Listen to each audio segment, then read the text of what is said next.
Hello, welcome everyone. Good to see you on Sunday. Interested to do some yoga with me? Don't worry, it's not gonna be 5 hours workout routine. We've got a few breaks. 1 o'clock, we're going to start right now. A little bit of warm up. Of course, we need to prepare your muscles first. Oh, I need the mic on. Voice, yeah. Okay, so first we're going to do some warm up to prepare your muscles, and we're going to discuss the balancing poses, how to get there, how to make this challenging. I think this is the most challenging. This is the most challenging part of yoga, group of poses to people struggle with. And they always say after session, oh, Alicia, the balancing one was really hard. It is challenging for myself as well. Why? Because we've got two legs, and usually we use them together. We're not used to be on one leg, other one is somewhere higher, lower. That's why is the tricky part. How to really work with your core to keep good stability in the rest of your body, to be comfortable with the balancing poses. So it's few things you need to understand to really get for the strong balancing poses. So that's the first part. Next part, we're going to discuss all the twisted poses. We can start the balancing with twist as well, or maybe I'm going to touch the base already, like a merge together from balancing to twist poses. And again, it's gonna be some maybe break. If gonna be lots of questions, of course, I'm happy to answer all of them. If not, we can take some quick break for coffee or tea, and we'll be back. But we're gonna be live for 5 hours. We're not going to stop and start the other session. It's gonna be on this session. Later on, around 3 o'clock, we're planning to discuss the back extension, backbend poses. So that's the tricky stuff, because we usually bend forward and lower back. Most people find this part of the body really sore, stiff, because of sitting a lot. Our lifestyle, sitting most of the time, is not the right thing to do for your lower back. And if you jump to yoga as a beginner and you start some sessions straight away that is not actually designed for beginners, and they ask you to do the back extension, you're going to feel that a lot. So how to do it correctly without actually damaging your spine, that make all the benefits. So strengthen this area, strengthen your glutes, lower back, and bring more mobility in your spine. So that's important too. And we're going down for your hips and legs. I can see I've got scheduled for hips and legs first, hips. Yeah, I think that's gonna be work well. So 4 o'clock, you're going to stretch legs. I'm going again explain why we're holding this pose this way and how to adapt for your own needs. Because of, again, people, they've got different type of the body, they've got different lifestyles. Some people are very flexible, so they join the class for beginners and they find, yeah, that was easy peasy. Yes, if you're flexible, that's fine. You can do stuff straight away, even the advancing poses. If you, as a child, there was a ballet dancer or some gymnastic, of course, gonna be much easier. But let's say most of the population who never exercise during their childhood or later on as a teenager or even 20-ish, and 40 right now, or even older, and they think, yeah, I need to do something because it's just getting stiffer and worse and worse.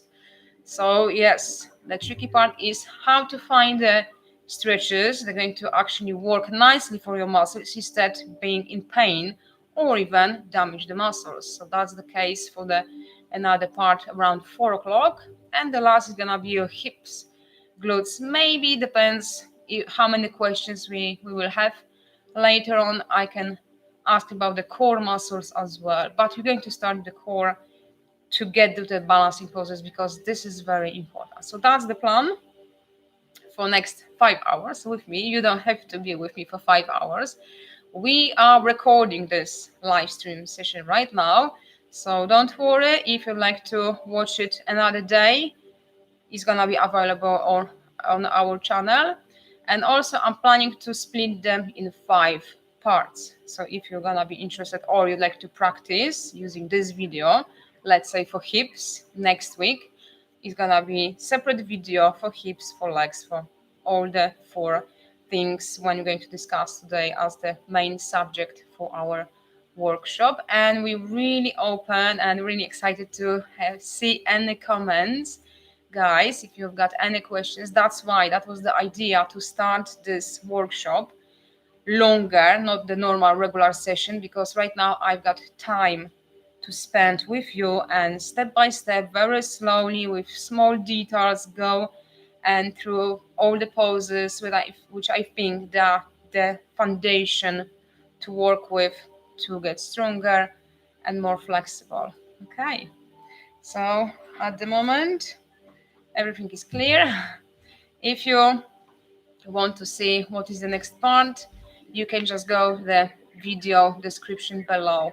We just left the schedule, the roughly which time, which subject we're going to touch. And the chat is open.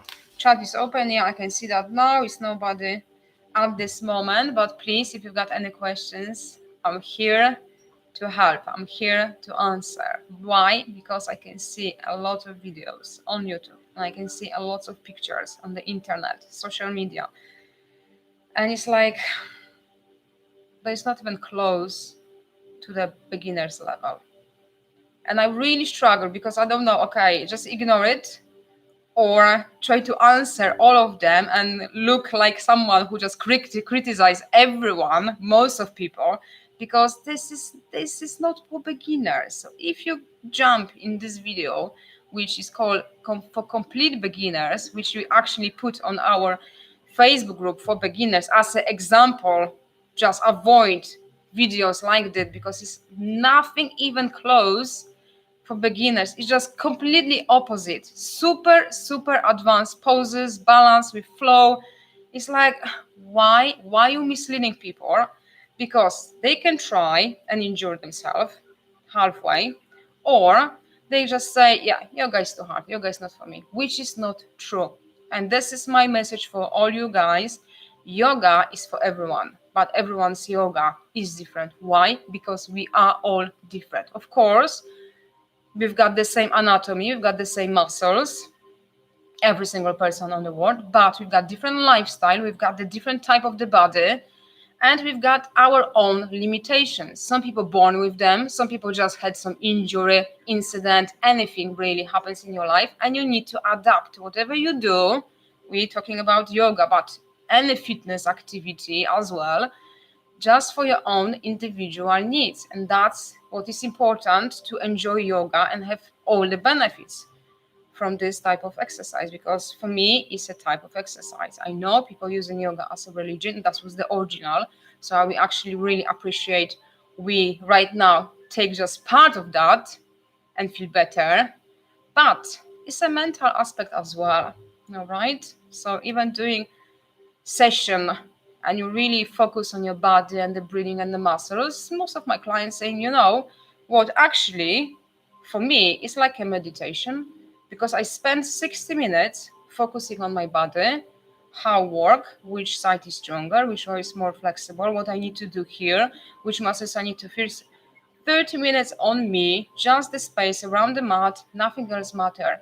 That's my kind of meditation. So if you find this is, not for you, you're looking for different type of yoga, that's fine. You need to just find someone else, but please make sure it's a person who gives adaptations step by step, from easy to go through to the full, let's say, pose, because it's nothing like perfect pose. No, it's a pose you can take a picture now and show, okay, this is my flexibility and strength at the moment. This is how my body looks on this position. And end of story. That's it. So if you'd like to start yoga and you say, oh, I want to do the splits in 2 months. My question is, why splits? And why you've got the deadline 2 months, let's say. What's the reason behind? You've got some competition with friends, or why? Doing yoga for pose's sake, personally for me, is completely wrong. And I know lots of people say, whoa, I'm still perfecting. It's nothing like perfect. In pose, you're working with your body as you have. You explore and learn about yourself, how far you can go with this pose, how is the stretching. If it's too deep for me, I need to just adapt. I need to know how, and I need to remember why I'm doing this position. It's not looking nice, it's because it's doing something for me. So that's my approach. And I know it's lots of people, they just like to do, yeah, I like to practice that king down pose. I want to be better in this pose. Okay, fine. Yeah. But if you're looking for stuff like that, you're not going to find on this video, because I'm explaining why you actually doing the pose, what works in this position, which muscles you're using, and why, and how to adapt for you. Okay, so that's why I'm not going to use the names of the pose, because you've got the picture already. Okay, tree pose, okay, lunge pose, okay, warrior, and you've got this very advanced picture from the internet. So if you've got some limitations, they're gonna be struggle from the start. So I'm going to ask you step by step. Okay, try this one, and okay, yeah, I'm in a pose now, but this is your pose. Okay, so I think that's clear. I'm not criticizing anyone. Everybody's got different approach to yoga, fitness, anything really. But I like to be just clear with you. Nobody's feeling disappointed. Oh yeah, I was thinking something different. So this is my background: fitness, body, anatomy, breathing, and movement. So that's my style, and I've got my people who like it. I've got full classes for every class. My schedule is full with people, and they're feeling amazing. They're feeling the results. They feel and see the improvement, and this is for me really matters. And never ever, touch wood, nobody was enjoying my session, and that's another story. But I can talk, as you can see, yeah, about this subject a lot, because that's my passion and helps me so much. When I was teenager, as all the girls, this, stage in your life, you're just looking at the picture and you just don't like what you can see. And I tried lots of different things, and for me fitness and exercise was like a torture, because I was like, I don't like the person in the mirror, and I'm just going to torture my body to change that. That's completely wrong, and I think teenagers going to benefit from yoga so much. But the point is, you need to find a style you're going to like it. If you're looking for spiritual, yeah, go for spiritual. But if you're interested about your body, your movement, how to work with the breathing and the exercise and the pose, you're going to find this very beneficial for you. Okay, so that's my probably too long introduction. So let's start simple warm-up. Just prepare your body for things we're going to do or we're going to try to do. And yeah, I'm just waiting for any questions, or just show me who is here, who is watching. Show me, okay? Who is watching, which country. We know we are all around the world right now, so that's amazing, because yoga is amazing. It's an amazing thing, and we'd like to just tell people, yes, you are inflexible and you still can enjoy and benefit from yoga. You have to be super flexible, relax around your head, because when people ask me what you do, I'm a yoga instructor. And oh wow, legs here, press. No, I'm not doing this stuff. It never was my idea to just go crazy with flexibility. If it's your style, that's fine. Yeah, I respect that. But for me, it's more be in good shape, accept yourself, and simple, no injury, and just be happy. And this is what I found doing yoga. So I'd like to share that with you. Hello, Joe. Good to see you here. Let me know if you got any other white people. That's amazing. Everyone is shy at the moment. Yes, so hopefully they just show their identity in a moment. That'd be amazing to see which country you're watching right now. And yeah, if you've done yoga before or you're completely beginner, what's your story, guys? Okay, it'd be nice to hear. All right, so we're going to start the beginner yoga workshop with balancing poses first. Okay, so let's start some warm up. Let's go on your four. Hands with your shoulders width apart, knees with your hips. And the first thing you need to be aware is how is your head and how is your torso. If you're just dropping everything without using muscles so much, or you actually start to focus and bring your neck in spine line. So you're going to engage muscles in your neck to hold your head in the right position, as well as your belly slightly tuck under. So you're pulling belly in to support your lower back. Hanging like this doesn't make any favor for your lower back. So you need to be aware, head position and your lower back, most of the poses, especially on your form. But we're doing just the warm-up on your form. So now tuck those under. Now push your belly down using muscles. Okay, so really feel this arch. And you can look forward or you can look up. Depends how you see your neck and this curve in your spine. Right? And when you exhale, first your feet press to the floor. Again, from your hips, tuck under, and just look down. Avoid putting your head towards your chin because you're going to stretch your upper back more than your lower back. And most of us don't have the right posture, and the muscles here usually like this. So if you try to push from your shoulders, from your upper back, you just exaggerate your posture already. So it's important you're making movement by moving your hips, okay? So you've got your toes, spine, head, forward or up, and exhale from your hips. Just tuck in, really pull in to feel lower back. A few more times. Remember in the warm-up part, you need to be super gentle. I always ask, go easy, but especially for warm-up, you're not stretching, you're just preparing your muscles. So you don't have to push, you don't have to force. Just simple movement. You can feel it's nice. Okay, so I want to feel any stretching, very intense stretching, just simple movement to prepare your body, your joints and your muscles for stretching. And start straight away. You have the big muscles, long muscles in your legs, as well as your hips. You need first some movement going around.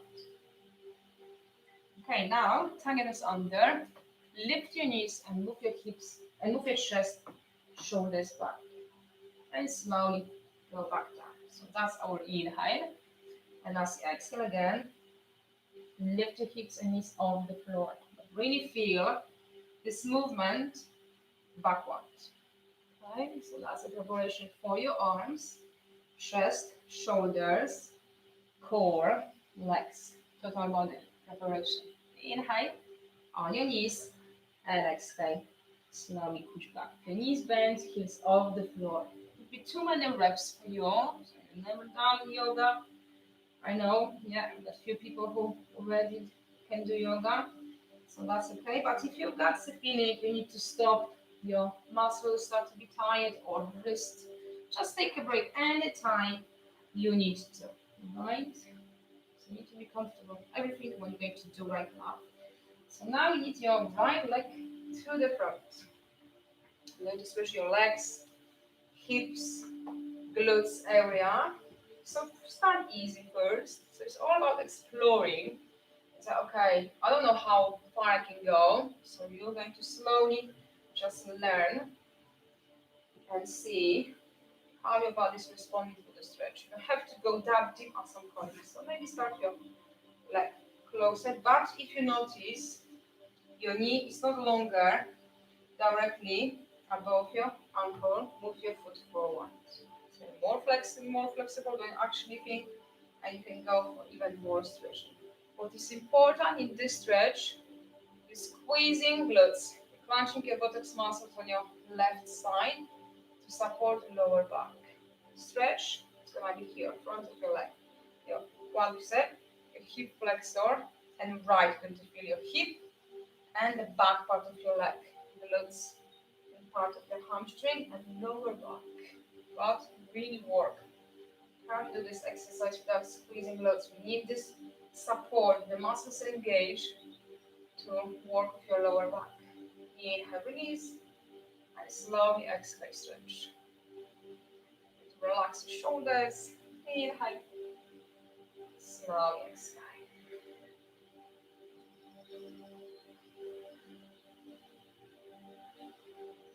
you've got sensitive knees, you can use pillow or blanket underneath your left knee. Later on, you just get used to, I remember, wrist and knees. That first thing you're going to notice, they suffer the most. Try your left leg again, checking how is the flexibility on the side. Sometimes you can feel the difference. One side is much more flexible than the other one, which is common. Nothing wrong with that. But if you notice, is big difference between. So let's say in this leg you can go really low, deep, but the other side was only here. So I advise to do this stretching first, the one which is really tight, do few repetitions on the other, which is fine, and go back to the one which needs more work. So don't try to stretch only the, let's say, bad side, the side which is really, really tight, and don't do anything on the other side, because you know what's happened. Yes, you're gonna be more flexible on the side you are working on. That's why. Start with the side which is more work, do few reps as well on the other side to bring the balance, and finish again on the side which is super tight. So that's my advice, to slowly bring the balance in your body. Maybe one more. Inhale, slowly exhale. How are your legs? How are you feeling? Good? Great. So now let's stand up. Legs nice and wide. Try to squeeze your abdominal muscles, squeeze your glutes. And now left arm up. Inhale. Exhale, slowly bend forward to your side. Inhale and slowly exhale. Relax your right shoulder. Try to stretch all the muscles here. Nicely work for your lower back as well. Stronger core area. That's right. Maybe one more. Inhale. Slowly exhale. And now to your right. Inhale. Slowly exhale. Left shoulder relax right now. Nice right. Inhale. Slowly exhale. Okay. Bring your feet together. Spread your toes. And now press to the ground. First, before we start balancing on one leg, we try, that's my kind of preparation for balancing poses. Always we start the class first with this one. So just be ready for more challenge, one leg. So what you're trying to do in here is try to pull your knees together. So try to make one strong leg instead of two separate legs. Of course, you can do that if you're fine. You can control your balance. You've got your feet nice and flat, that's fine. But if you're a beginner, never done anything like this, feet together gives you better balance and makes position easier. And this is we all need to go easier instead of just jumping deep into the water. And later on, you just find, yeah, that's too hard. And you're just going to give up. So start easy. And if you're going to feel, yeah, that's easy, you can try your challenge. So center of the gravity, where is it? Is here. If you imagine your core like a belt around your waist, in here, your hips, higher here. So as much control you have in this area, your balance is stronger. So when in this position and this movement, you're not trying to focus too much on your heels, but focus on muscles around your pelvis, your waist. So you're pulling abs in, squeezing your glutes, and you're trying to think about lifting your hips and slowly bring them down. Press your big toes to the floor, press your heels together, try to feel the pores. Toes to the floor, heels together. That gives you another, like an anchor to touch the balance right. And you're trying to inhale, slowly exhale. Fine, this is easy. You can try to hold this position. Good breaths, your shoulders relaxed. Hands on your hips, that's the first option. Later on, You're still fine. Holding position nice and strong. Try with your arms. They have to be that high straight away. Could be just halfway and down, or maybe you're comfortable. Your arms over your head. So I'm just checking how strong is your core, how strong your legs to hold this position. Heels off the floor, maybe one more. Inhale and slowly exhale. My legs shaking already. The busy whole week. All right, give your legs some shake. So now let's try to lift your left leg. But before we do that, you need to understand now all your balance depends on your right leg. It's going to lift left. So before the movement, your left leg, again, squeezing glutes and engage your quadricep, right leg. How to do it? Think about locking your knee joint. This is just the idea how to control muscles here. So you're just putting your knee back and up. So that's the way to feel, yeah, contract. Even if you can't feel any difference, you're still trying to do that. Muscles engaged. But it takes time to actually feel, yeah, I can feel it. Something is going on in here, the muscle's tighter. And now you're ready to lift left leg. Again, it's not about how high straight away, because as I mentioned, it's all beginners. You need to start super easy, which is nothing wrong to go with easy option to learn how to hold the balance. Now you need to clench your buttocks muscles on your right really, really strong. Okay? Because as much as the muscles engage on your right, they give the stability to your hips. Makes the position easier. Okay? So again, it's all about the core. So the balance is about strong core muscles to hold good stability in the center.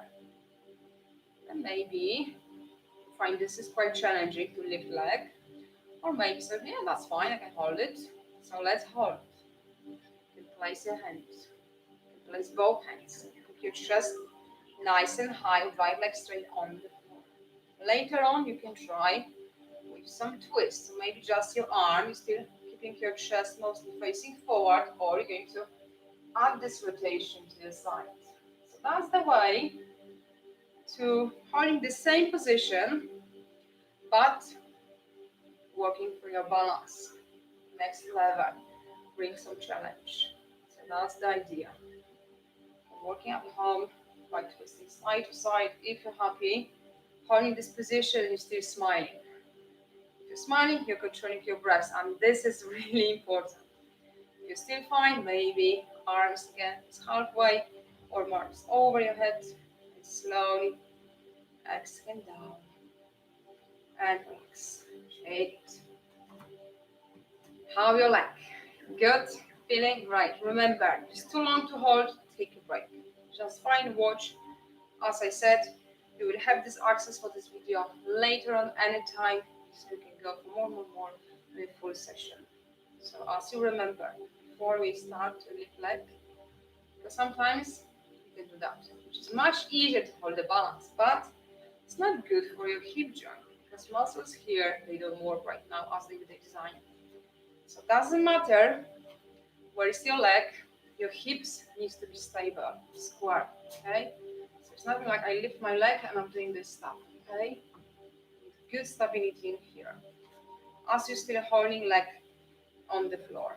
Hope that makes sense. If nothing, let me know. I'll check the chat in a minute. Oh, Damon, let me know. Okay, so let's try. Again, strong quadricep. Your front of your left leg, upper part, and glutes. Really feel get good stability to lift your right leg. And the breathing to really work efficiently with your abs. Inhale, down, and exhale. You can try pull your belly in through the spine. Inhale, down to the floor, slowly exhale. So that's the first step to work the balancing poses. That's right, yes, we need to start somewhere. We're not going to lift legs if we can hold this position already. Okay, and it's not fun. We like to see, yeah, we are actually good at something. So when you enjoy, oh yeah, that's good, I can hold that. Good. Start with the small steps, baby steps, better than just straight away do some crazy things. Give yourself time. Be patient. It's not gonna happen in one session, but hopefully you're going to enjoy the journey to get there. That's the options.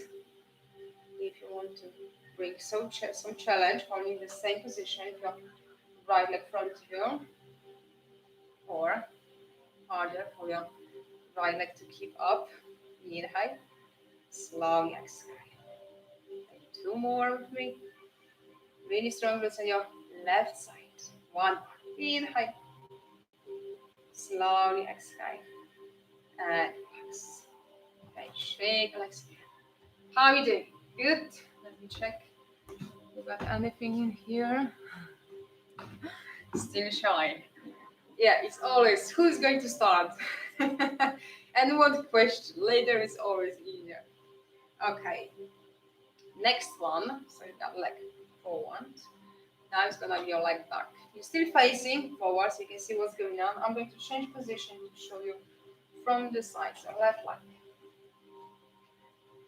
The same way. Right needs to be super active. All your muscles squat and let's bring your left leg back. Make sure not leaning to your right side. Position is nice and strong. And you're just simply trying to bend your knee and lift your foot. That's it, without moving your leg. Yes, that's important. Why? Again, we need the stability. And it's a reason we're lifting legs. It's not only balance, but also you're going to stretch muscles. Left leg, your hip flexor and your quadricep. Making stronger back of your leg, your hamstring, and your glutes. Inhale, slowly exhale. Inhale, exhale again. Doesn't have to be high. What is important? You're not making this movement. See, I can't even hold the position. Why? Because you change position of your hips. You change position of your balance. Okay? You're designed to keep both feet on the floor. So the balance is strong as long as your hips square. Left and right the same height. When you move your leg out, you see where is my left, where is my right hip. My left is higher, which means I changed my balancing point. It's gonna be much harder to hold the position. Later on in the advanced poses, yes, we do that. But for beginners, let's learn from the easy stuff first. Be strong in the position, the easy one. So as you're lifting your foot, you bend your knee, you're actually pulling your knees together. So I want this movement because you've got this feeling like it's higher, but it's just the impression. But it's much easier right now to lose the balance. Knees together, inhale, slowly exhale on the side again.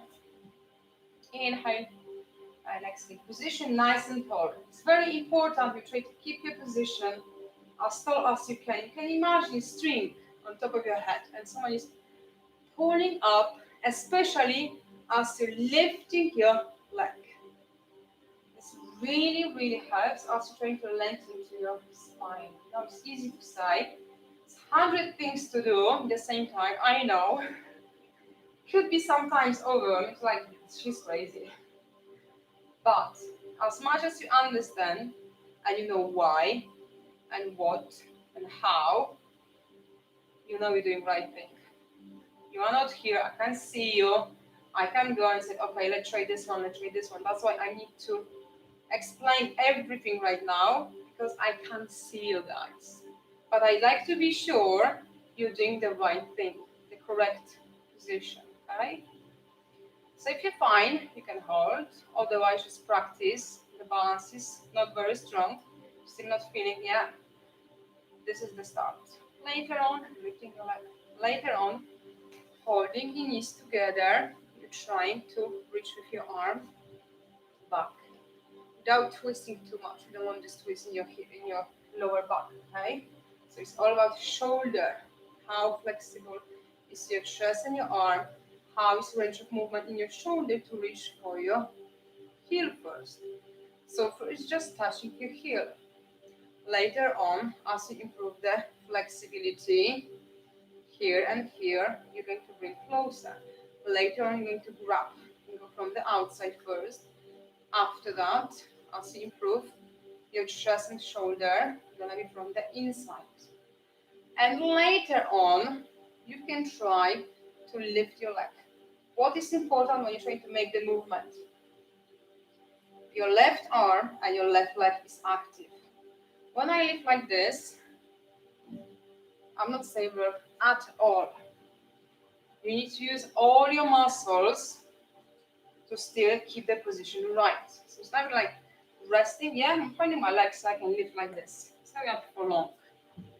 So hold position strong is when you're able to grab your foot. Right now, your leg is pulling back. So you need to feel the stretch in your arm because the leg is pulling your arm.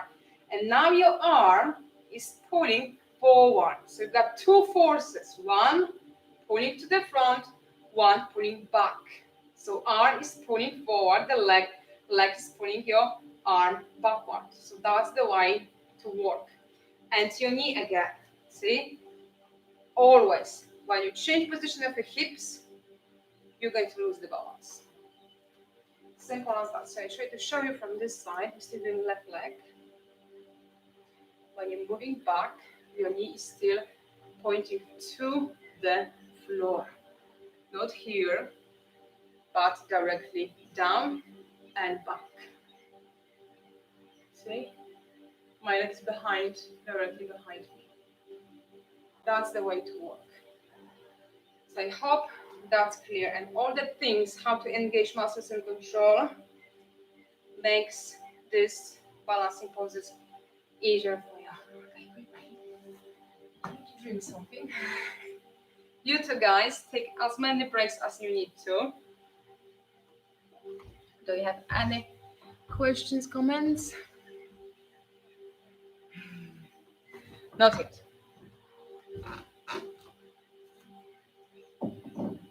So let's try right leg. Before we lift, strong muscles. This is a big group. And this one. Both together, hold your hip. Nice and strong. Easy. It's not too easy. Let's move your foot. Inhale. Exhale, change your leg. Right leg. Inhale. And exhale, butt. Knees together. If you notice, I always forget about this knee. This knee is always here. That's okay. Grab something. Anything. Got yoga block? Fine, but could be pillow. Something just roll like a towel. Just something to bring between. So if you say yoga block, it's not very soft. I wouldn't advise to place between your knees because we'll bend this joint. But keep it higher. So you need to squeeze from your muscles, from your legs, right leg. And you just work this way. So if you find it, I always forget it. I forgot everything. I'm losing balance because this leg just always goes out. Yeah, that's the trick. To like reprogram your brain, the leg needs to be actually pointing down, the knee, instead moving out. So that's my advice. Yeah, someone said, yeah, I can use this one. Okay, yeah, but this is quicker way, right? Without argue, much quicker. You can just put it and put it out. With the straps, just takes so much time for all the preparations. And sometimes it could be just like, I'm spending much more time to adjust things to actually practice. And I always try to, just make as many benefits from the pose and movement as possible. Because, every moment is very precious for us. Okay, so if you're ready for more, you can hold and shut down. It's not gonna happen, hold it. As you improve flexibility, foot is gonna be closer, right? And one day, I can just touch, that's fine. Later on, it's gonna be your heel. Later on, it's gonna be your foot. But it's flexibility. front of your right leg now. And you can try. But remember, it's not about lifting, it's about movement in your leg. Moving back, and now your arm is pulling up. So squeezing your glutes muscles on your right side. You bring your left front of you, and again, try to activate quadricep in your left leg. That's the right. Later on, arms like this, if you like to. But that's right. Knee pointing to the floor. So I'll show you one more time from the front. So when you notice, yeah, I can reach for my foot, but you're moving your leg out. Your muscles here still not ready for moving back. So wait for the moment when your knees together and you can reach back for your foot. Knee pointing down. Movement, leg, arm to go up. Keep smiling, always keep smiling. Inhale, slowly exhale, and relax. Okay, shake it.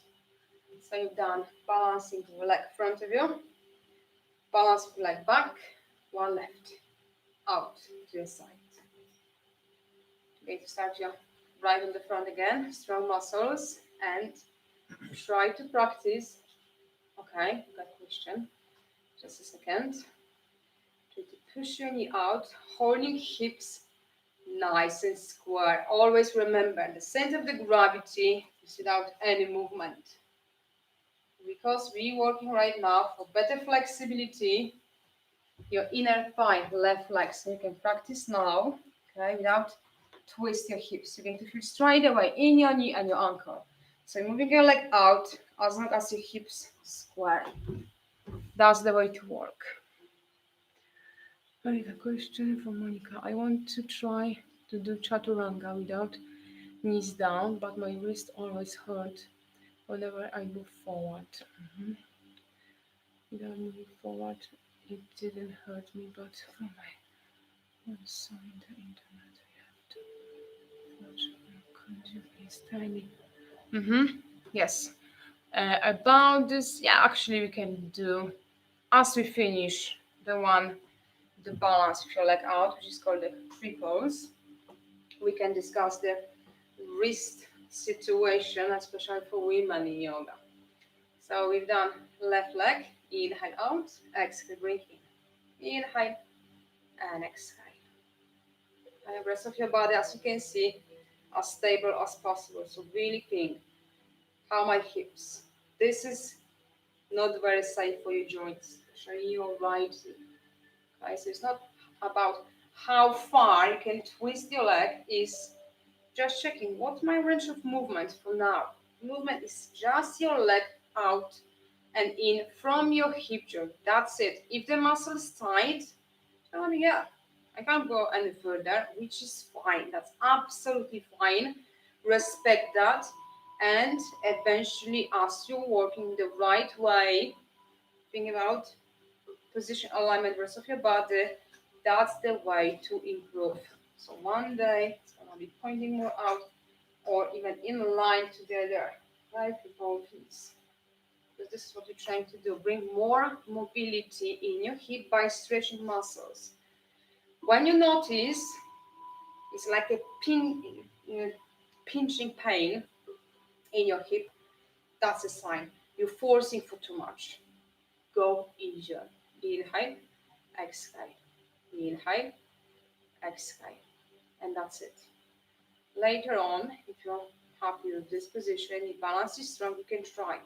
Place your toes on the floor, rest of your foot against your right butt. Check how is your hip. I'm just exaggerating right now so you can see better what people sometimes do.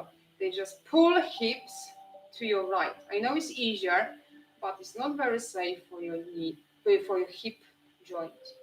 These muscles need to be engaged. So as you can see, when I engage them, I'm pushing my hips forward and pull them to the other side. So again, my leg has the position as I've got when I got two on the floor. Hope you can see that. Okay, look. This is the same. Got both feet together. I'm bringing this one here. Nothing changing here. Still nice and stable, and it's all about the stability. So in triples, it's about the leg here, arms up. Okay, but not from the beginning. First, work with your core to be familiar with strong balance. You can hold it for some time, as well as flexibility in your left leg and your hip. And later on, you can try with your foot higher. So you're placing foot always on your muscles. So when you reach your knee area, I advise to place your heel above your knee. So it's just on the muscles again, not directly on your foot. Because when you can go higher, halfway, just your heel. And later on, you're going to be able to place your foot. But it needs to be this flexibility in your left leg to bring it that high.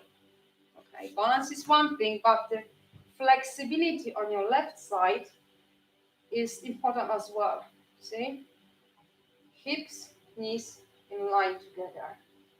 If your leg is here, muscles is not ready, it's going to be much harder to hold the position.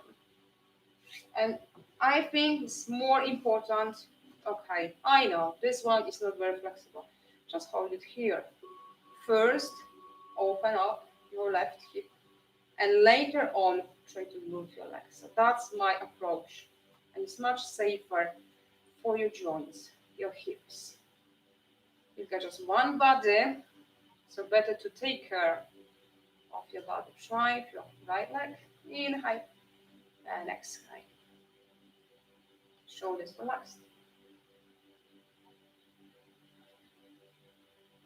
So that's the first step to give your body time. Okay, how to hold this balance, how to use the muscles, which muscles we need to use. And just get used to, oh yeah, we know this position, fine, yeah. All the muscles nice and strong. It's now just flexibility on the right leg and hip area. Have no pain in here. And later on, you're trying to lift higher, higher as you reach your foot very top. If you're gonna be here, sometimes like, I can't place it, but you're just sliding down. Is my leggings fabric? What is it? Always, massive needs to be active. They need to be active. So when you're comfortable, you're holding balance, yeah, that's easy.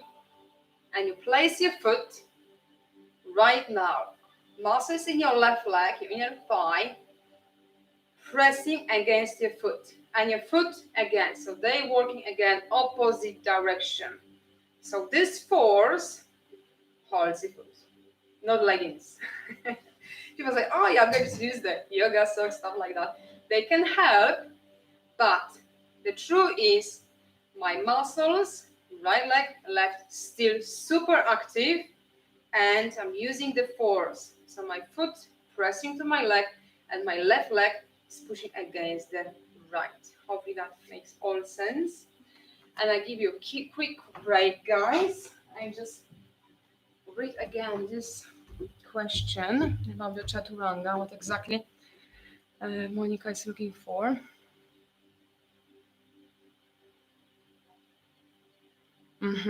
So Monica is trying to do Chaturanga, but the advanced position without knees on the floor. So it looks like she is ready, but somehow her wrist really hurts when she's moving forward. Yes, because all the force and your weight is on your arms and on your wrist. So let's talk about it. I tried without moving forward, didn't hurt. Okay, so when she was not moving forward, was no pain, no discomfort in her wrist. That makes all the sense because you just put all your weight for this second as you're moving forward on your arms and your wrist. It's going to talk about it right now.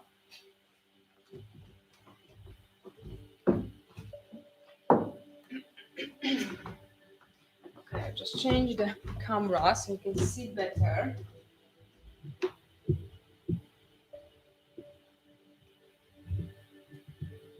So it's closer. Okay, so I've got a question about the Chaturanga, which is the yoga push-up version. I'm going to show you first, because maybe you never heard about it. You're thinking, oh, what is it? It's a very, very challenging pose to get there, especially without knees. So I'll show you first with knees. So you go in the child pose to find the right position for your hands when they need to be. So you're just stretching your arms front of you, comfortable level. It's not like you're trying too hard, just until you're not moving forward. And right now, moving forward. If again, strong core, strong glutes, as you've got your shoulders directly above your wrist. And now is all the tricky part. You're bending your elbows, but you're pulling them in. And right now, 80% of your weight is on your arms and your wrists, and they can hurt. So that's the way we practice. But Monica is ready with straight legs for the full Chaturanga. So when she's moving forward, she feels the pain in her wrist, which is very, very common. It would be good to know if you can feel the same pain as you go to tabletop. Let me know. Okay. Wrist, especially for us women, we don't have very strong upper body.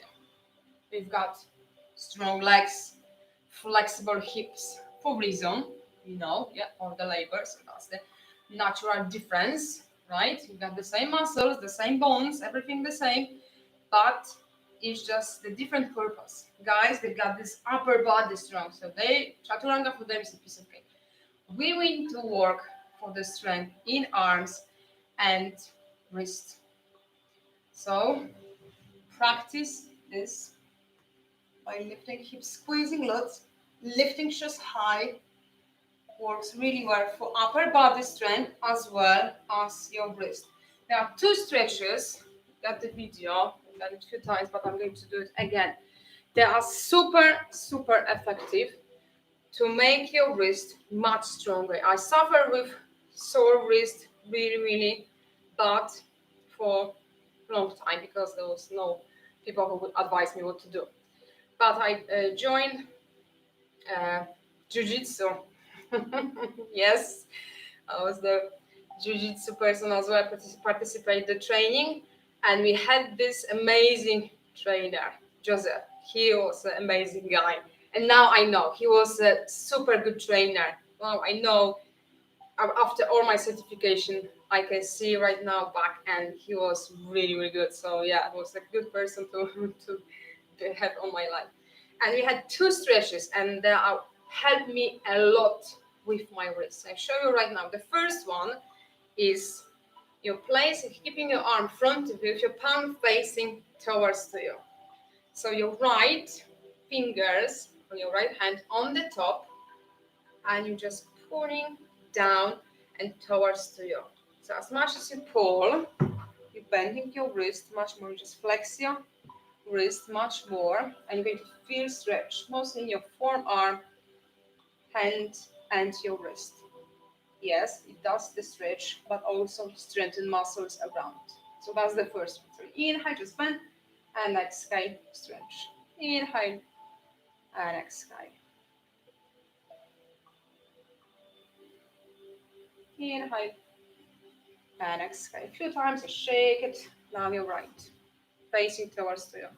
So I show you from this side as you're looking right now. So this is your right, left here, and forward, just towards your body. So you got your fingers pointing towards you. Inhale, and exhale.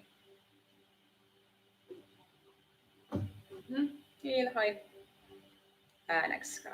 So that's the first one. Make sure, try to keep your shoulders, especially the one when you're stretching, relaxed. The other one is twist, and I'll show you again from the side. So you got again, left front of you, and now fingers on your right around this part of your hand and your thumb. So you're just pulling, see, using these fingers, your right hand to pull out and forward. For deeper stretch, you can even use your thumb, place here, and you twist and pull forward. Inhale, relax, slowly exhale. And I guarantee when you use these stretches before and after yoga practice, your wrist is gonna be much stronger. And now you're right. So left and right, and you just twisting and pulling forward. You can use the thumb, just front of your hand, to twist even more because you can use it to press. See? You can press. Inhale, slowly exhale.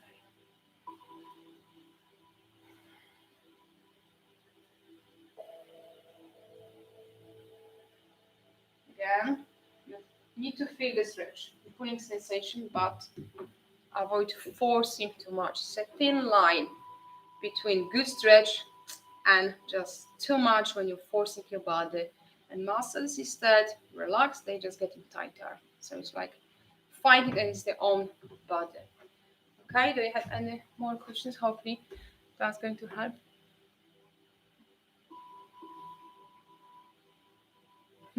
Okay, so that's all about the balance. If you got any more questions, something wasn't clear, or maybe you got another position on your mind, but that's the way to start. Because later on, okay, how to do that? How to do that? It's the same. You start both legs, let's say front. This is the position. We train, practice to keep one leg front of you. So later on, you just grab the hand to knee, improve the flexibility in your hamstring. Right? Later on, maybe grab, hold. Later on, you can add the twist. So as you can see, we still start from the same position. This is the foundation for all the balancing poses. Twist, yeah, as you've got this flexibility in your hips and your legs. Later on, you can try stuff like that. Okay, your arms around, things like this. Okay, but we're still starting from this foundation. Yeah, like as I mentioned later on, I can't even do this pose. Yeah, it looks amazing, but it's not even my desire to be there. I'm happy if that's my king dance pose, and I'm happy with this one. But I know people got this. I can do splits, but still I don't have that much flexibility to bring my leg higher, which is fine for me. But if you desire, that's the way to go there one day. Okay, but everything starts from these few first steps. Okay. Change the camera again. You've got two spots. All right. Do you have any more questions? Monica's actually there. She joined. All right. Thanks for the rest. She's from. Monica's from yoga from beginners group. Yeah, she's from the Facebook group. You have the Facebook group for beginners, yoga for beginners with Alicia. So if you like, you can join us as well. That's another way to have contact with me and other people who just started the journey with yoga.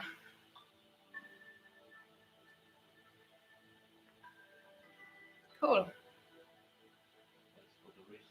Joe saying Yeah, camera needs to go back. What? She lost camera, or what I need to do? What do you mean, Joe? You lost me? You can't see me, or do you have a connection? Hopefully we have. When we move it forward, cameras, when we move it forward. Did you zoom? Yes, I did. Yes, because I wanted to show the Chaturanga position for the hands. Okay. Now I'm going to talk about the twisted poses. Okay? Yeah, someone is saying thank you for the wristed. Yeah, they are really, really good. From my own experience, guys, I was like, there was no Chaturanga in the book when I was using to practice yoga. Yes, remember? Yeah, that's sounds like I'm super old. There was only books in library, and there was no Chaturanga in there. But there was a tabletop, the one, and I was like, oh my god, this me, it feels my wrists, what to do. And yeah, not long time later, I was in jiu-jitsu training and I was like, okay guys, let's do this one. And I started to think, oh yeah, my yoga is much easier. I don't have this pain, this is covering my wrist. And I said, yeah, that's why. The two stretches are like super weapon for women to get better and more comfortable with all the arms position. Because Chaturanga is everything on your arms. Because you go this way, yeah, only point that's okay. But the moment when you push forward and bend your elbows, that's another story. But it takes time. Practice these two stretches. They are really, really good. I guarantee that. Okay, so now the twisted poses.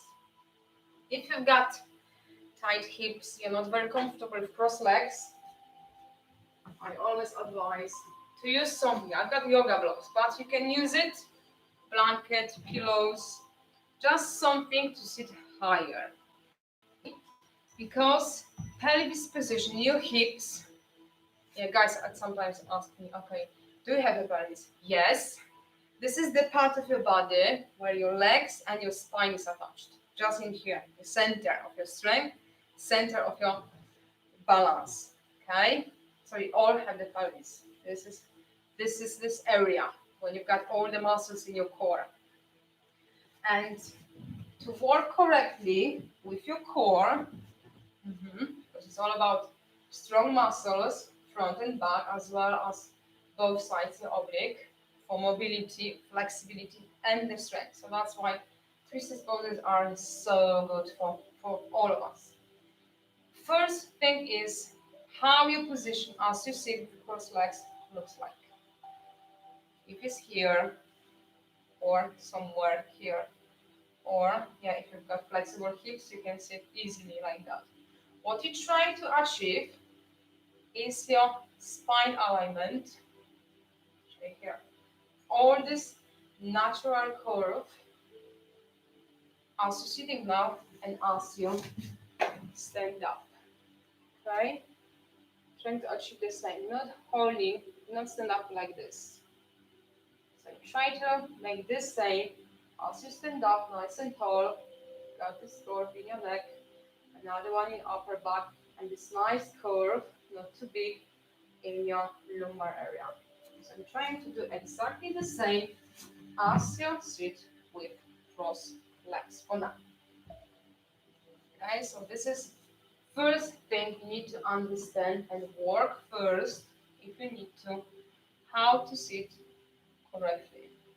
This simple movement, again, by tipping your pelvis, we started in this one, remember, on your four, inhale and exhale. This is the same, but we're sitting right now. So the gravity works a little bit different. Some people find this one is easier to actually move your pelvis. Some people are going to find, yeah, that's actually harder. If it's harder, go back on your four and try to figure out how to move my pelvis the same way as I'm sitting on the floor. Okay, so it's not too hard. They're like this. Just your hips. See? Inhale, slowly exhale. When you practice this movement, you feel, oh, okay, right now, this is the one we're trying to avoid. This is the one which is our goal. Of course, if the muscle is super tight in your lower back, practice the one on four because it's much easier to start and loosen up the muscles. Later on, back sitting with the cross legs and try to practice this way. And I advise, if you're sitting like this, doesn't make any sense to do twist because your spine needs to be nice and long to really have all the benefits from the twist. So I advise first, practice pelvis movement, work the more flexibility in your lower back and your glutes, just the one, on your four, which I saw already, and this one sitting with the cross legs. So that's your first step to get there. While you're sitting more upright, really feeling this and tiny movement till the pelvis forward. You can start some twist. So let's start your right hand on your knee, left arm spread together. And while you inhale, it's not only pulling your arm, but you're trying to move your upper body. See? You're using my moving my arm and shoulder together. And the other shoulder reacts as well. So it's a rotation in your upper body. Hope you can see that. First is like this, just your arm. Okay, yes, still good. You can improve the flexibility in your arm, your chest, shoulder, but it's a twisted pose, which means you need this rotation in your upper body to feel your core is active right now and bring this mobility, flexibility in this area, which usually we not get used to this movement, okay? And that's why muscles usually here, lower back, stiff, we've got some problem, we've got pain. That's the solution. Work with the twist, but first make the right position alignment for your spine. That's my advice. Right? Slowly, baby steps to be ready for more. Because when you twist from this position, your pelvis is tucked under your spine. It's this way. It's not upright, it's not straight. And making twist it's not making any good thing, any favor for your body, for your spine, for your muscles, because the design to hold alignment like this. And this one right now is the right way. So as you twist, you're going to feel muscles, but also as you're going deeper, eventually, you're going to feel the stretch on the opposite side, your hip or even your inner thigh, which is the sign you've got position nice and upright. If you're going to see like this, you're probably going to lean into on your arm, just moving back because it's easier. It's not doing anything to work the muscles. Body just trying to say, that's so wrong. Let's work first with this foundation. Make the base the correct. And later on, add the twist. Okay? So remember, spine nice and long, nice and upright. And we inhale. Nice twist. Slowly exhale. Inhale. And exhale.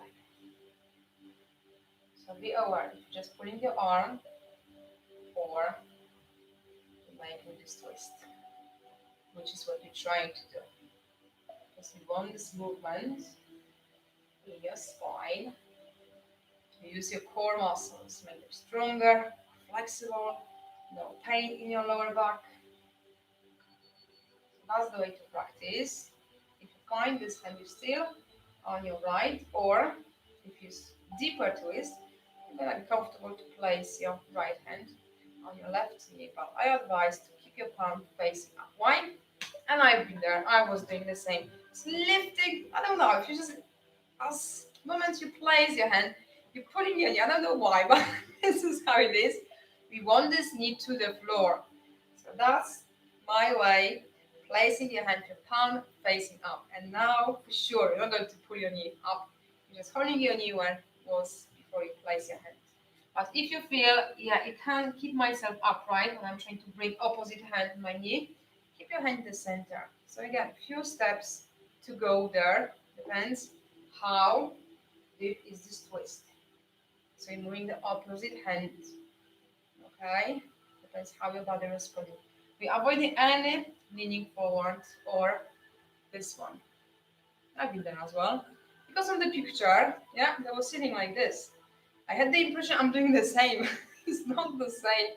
This hand just barely is touching the floor. So better if you keep your arm higher or place on your back. So you're not going to make the same mistake as I did, and nothing happened in my core. It wasn't stronger because I just rest off my weight on my shoulder, on my arm. So you can be close to the floor, but check if you're lifting your hand and your position is the same. Fine, you can hold my hand. But if you notice as you lift your hand, you're moving your body at the same time. Now you see what you're doing.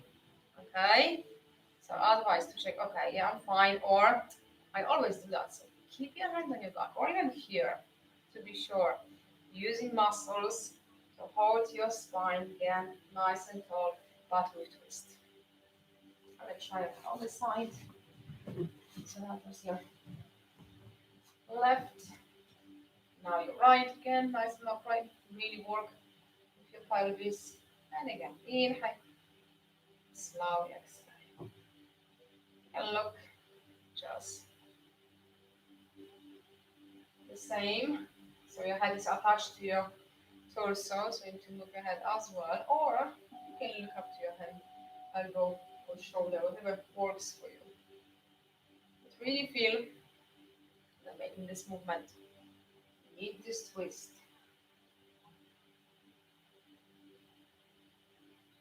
Inhale, slowly exhale.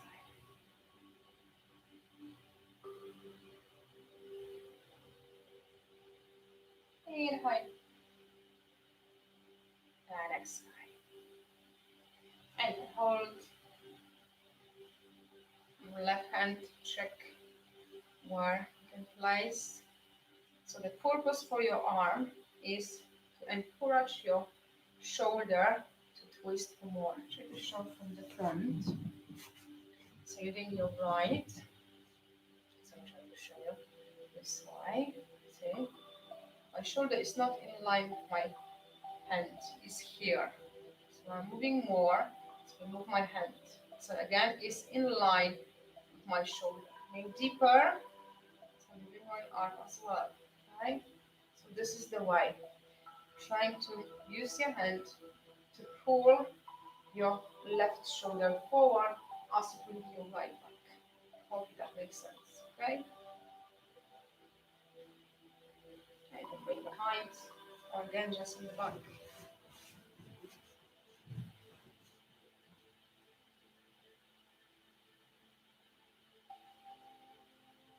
As you get more movement, try on your back, later on behind, to then reach in the opposite hip leg area. But sitting nice and upright. Okay, let's give your upper back some stretch. Stay positioned nice and upright. Place your fingers, palms forward. Just push your arms to the front and head down slightly. Inhale, arms up. And slowly exhale. Inhale. And slowly exhale. And relax. Okay. All good. Do you have any questions? Let's me check.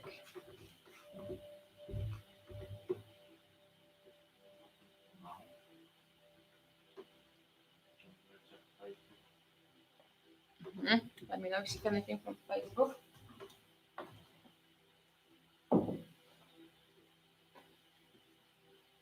Okay. Now let's do some twist. Keeping hands and knees on the floor. So start your knees, your hips with the arms. Hands with your shoulders. Again, remember when it needs to be your head position, how is your lower back. This was the first one. Okay. Use the muscles. Right way. And now left leg straight to your side. Try to imagine a straight line on your mat or on the floor. When your right knee is on line, try to keep the center of your left arm in line together. Why? So you place your foot further or move back. Watch my hips. See? They always, the rest of your body is going to respond because your leg is attached to your hips. So when you move your leg, you change the position of your hips. When you place in line, center of your left arm, that's my way to figure out how to ask people to actually get there. You've got your hips facing forward. And again, that the body was designed to keep all your joints. And not out, flex.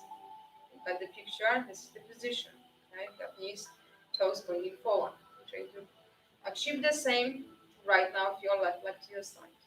Squeeze your glutes on your left, and again you're going to feel much more stability in your hips. Okay? Simple movement, nothing here, no support. When you squeeze the glutes, you can feel it. Okay? So that's the way to practice as well. How to control buttocks muscles. Because you can actually feel it right now, clearly. I'm not moving my hips forward, I'm just crunching my buttocks muscles. Alright?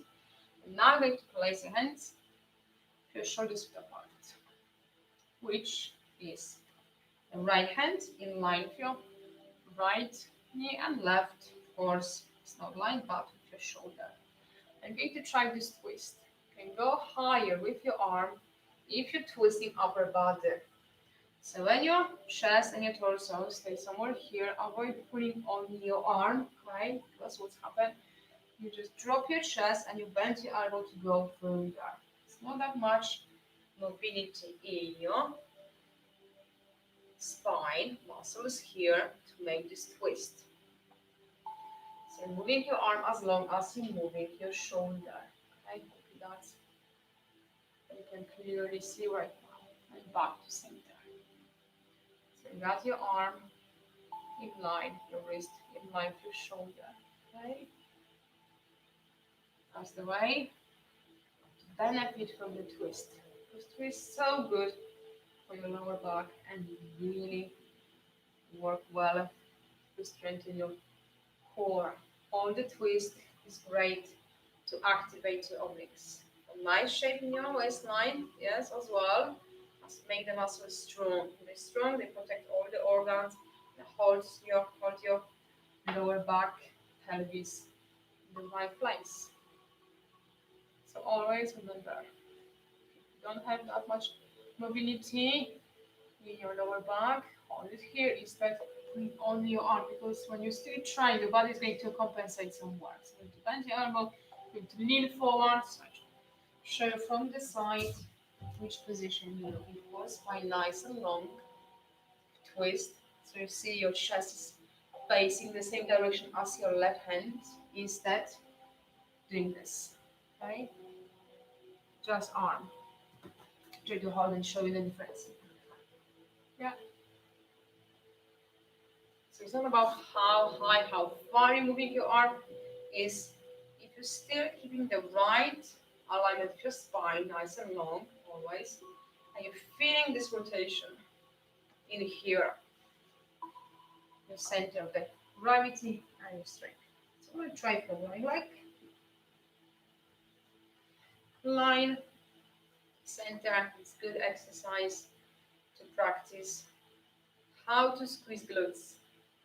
Sometimes takes time to figure out how to do it. So people are like, yeah, okay, easy. And I think this one can help because you can actually feel it. Do they engage or not so much? And you can feel what they actually do. Your glutes, and squeeze them. Now your right leg. Okay. With the hands left, like your left knee, right shoulder, and twisting to your right side. So again, chest is moving, facing to your right. You've got this range of movement. The beginner and the muscles really tight, maybe that's it. Better to keep your chest pointing forward still and slowly work together, arm, shoulder, and your torso. Because as you compensate, oh yeah, I'm going to do it higher. Because you bend this elbow and you lean to your left side, it's not making any difference. Stretch is on the same level. So to move your arm higher is to twist deeper for more challenge and deeper stretch in your body if it's ready. Hopefully that all makes sense to you. Okay, let's go to the child pose. Give your body some rest. Then again, child pose. You probably got this picture. Yeah, head on the floor, arms straight, sitting on your feet. If you're a beginner and you've got your own limitations, maybe joints, yeah, it's not gonna happen because it hurts my knees or my ankles, or just simply I can't go that low because somewhere. So it's not the joints, it's gonna have tight muscles in your glutes and your lower back, And for you, that's the way to feel good stretch and still benefit from the pose. You don't have to be here. If you're not very flexible, that's the way to start. Still stretching the same muscles, just different level of flexibility. So this is how you're going to start. And as you practice and stretching using different poses, eventually you're gonna be nowhere. But it's not the case to be there. Again, you're moving backward to trying to sit on your heels to go deeper with the stretch. Hope that makes sense. Because the position is not because it needs to be there, is the way to go for more challenge, for strength or flexibility. And this is exactly how we do that. So if someone is comfortable with torso resting on the legs and the forehead is really close to the floor and is happy with straight arms, okay, I don't feel any stretching here. What can I do? I'm just moving the knees out to make space. So right now, you've got the opportunity, instead of resting on your legs, to go lower. So another option for deeper stretch. It's not this position. This position, this is only if you're feeling you're ready for deeper stretch. This is the way to go. Still good. Hands together. Bring your elbows close each other. Just that space to bring your head and moving from your shoulders. You're just pushing down and bringing arms behind. Okay. So hopefully that is clear for you. It's not one pose because this is only this pose is going to stretch your muscles. Now you need to find where to start to be safe, to work with your own limitations, stiff, tight muscles, and that's the options to stretch more and more and more, or just challenge your strength. Okay. Do you have any questions? Yeah. Let me check.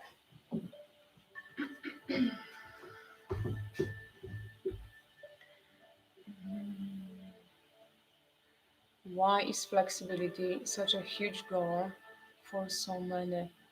Why some flexibility is key to joint health and functional range of motion. Hyperflexibility is actual bad for the joints. No, I see all of this yoga advertisement with teachers demonstrating what for most is impossible. What is the benefit to being so flexible? Most things in daily life only require minimal flexibility. It's from Rebecca. Uh-huh.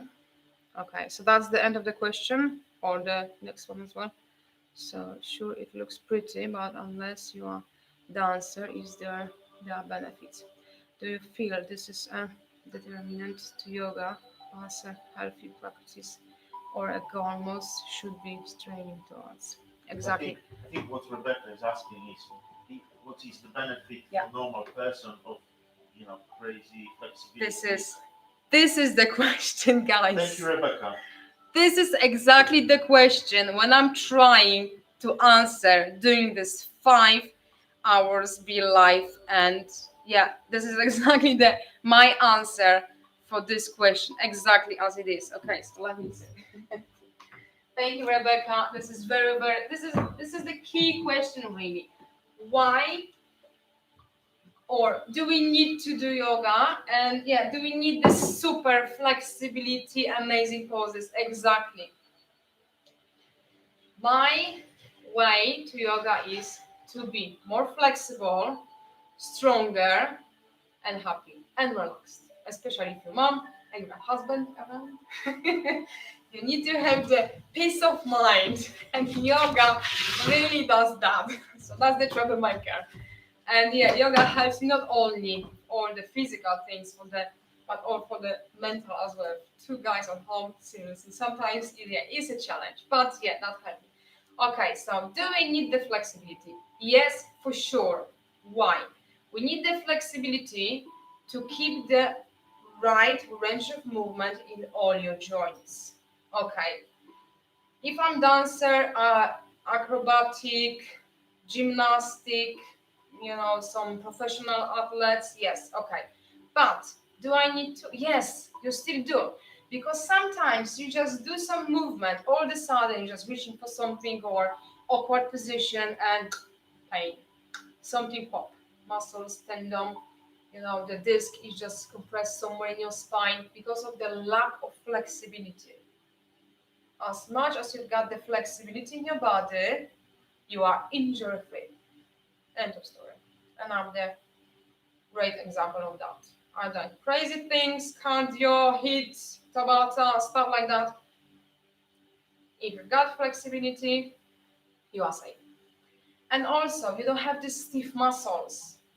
As we're young and we're moving around, if you see kids, they can't sit still for long. They need to just move. And this how our body was designed. Keep moving, keep the muscles working, work with this range of movement, work with the flexibility and the strength. And as we're getting older, it's just opposite. We see it much more, which means we're not using these muscles very often. And you've got the back pain, stiff shoulders, migraines. They link with muscles tight in your upper back and your neck as well. I'm not talking about some serious, car accidents or and the surgical changes in your body, but normal situation, normal person, never had any health issue, and all of a sudden, yeah, I'm just 40-ish, and yeah, I've got this lower back pain. What's happened? I never done anything, and now because muscles get tighter and stiff, and this lack of flexibility is what it is. Just bring the pain. Do we need this super flexibility? Legs over your head? No, we don't have to. That's why I can't do the dance, king dance pose with these beautiful arms behind my head, reaching for my foot. I can't reach. I can show you even now. And it's nothing to be ashamed really. This is my king dance pose. That's it. I just can't. Do I want to? No. Do I need this picture? No.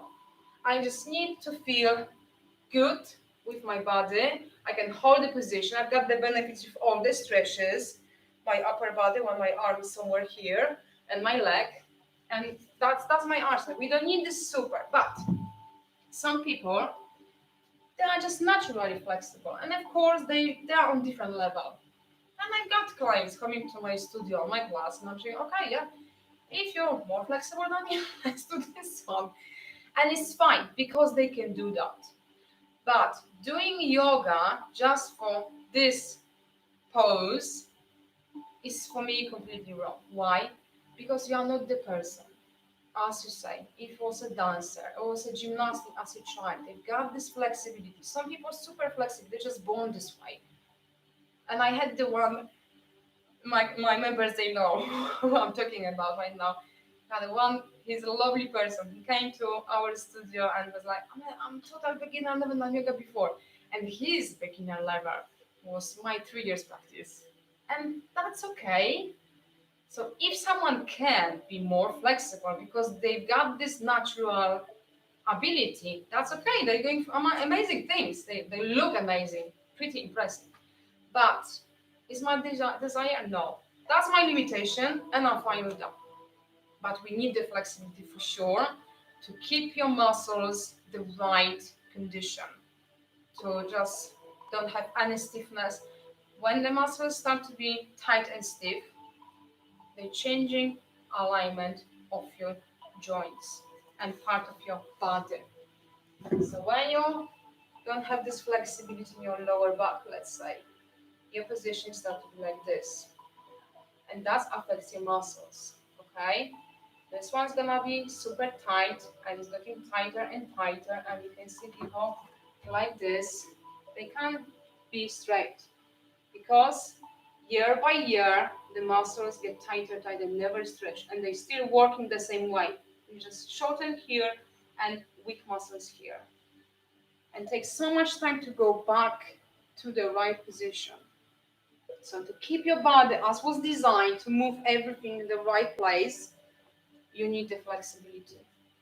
Because simple as that. we just sitting most of the time. And for people who've got another fitness activities, doing some cardio, doing some personal training, runners, cyclings, any other fitness activity, as much flexibility they have, they got the body in balance. Because when you work only for strength, you're losing the flexibility. So as many sessions you have for the strength in the gym, personal trainer, or some cardio aerobic exercise, you need to bring on the table as well the stretching. Could be yoga, could be just the stretching, but when you see the yoga stretches, they are all based from yoga poses. Nobody using the name, but they are based on yoga poses. And I give a good example of the stretching the personal trainer uses for stretching the quadricep. This is this group of your muscles, including your hip flexor. Why? Because it's from this movement, flexing your hip. If it's tight, you can't stay upright. Are you still trying? So you're going to change position of your spine. Bring the pain in your lower back. That's why you need the flexibility to keep your body as was designed. Okay? So the hip flexor to stretch. You can see runners doing this. Okay? But really do the work. No. If you don't understand how to stretch the muscles, you'll get this impression I'm doing something, but it's not doing anything here. It's about muscles control. So first you need to squeeze your glutes to push your hips forward. And now you're pulling your knee back and you're bringing your foot closer. That's the way to feel the stretch. Of course, if you're not that flexible, it's gonna be somewhere here. So instead of doing this one, stand up position, I advise to go lay down on the floor, bring your foot and check if you're able to grab and hold without lifting hips, because that's the sign. Hip flexor quadricep is not ready. So you just work what you have. If you can't reach for your foot, just work for this level. You're still stretching the right muscles the right way. Hope that answer the questions. Question I can see. I was trying to respond to Rebecca this morning when my phone died. Because I was going to say that the primary reason is Instagram. To post photos on Instagram. Yeah. There is no other reason, right? Yeah. For me, doing yoga pose and take the picture is to show how flexible and how strong is my body. And that actually goes completely wrong way. Because right now people just copy the picture. What to do to make this position, how to improve this position, how to do to be better in this position. It's not about the position. It's about what you can do with your body. Simple as that. So king pose. I want my arms in here, but why? That's a really good question. Do we need that? No, we don't need that. If you want to, yeah, fair enough. Got the respect for people who just got this competition with themselves. I want to do that in 3 months. Okay, that's fine. Yeah. But do we need that? No, we don't need that. But for sure, we need this basic flexibility in our body in place to feel good, healthy, and pain injury free. Okay. Do we have any other questions? Not at the moment. No. So let's back to our twisted poses. Yeah. Look at one, similar as we've done on 4. Your leg here. Remember, moving shoulder, not on your arm like this. You can feel the stretch, but the purpose is to add this twist, okay? To work with your core. So when you ask twist, it's not pulling your arm, is to feel benefits more than your shoulder in here or your core muscles. So let's try another twist position. Your legs wide. They don't have to be that wide as mine, as long as you feel comfortable pose. Got your feet pointing forward as well as your knees. Again, hips the right position.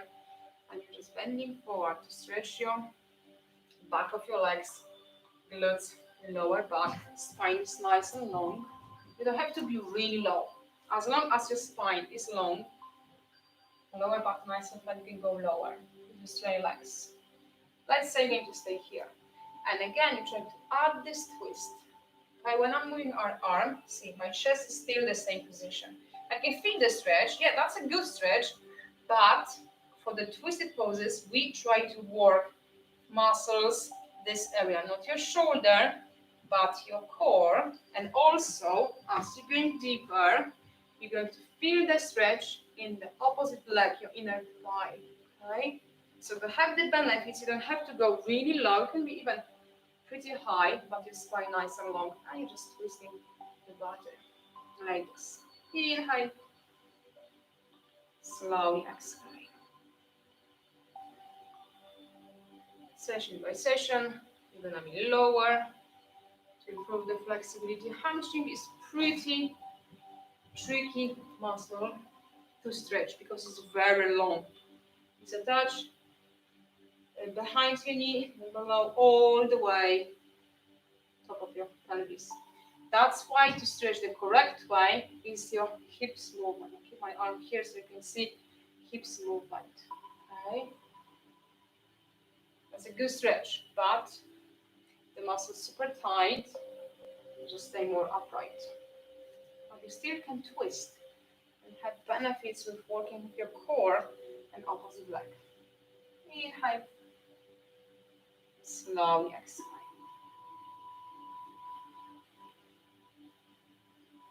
And one more. Inhale, slowly exhale.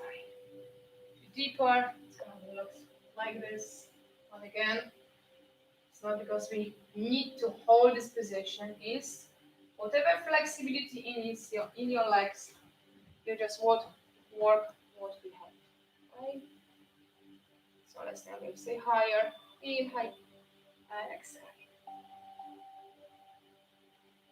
And holding the spine nice and straight, nice and long.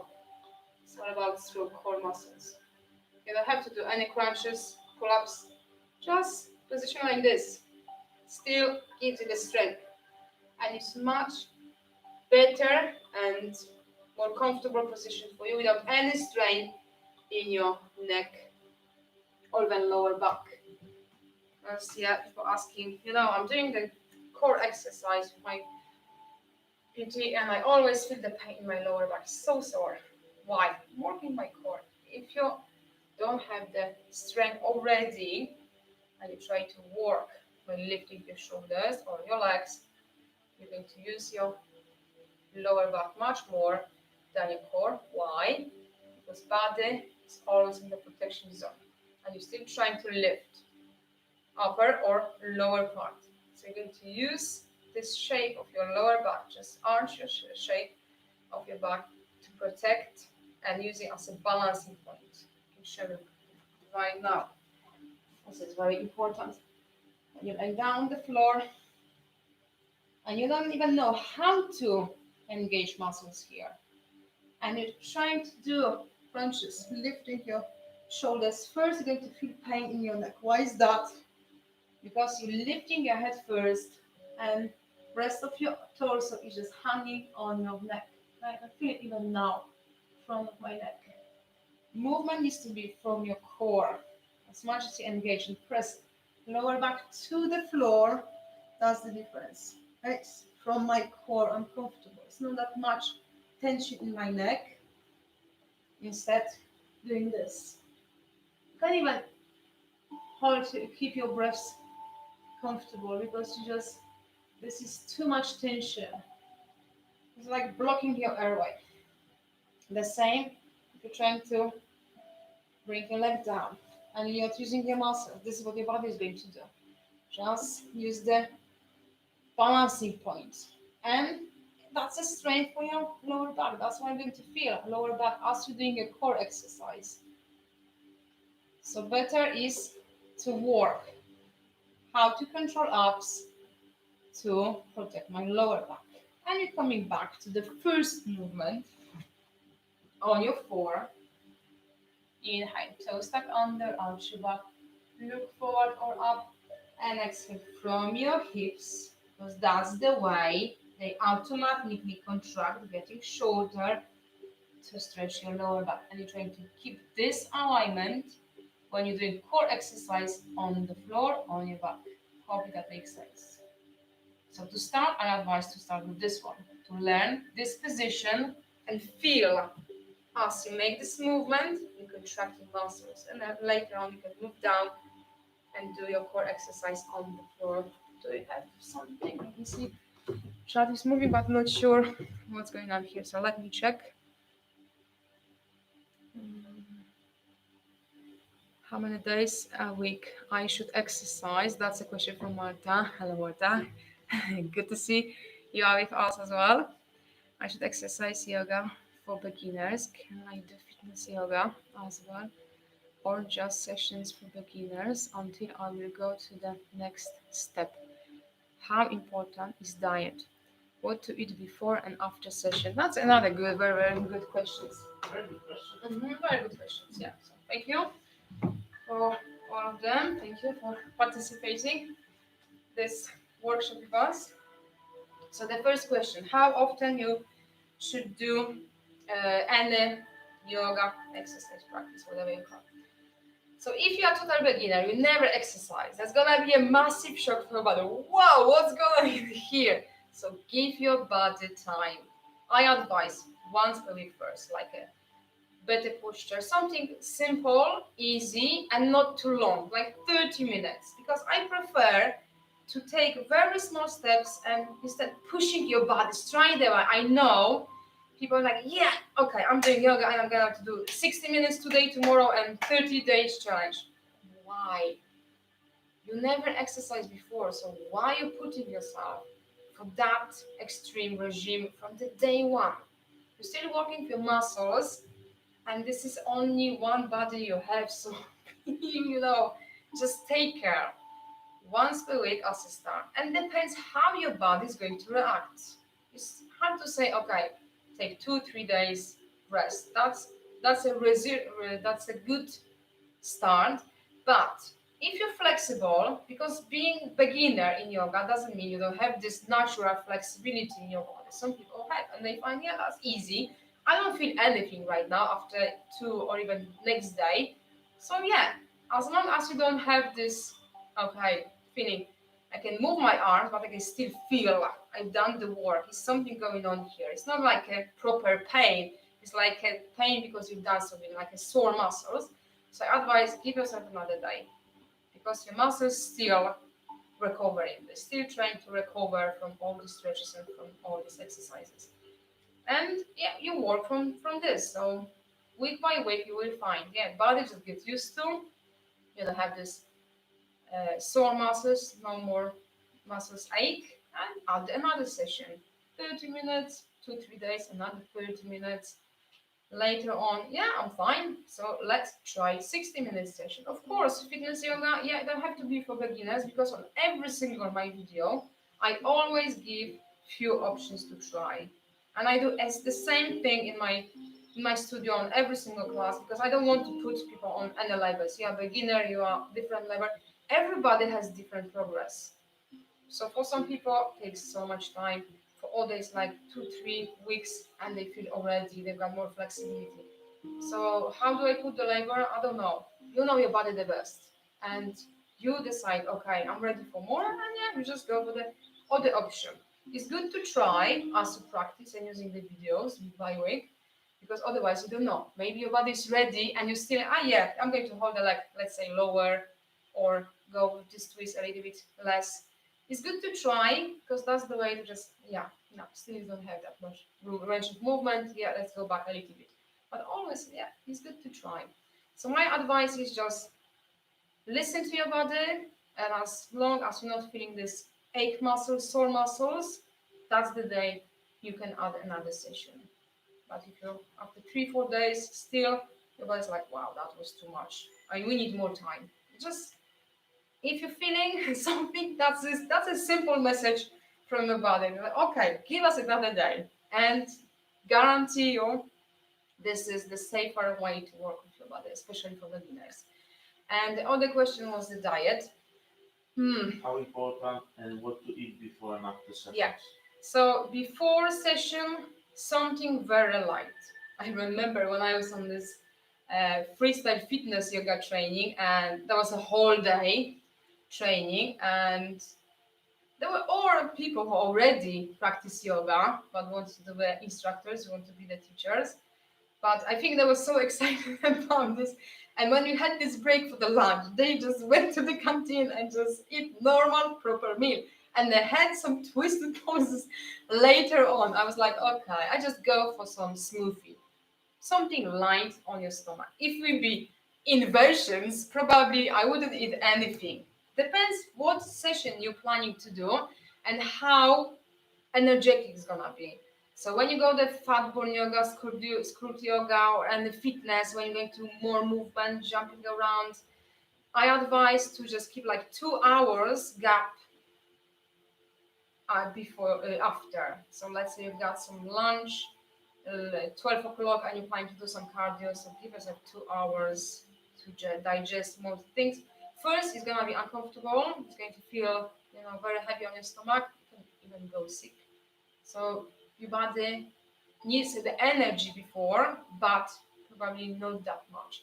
So if you don't have time you go for proper meal, some snack like banana or some energy bar, nuts, just for a handful of nuts, smoothie will be good.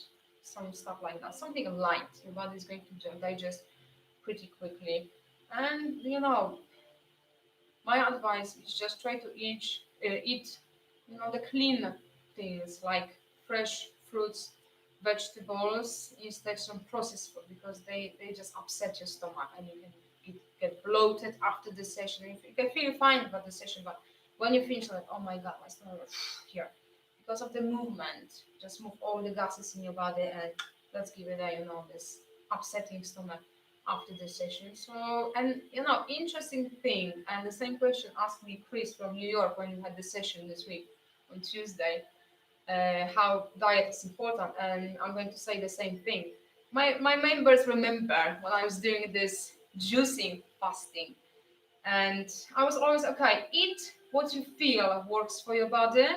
If you're a meat person and you're fine with that, with digesting everything, you don't have any bloating stomach or pains, that's probably works for your body, because everybody is different. So it's hard to say it's a one specific diet for all of us, because your body reacts for different things differently.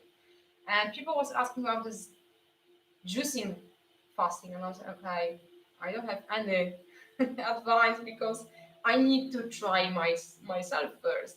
And I did. And after first 3 days, the first one, there was only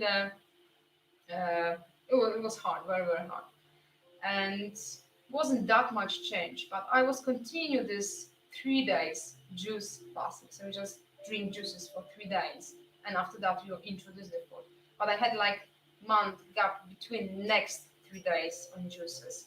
And after some time doing this kind of detox, let's say, with this juicing, I actually noticed my flexibility improved. And I was thinking, I had the chat with them. I said, it's strange to me, because I'm doing the same classes, the same level, not doing anything more. I've got the same amount of sessions with my clients and the group classes, and I can feel my flexibility is better. I can go deeper with the poses and I'm more comfortable. And I was thinking, I didn't change anything. I changed one thing, my diet. So going on the plant-based diets for me helps me with more flexibility. So my body is more flexible.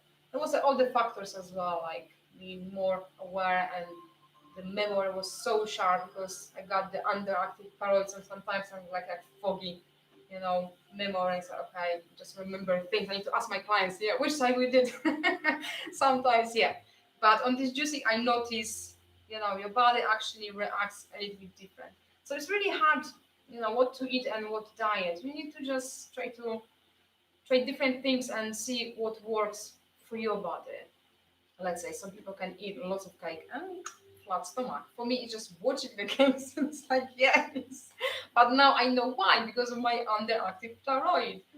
But overall, the advice would be, if you can keep the big gap between meal and your yoga exercise practice, just go for some light snack, banana, or yeah, some smoothie, kind of stuff like that would be probably the best option. And that was another question from Martha. Yes, there was a question from Frank. Hello, Frank. Hello. Do you have any yoga advice for someone who doesn't like to move? Uh, doesn't like to move. If you're doing yoga, you're not moving that much. It's just twist. Try my chair yoga. You're sitting on the chair and just moving your arms. So it's not that much moving around. And that maybe would be good start for you, Frank. Just sitting on the chair. Don't laugh now. This is very, very good stretching. And I noticed for myself, helps me a lot to stretch my hamstring when I'm sitting on the chair. Your position for your pelvis is a little bit different as you're stretching the muscles, the same muscles from the stand-up position. So if you still like to try yoga on the chair. Chair yoga. I've got lots of them. Try them. Yeah. So you don't have to move that much. You're just sitting on the chair and yeah, moving the body. Okay, hopefully that was the answer for Frank. How many days? Yeah, I answered that. How important is the diet? Yes. Yeah. Okay, so that's all I think from all the questions we have so far. Do you have any more from Facebook? No? All right. So twist poses later on. You just adding your leg somewhere here. You can move over there, straight like that. It's all based on the same movement.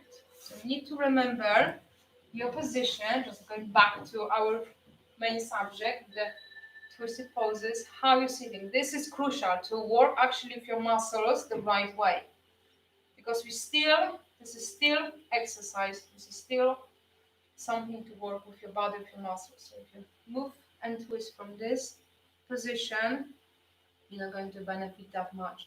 So you need to go back and first let's work the right position. Okay, so that's why it's a good idea to sit higher, even 2 blocks, or the chair.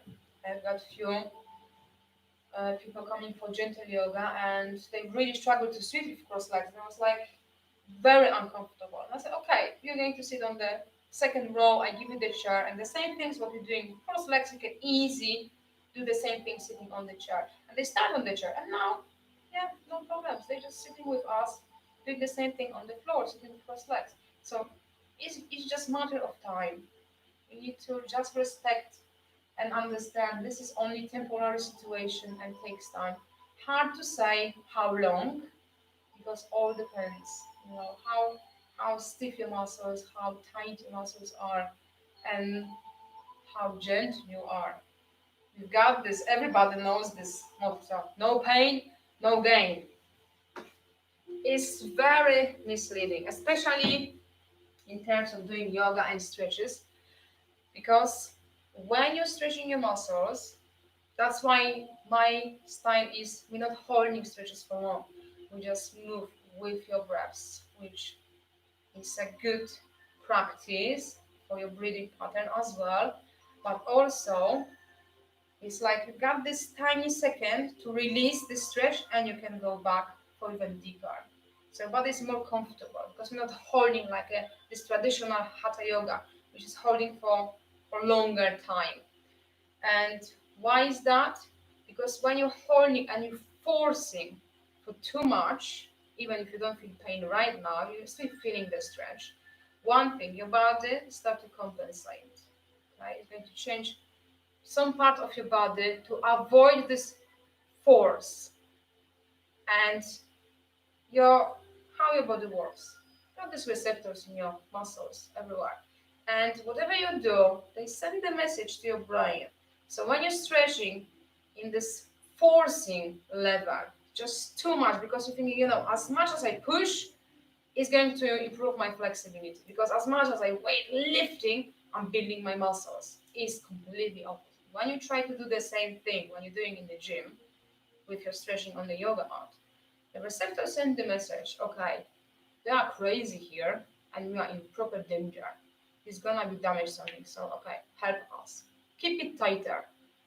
So your body just holds really tight muscles to protect from the damage. And you're still forcing. So what's happened when you force? Something is going to pop. It's gonna be teeny tiny damage, but when you're going to continue your yoga this the same way, one day we will do and you feel it. And that's it, end of story. Tendon, muscles, something is going to tear. And you're out of the game for some time, probably a few months. Not very clever. When you actually work with your muscles, I always try to give the idea where is there too much. I even ask few yoga teachers because they came here and asked, okay, can I do some classes? Okay, but for me it's important you can work with the beginners. And they would keep saying, don't do too much. And I said, how is too much? How they know they're actually crossing this line? Because it's very thin line. And I always try to explain my clients and my participants, when you've got the stretch in scale from 1 to 10, and you stretch your muscles, let's say 1 is very light, 10 is super strong, so it's like crossing this line already, you can tell that. So when you've got this feeling for like 5, 5.5 in this scale from 1 to 10, this is the right level to stretch your muscles. So when you stay with this level, or even 6, a little bit less, you can feel it, but you've got this impression, I can actually push a little bit more. I'm gonna be fine when I push. We actually don't push. So what the message is going to send right now, your receptor from your muscle, okay, you are comfortable with this one, so you can release. So even if you're not crossing this line, and you've got this feeling, I can go a little bit deeper with this stretch, could be twist, legs, whatever, the message is different. Now you can release. So this is how your body works, how they connect with your brain, nervous system, and it's working every single second. Whatever you do is a response. Okay, so hopefully that's all clear. And here we have few, just quick break. And now I'm going to talk about, what is it? Back bend. All right, so all the back extension. That's a super challenging thing to do for, especially for beginners, because you don't have this flexibility and mobility in your lower back to move this way. It's more like we never do that really. But it is important to keep this, body moving to both ways. So to start, preparation for the back bend. Again, coming back to the first one we've done today. This is your first back bend preparation, okay? Which is arching your back, pushing belly forward or down. In this position is pushing down, okay? But it's so important as you stretch your abdominal muscles and you work with this curve, make this muscle stronger, you do the stretch to all the way. Okay, so you need to focus on this one.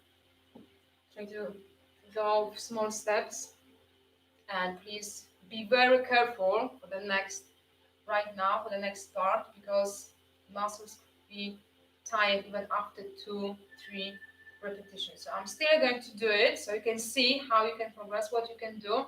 But if you need to take a break, that's okay. So you can watch rest of the session, just observe, and you can ask me the question.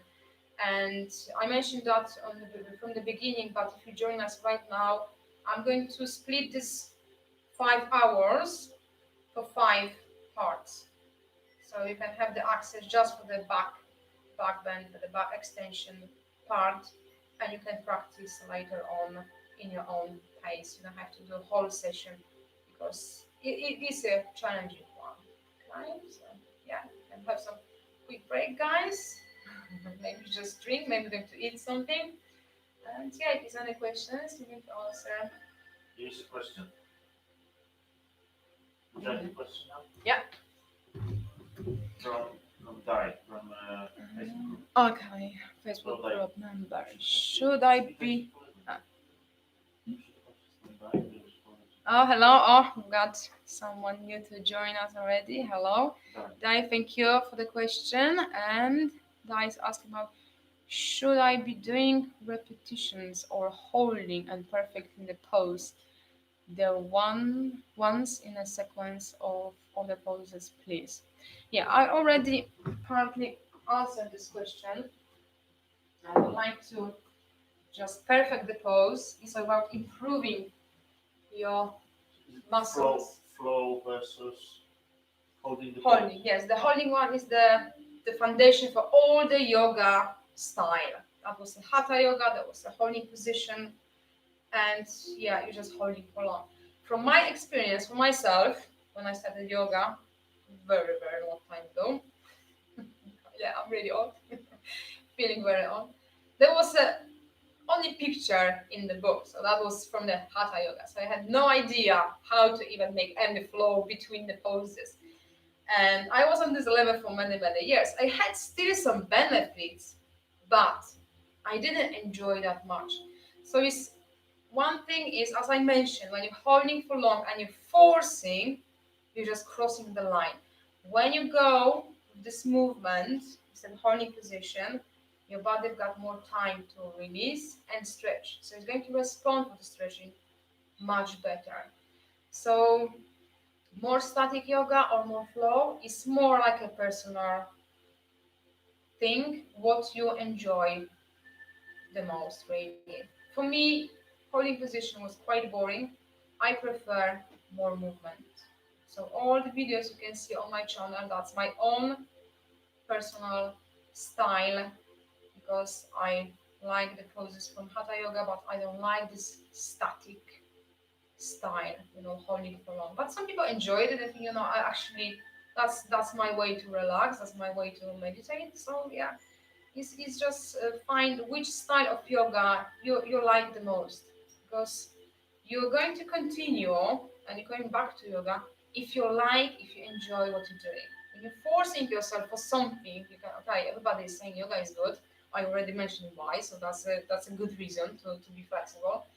But it's like, oh my god, it's so boring. I know it's good for me, but I don't like it. It's not my thing. It's probably not the right type of yoga. And it's hundreds of them, so just go and explore. It's only one thing. It's tricky to find yoga for beginners.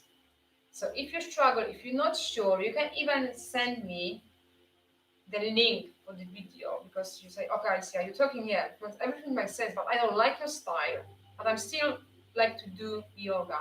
So how am I going to know if I can find different style but still suitable for me for beginners? So I'm happy to see the video, part of the video for someone else offering but different style of yoga. And I can roughly check and say, yeah, that's a level for beginners, or probably just look for another one. Okay?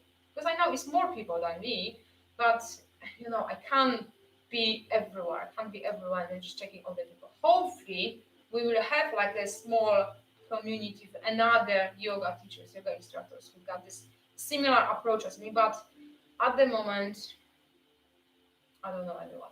So hopefully, you can help me to reach people similar approach as me, and we're trying to change the message to the world. You don't have to be super flexible. We don't need this perfect poses with legs over the head. We need the flexibility, yes, but the crazy one, no, we don't have to. So that we done my way to help you guys to find another yoga, because I understand, it's nothing personal.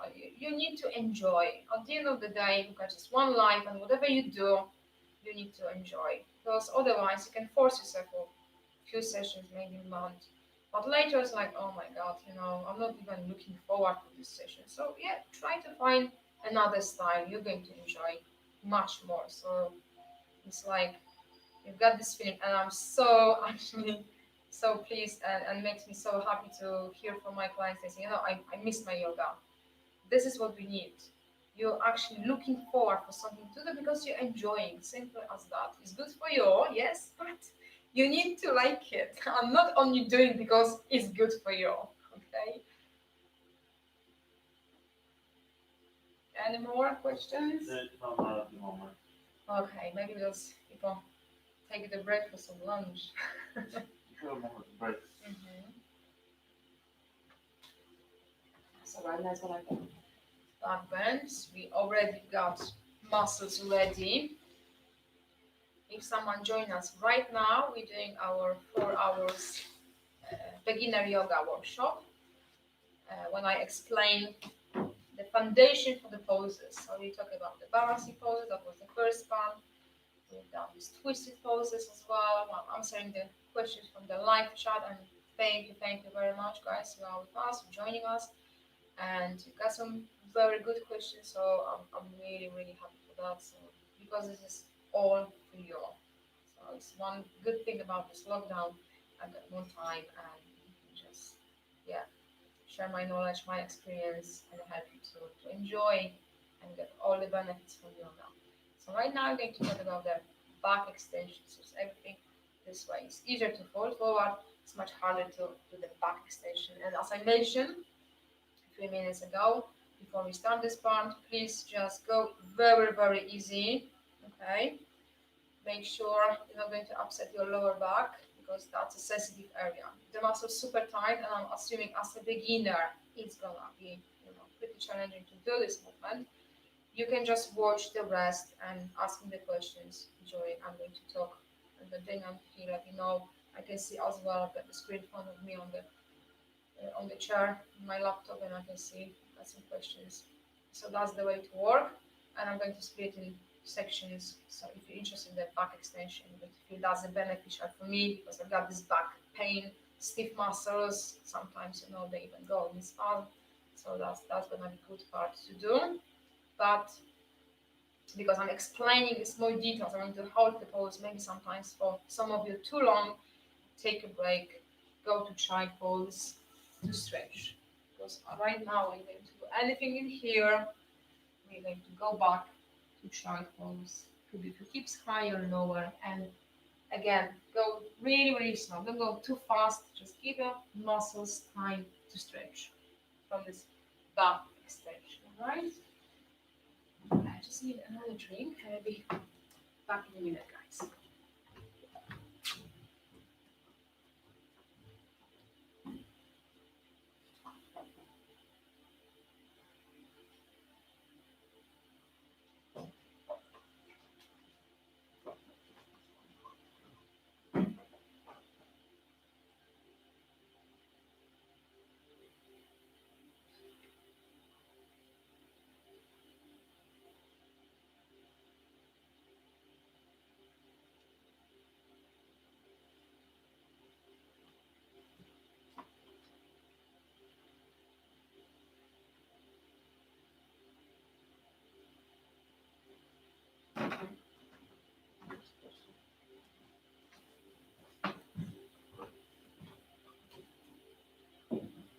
Okay. So yeah, back. I just need to adjust the camera. Stand back positions. See my head as well as my feet.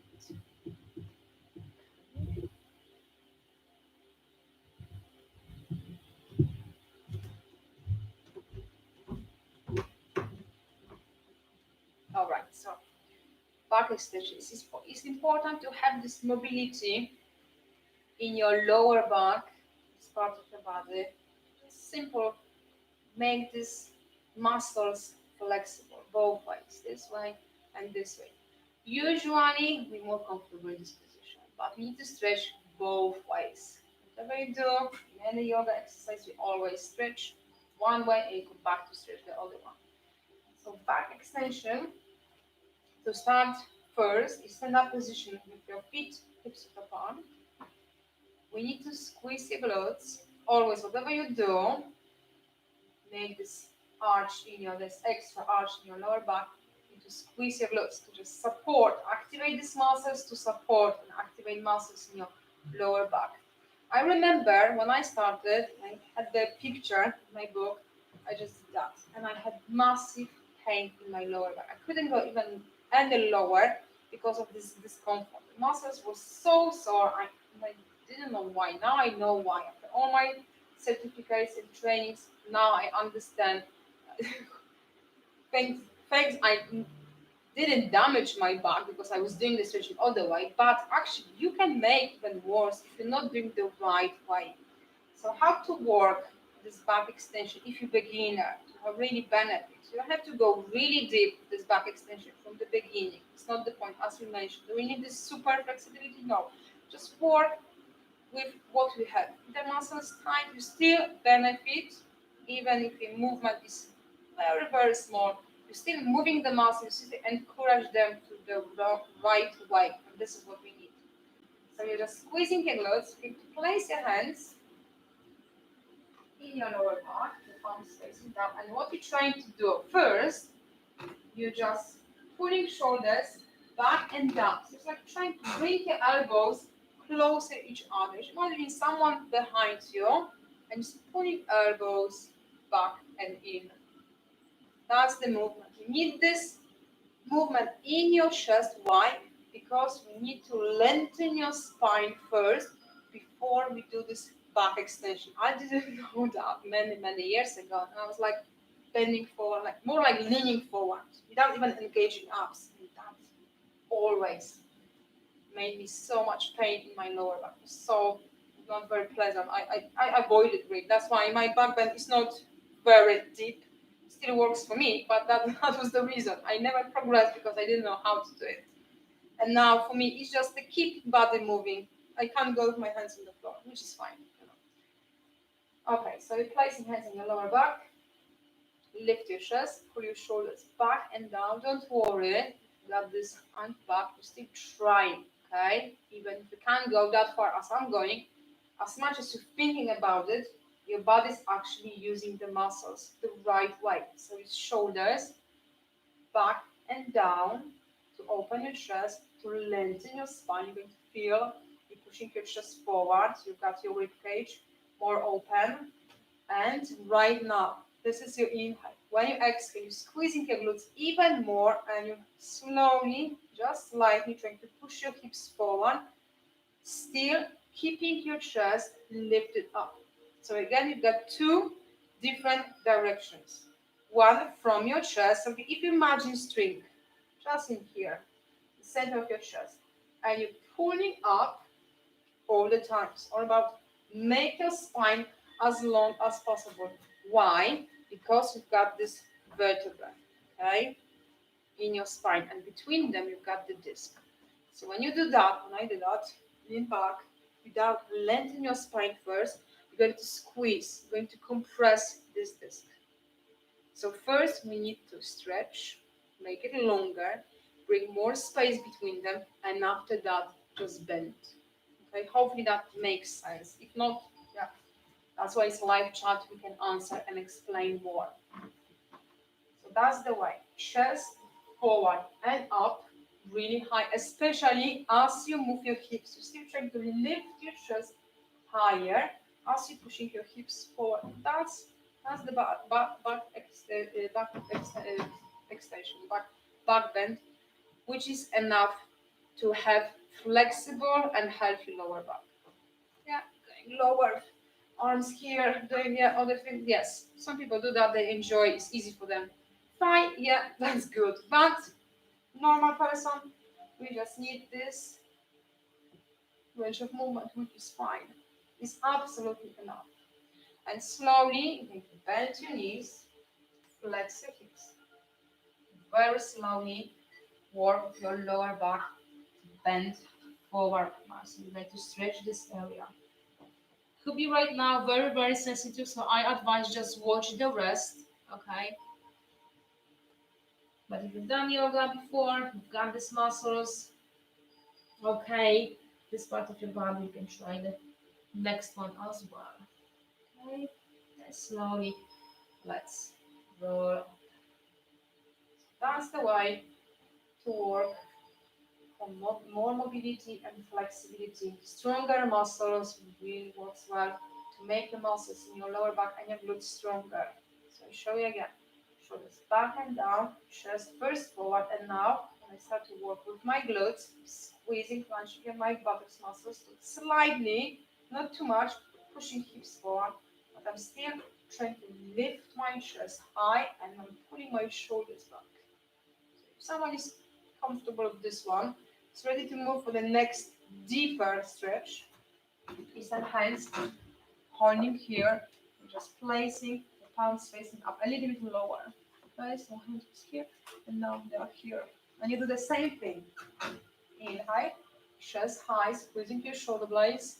And now as you exhale, pushing hips forward, but lifting your chest. When you do that, just leaning back, you can feel pain, discomfort in your lower back. And it's important you're controlling your breaths. Right? So if the muscles tight in your chest, you can't take deep breath in, go easy. Right? Still push, but not that much. So work for stronger lower back and open your chest. Stretch the muscles in your belly area as well. And inhale, release. Slowly exhale. You can try a few more times. Later on, if you still want to go deeper and your body is ready, feeling, yeah, that's a strong muscles, I'm comfortable with this one. Another option is place your fingers all together, but the action in your body is still the same. Shoulders forward and back, chest forward, and squeezing glutes, lifting chest, arms closer, or you can move up. This gives you deeper stretch in your shoulders and your chest to open up even more if your body is ready. And again, very slowly, your knees always bent, almost like a squat position, really low with your hips because you're trying to rest your upper body right now, your ribcage, your torso, on your legs to go easy, your lower back. And maybe let go of your arms or let go of your body back and forth.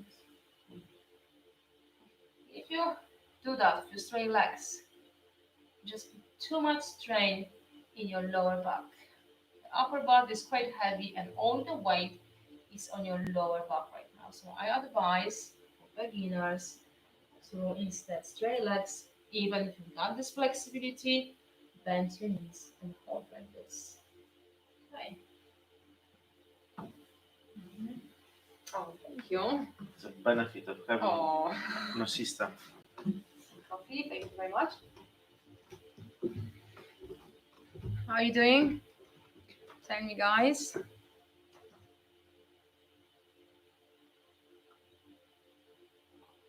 Not yet.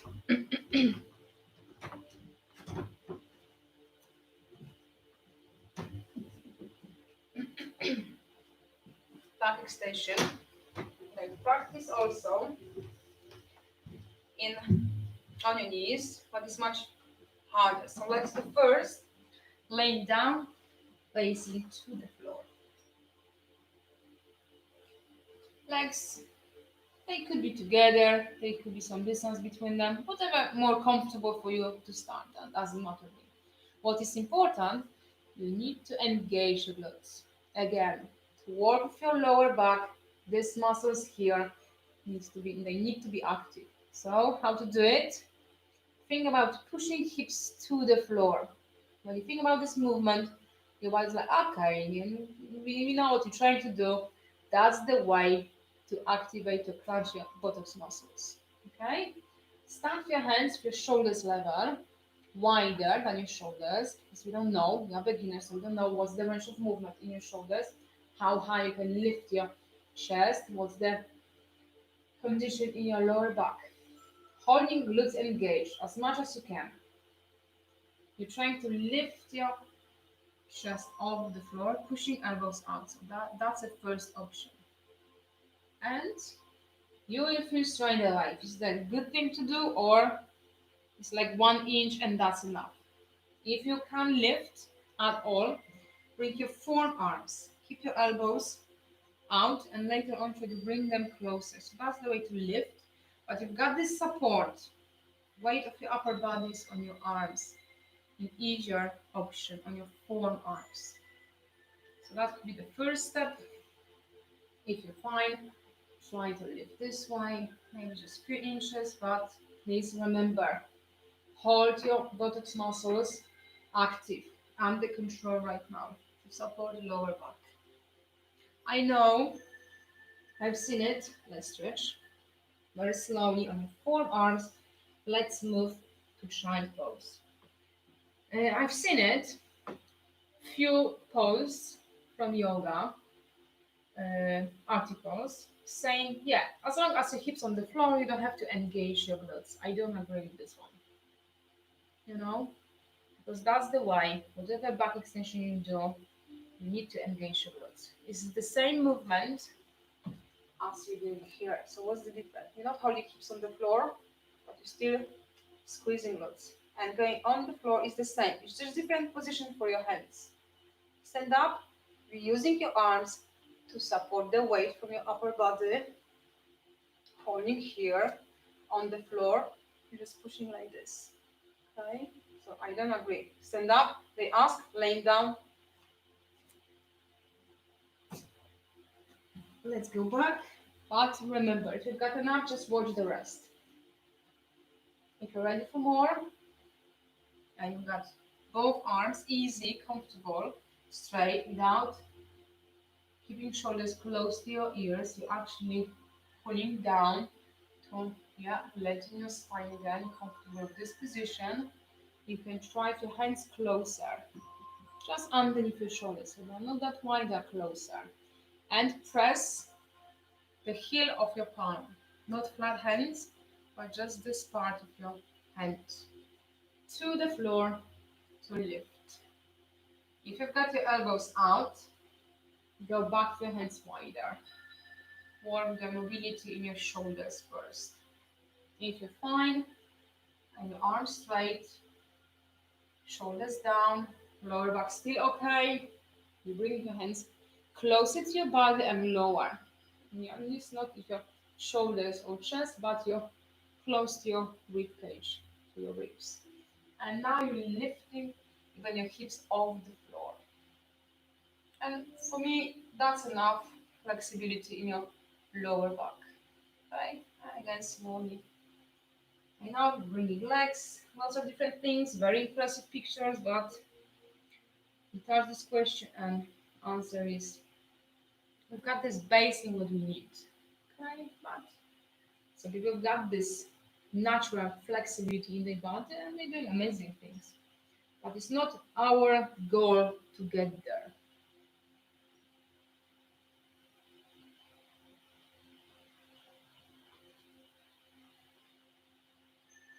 Okay. Another one is on the knees. It's a little bit harder because it's hard to squeeze glutes. Much harder in your leg. Is that? My advice for this one, we're using blocks on my classes because I find this is very, very helpful. So you've got one block between your feet and the other one on your hands. Okay? So for now, we're just going to use one. The same way. So as you can see, doesn't matter, we got the back extension, stand up, laying down, we still make the same movement with your muscles, with the same action with your muscles. Right? But instead of pushing forward, you push them to the floor, and you're lifting chest, lifting back, the lay down is just lifting up. So when you're on your floor, the same thing needs to happen. From your shoulders, pushing back and down, squeezing glutes already, and as you exhale, just straight push your hips forward by lifting your chest. Okay? And slowly exhale, relax. You can go to child pose right now. Just rest, stretch your muscles. Very, very slowly. Take your time. Next option is one hand at the back in the center. Pushing for more and lifting the one arm. It's going to be more challenge right now because you have just one hand, but avoid any rotation. You've got your chest facing forward as we had both hands. I want to try one. And you will see if it's comfortable or for now it's just too much for your lower back. And after every one attempt, we're trying to stretch the muscles in child pose. Next step is reaching lower and further. You got two blocks, so you don't have to lean back, which is on the right thing to do for your lower back. Now you need a little rotation. Again, not too much, because It's not good for your spine. Just more from your shoulder, okay? Reaching back. So check if you're comfortable to reach and place your hand on the block. Still strong glutes and still trying to move your hips forward and lifting chest up. Okay, arm to your side, or you can try inhale, slowly exhale. Inhale and exhale. Try the other side from your shoulder. Really pull your shoulder back. Opposite arm, inhale, slowly exhale. Inhale, and slowly exhale. Let's stretch again, very slowly. Take your time. Hips higher, lower. Good breaths.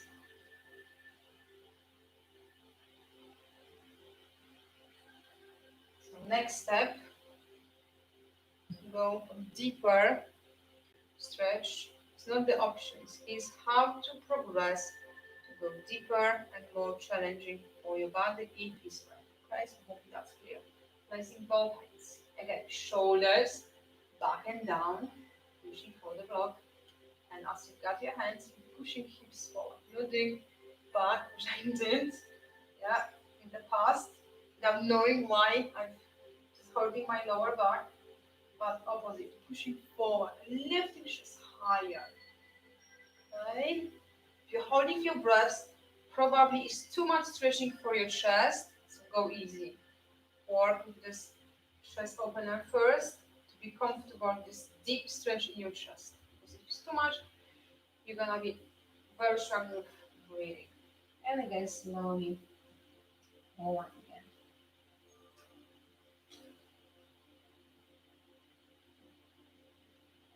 Next step, as you can see, is a lot of them.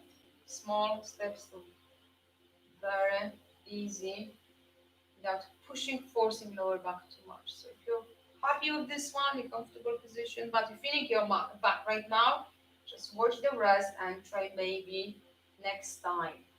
Okay? So trying the same from your shoulder. It's not by twisting whole your body, chest and your hips. It's more from your arm because it's a chest opener as well as strengthen your lower back. Then you've got your toes tucked under, you've got your heels a little bit higher. And you try again. Just touch your heels or when place your hands. The same movement, pushing hips forward and lifting chest up. And the last one is gonna be the feet front. Like this. Good breath, nice spine. And slowly bring your hands in your back. And let's stretch.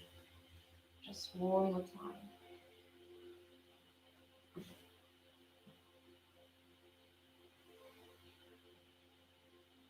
Please be careful with this back extension.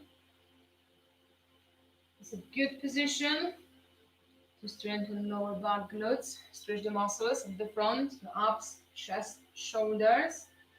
But just as you remember, not crossing the line for pushing too much, and lower back is a sensitive area. Not used to this movement. Bend forward, yes, fine, but the other way, probably we're not doing that much very often, probably maybe even never.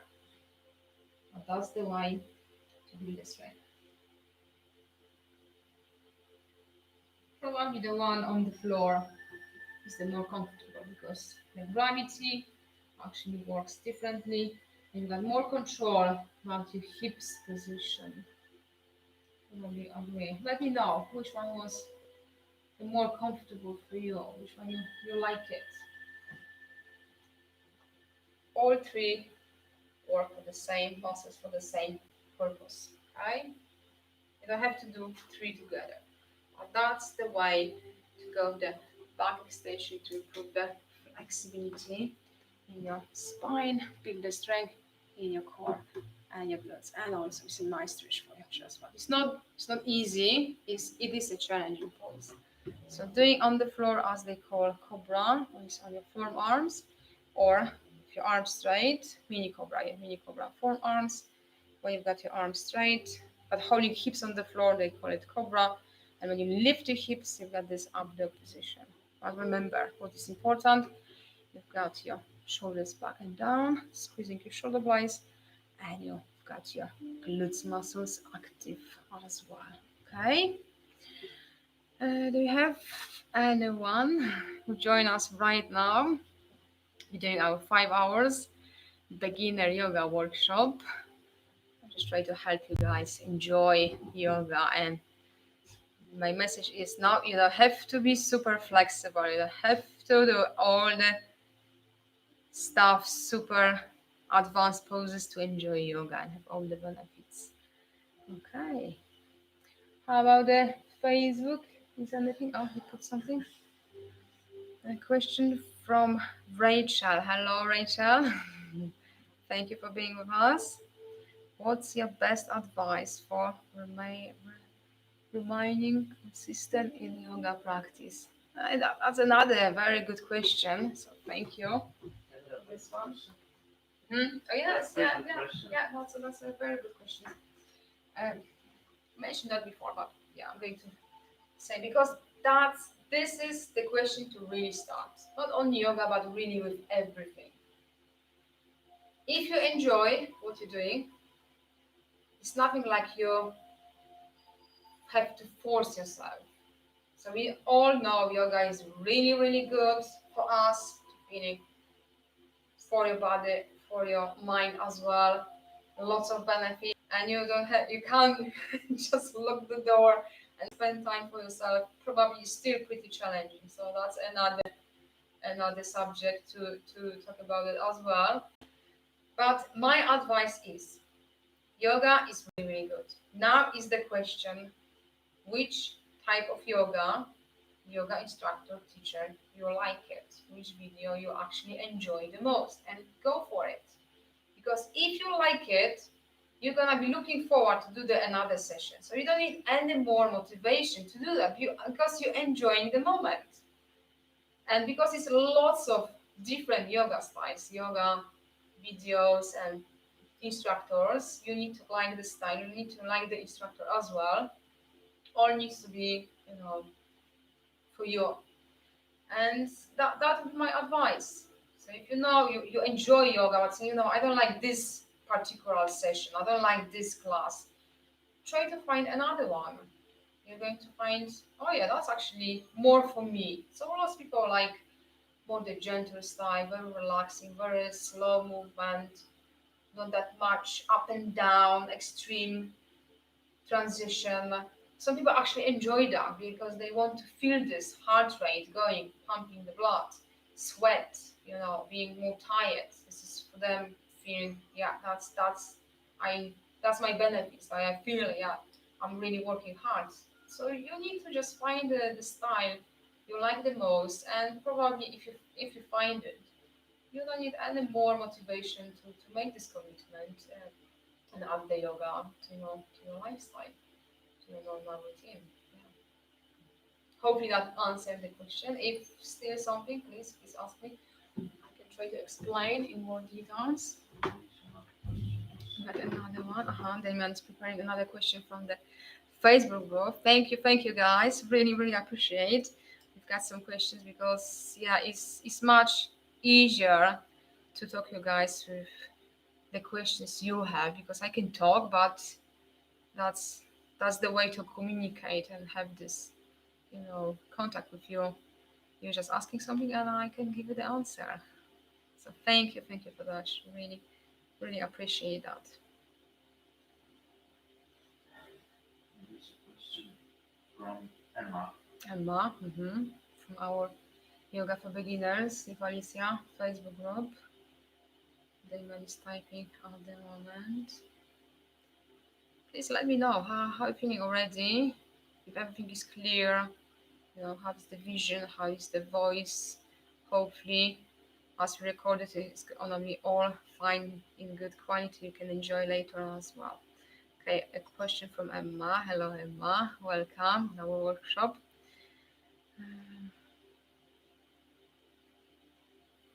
I lost the question. Oh yeah. From Emma. Do you have any recommendations for poses for anxiety?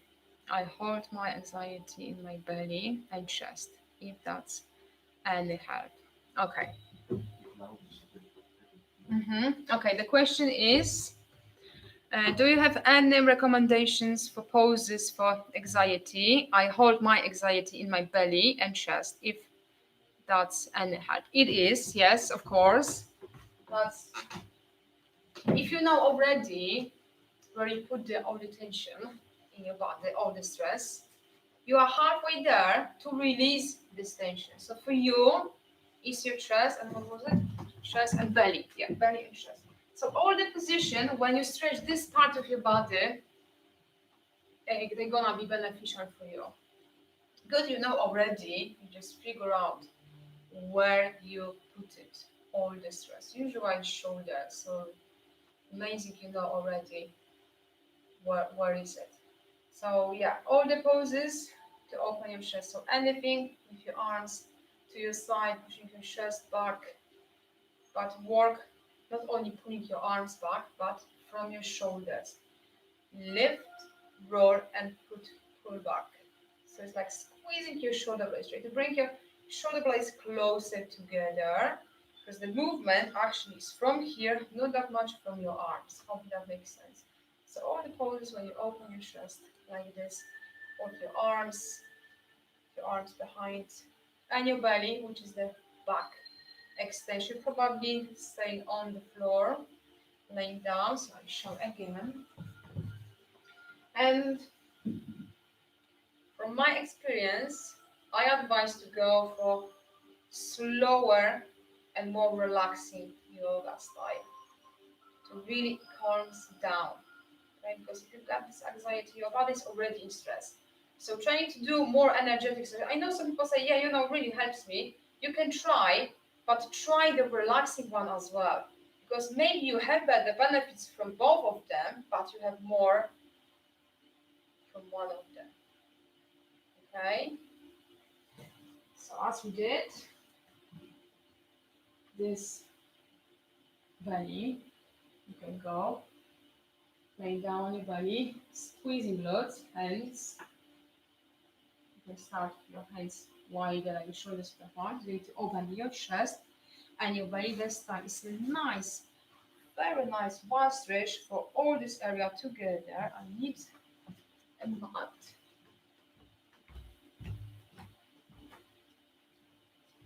Could be blanket. We're using yoga bricks. We've got blocks and bricks. I'll show you the difference right now. Let me run the blocks as well.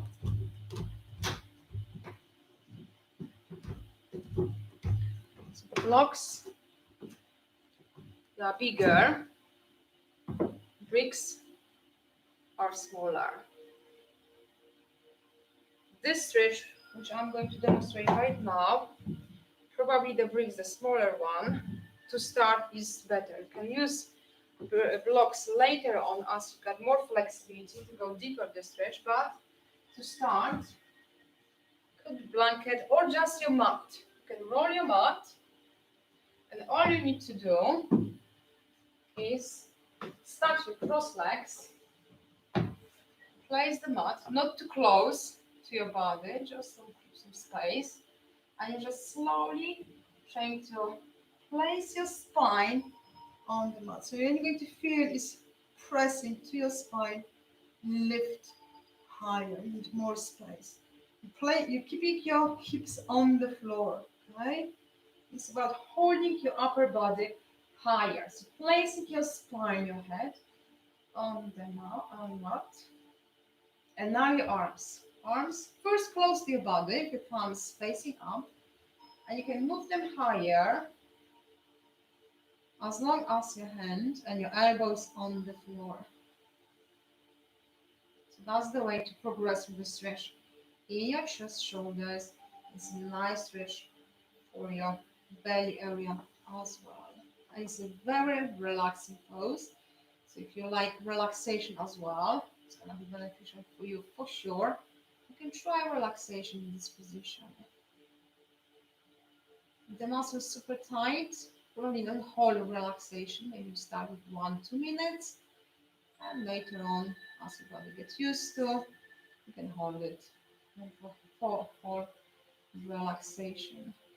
What's really nice for people with hunched back as well, how to get out from this position. Press your elbows. You want to get always support and protect your lower back. So press your elbows, lift, place your hands, and slowly let. So use the help from your arms to get up, to go easy to your lower back. So that's for start, just using the mat. If you need deeper stretch, you're going to use the bricks. They are smaller because you don't want your chest too high because it's going to be too much. And you place the blocks the same place, your spine. So one, it's going to be somewhere between your shoulder blades, and the other one for your head. If you place too low, as you try to lay down the block, you're going to feel pressure on your spine. So just lifting higher. Cross legs, it's easier to control how you're going down and support lower back with your elbows on the floor. Placing the block. You can first ask someone to help you to place the block in the right place. Okay, and the other one, just to support your head. So you've got upper body, the same height, hips lower, nice stretch. For neck, if you're comfortable, instead of holding this way, you can hold the flat part and head is a little bit lower. It is beneficial for you. As long as you feel position is comfortable, oh yeah, that's nice. I like to hold it. That's a simple message from your body. Yeah, you should do that more often. And slowly again, elbows, press, go up. And always stretching the other side. So let's sit down for cross legs, fold forward, or you can change position to child pose. Maybe resting your forehead, could be blocks, don't worry, no blocks, you can twist with your hands. And you can just fold, rock your hips side to side. Or you twist as well because they stretch your chest and your arms. So for cross legs, we actually done this as a second part of this workshop today. Nicely open, just shoulders, work with your belly as well. So healthy. That's good answer.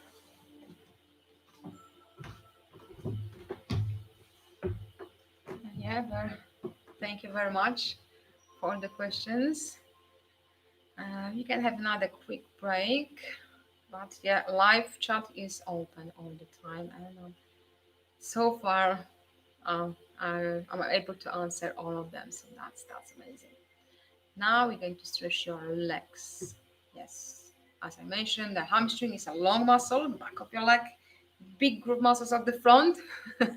Pretty challenging part of your body to stretch, to be honest, but yes, we can do that. You can do that even if the muscle is really, really tight.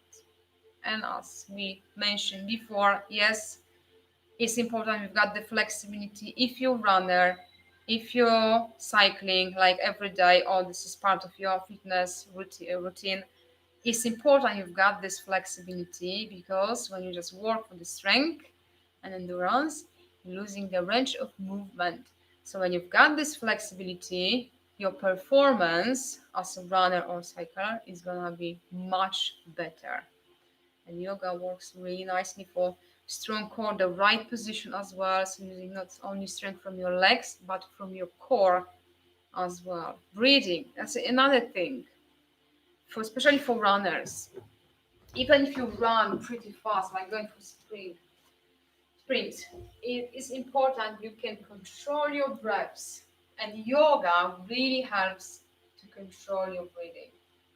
So as long as you've got this breathing nice and slow, nice and calm, doesn't matter what you do, you can perform. You can run faster, you can run longer distance, because you still deliver the oxygen into your body, because your breath's deeper, which means at the same time, the same breath in, you've got more oxygen, more power for your muscles, right? So hopefully that's a good explanation for you. Another reason why yoga is so good for all of us. Okay? Right. Quick break.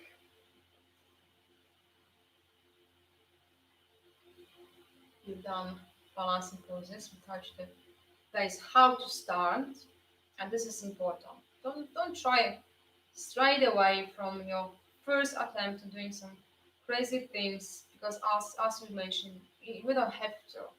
It's like start with your body. Okay, all the pictures look amazing. Yes, very impressive, but it's more about what you can do with your body today.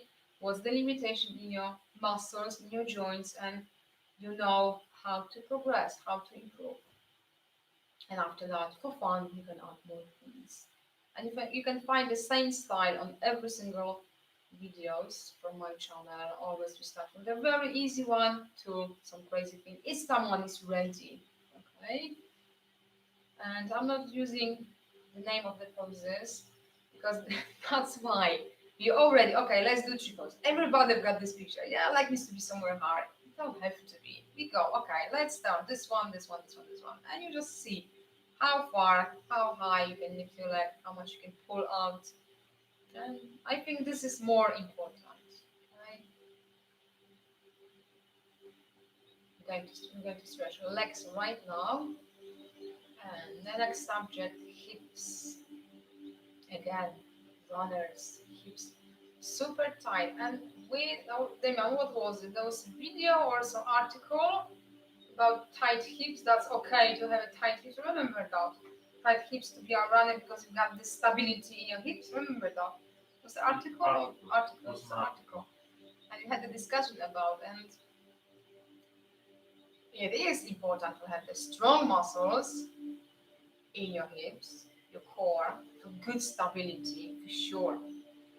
But if all of a sudden you have the wrong step and you don't have this flexibility, your muscles not that elastic to respond quite well without any injury, yes, that's why you need the flexibility to protect your muscles and your joints from injury. Because when you, let's say there was an uneven surface and you didn't notice that it was like a hole or something, and just your one foot went the wrong way. It's in wrong position. And you've got these strong muscles, but you don't have this flexibility, so it's not ready to stretch muscles more from the range of movement. Let's say your knee, your ankle, or your hip. You're gonna be out of game for some time. Yes. That's why flexibility with strength together as the best combination.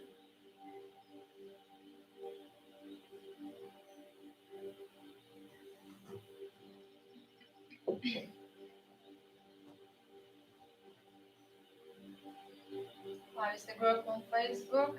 Got any questions? Suggestions maybe for some pose? Yeah, there is a question. Uh-huh. But it's a quick one. And you will say, there's quite a few people asking Uh-huh.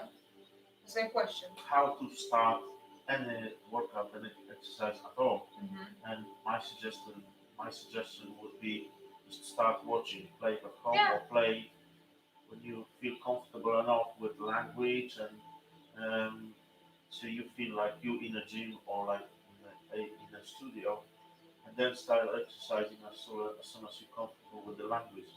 So I can't imagine anyone starting like opening the first video of yoga and starting exercising.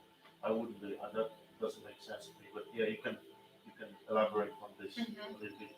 So how to get ready to start, because this is what's putting people off. Oh, I can't do it. I can't do it. Mm-hmm. I don't know what they're saying. And yeah, first you have to be, I think, you have to be comfortable with the language. Yeah, of course. So how to start? Which class to choose? Now is a perfect time because you can find lots of different yoga videos on YouTube. And yeah, as Damien mentioned, first just Yeah, play and watch. Okay, that's interesting. I'm be interested to know if I can do that, and you can try. Of course, the first thing is to find the right level, and probably, to be honest, that's gonna be the tricky one. If you like my style, no problem. To start, I advise to go with better posture, healthy back, easy yoga, yoga on the chair. Better posture, healthy back is the 30-minute session. Okay, yeah, 30 minutes, not too long. You don't have to do whole session. So first, I'll do just watch. Yeah, be comfortable, just play, watch, and just okay. Yeah, that's all clear for me. I like the style. I'm going to start it up. Now, very easy sessions, still very gently stretching the muscles for beginners. So it's not like forcing for too much. Even if you're trying, I don't give another options to push you for more. This is like okay, this is 1, 2, 3 poses options, and that's it. Fitness yoga, school yoga, different story. You're going to find the other crazy things because I've got my members and I know what I can do with them in the normal circumstances when the people coming to my studio. So I know they are ready and I give them more options as well. But the first to start will be the very, very easy stretches. They are still super beneficial for all of you. And it's nothing like you straight away from day one, you need to do the splits. If you want to, that's your desire, fine. Yes, we've got some preparation for splits as well. And yeah, you can do that too.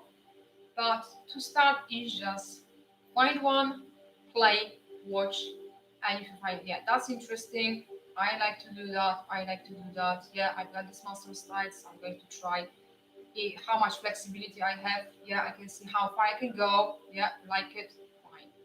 So first, find the video, watch, check if you like it, and yeah, if it's the right level. I think my style is not your style, which I understand. That's why it's lots of different people like me out there.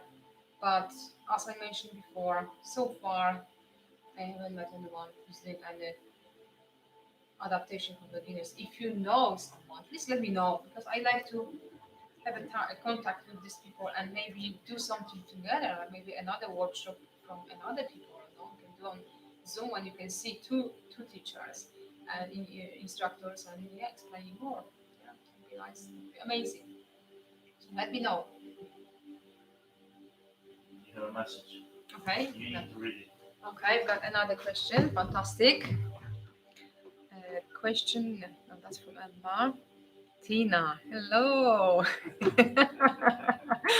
Oh, good to hear. I can see you, but good to hear from you. Missing the studio so much. You are doing the most fabulous job, and the workshop is making me want to come along and join in. Fabulous information too. Well done. Oh, thank you very much, guys. I'm missing you so much in here. The message to Tina, we remember the spots where Yes, yes, they are here, empty. You know, you should leave the mats here, and I can just put them here and pretend they are still with me. But every session when I'm doing depends which day it is. When I'm doing school yoga, I'm thinking about Wendy and all the people. When I'm doing fitness yoga Monday, yeah, I think about you guys, and I say, okay, what they would ask today, what they want to stretch, and I'm trying to figure out. So yeah. Tina, there are some Tina, there are some people they have spots on in our studio like stars on Hollywood Boulevard. Yeah. Thank you. Trying the best.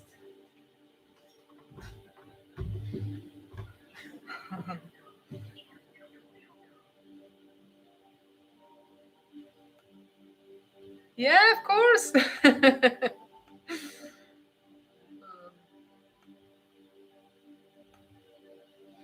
Something is blocking the view. Come on, close it.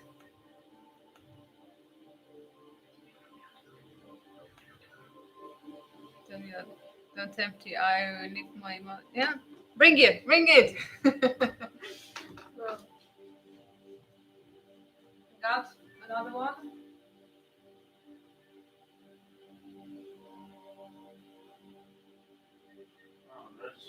another one. Okay.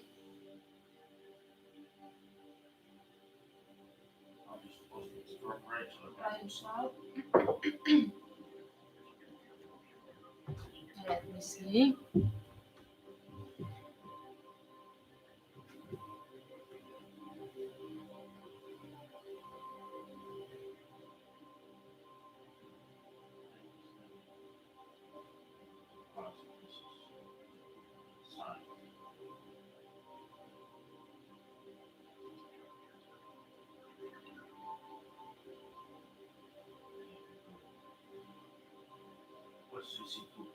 Mm-hmm. Yeah. You put it already because I can't see it.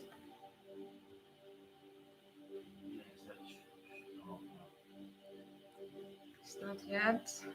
Just waiting for the question. We've got a group on our Facebook, and they might just type it on YouTube so you can see the question and what is the answer for this particular question. Still not there.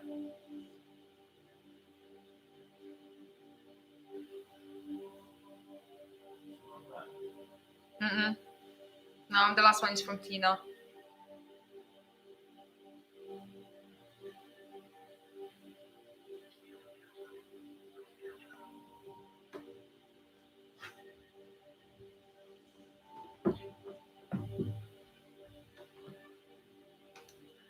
If you join us already, we got our workshop for beginners. We talk about all the foundation poses, how to work with your body, how to adapt for your own individual needs, and what is important in this particular position, what you need to work the most and focus the most to have all the benefits from each poses. So we were talking about the balancing poses, how to balance on one leg and which muscles needs to work and why we're actually doing this poses. That was the first.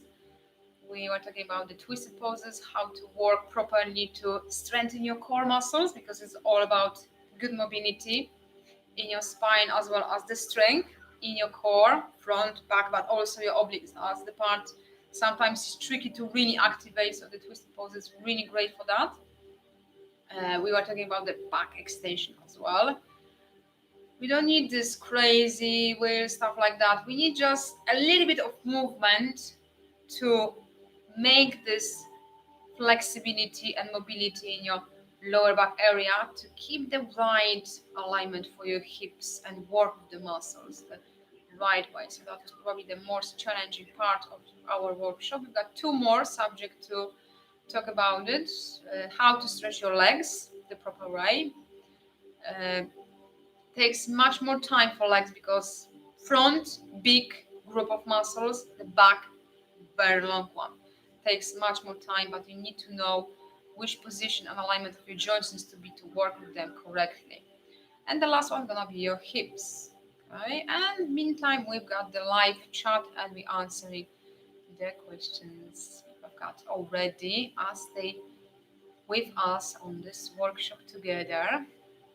Okay, what is the question? I have a question. My hip flexors are super tight, as are my hamstrings. This, coupled with bad knees, makes me prone to injury. Poses like pigeon specifically are exactly what I need, are the most risky. I agree with that completely, no question about this. What are some gentle hip flexors and hamstring stretches I can do it to improve?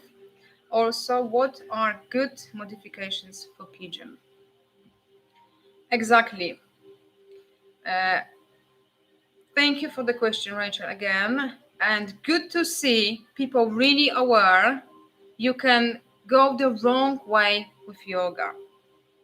Because when you type, okay, butt back, tight hips, how to stretch hamstring with yoga, you most of the cases your answer on the screen gonna be super advanced position shown by someone who doesn't have butt back, super tight hips or super hamstrings. how they advise this option as a stretching for someone who is not that flexible. And exactly that's why I'm here. And this is exactly what we're going to talk right now, how to stretch your legs, the long hamstring, the big quadriceps and hips later on, maybe even together because they are work together, to be honest, in the right way. I agree with you, Rachel. The pigeon pose is a good one, but if you've got flexible muscles. If you don't have, this position can actually makes your situation even worse. Okay, so let's talk about it. How to stretch your hamstring. Start the easy way, so you can actually benefit from the stretching instead just killing your muscles.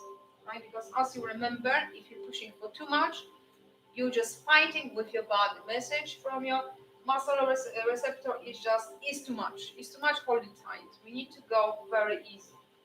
How to stretch. First one, we're going to start with forward position. As I mentioned, we're not doing straight legs and hanging your upper body on your neck. On your lower back. We actually start with your hips, flex, knees bent, and slowly go lower. Back could be round in this position. But what is more important, we try to bring your chest close to your legs. If you can't go that low because your glutes as well as your hamstring super tight, we can use the chair. Just let me grab the chair.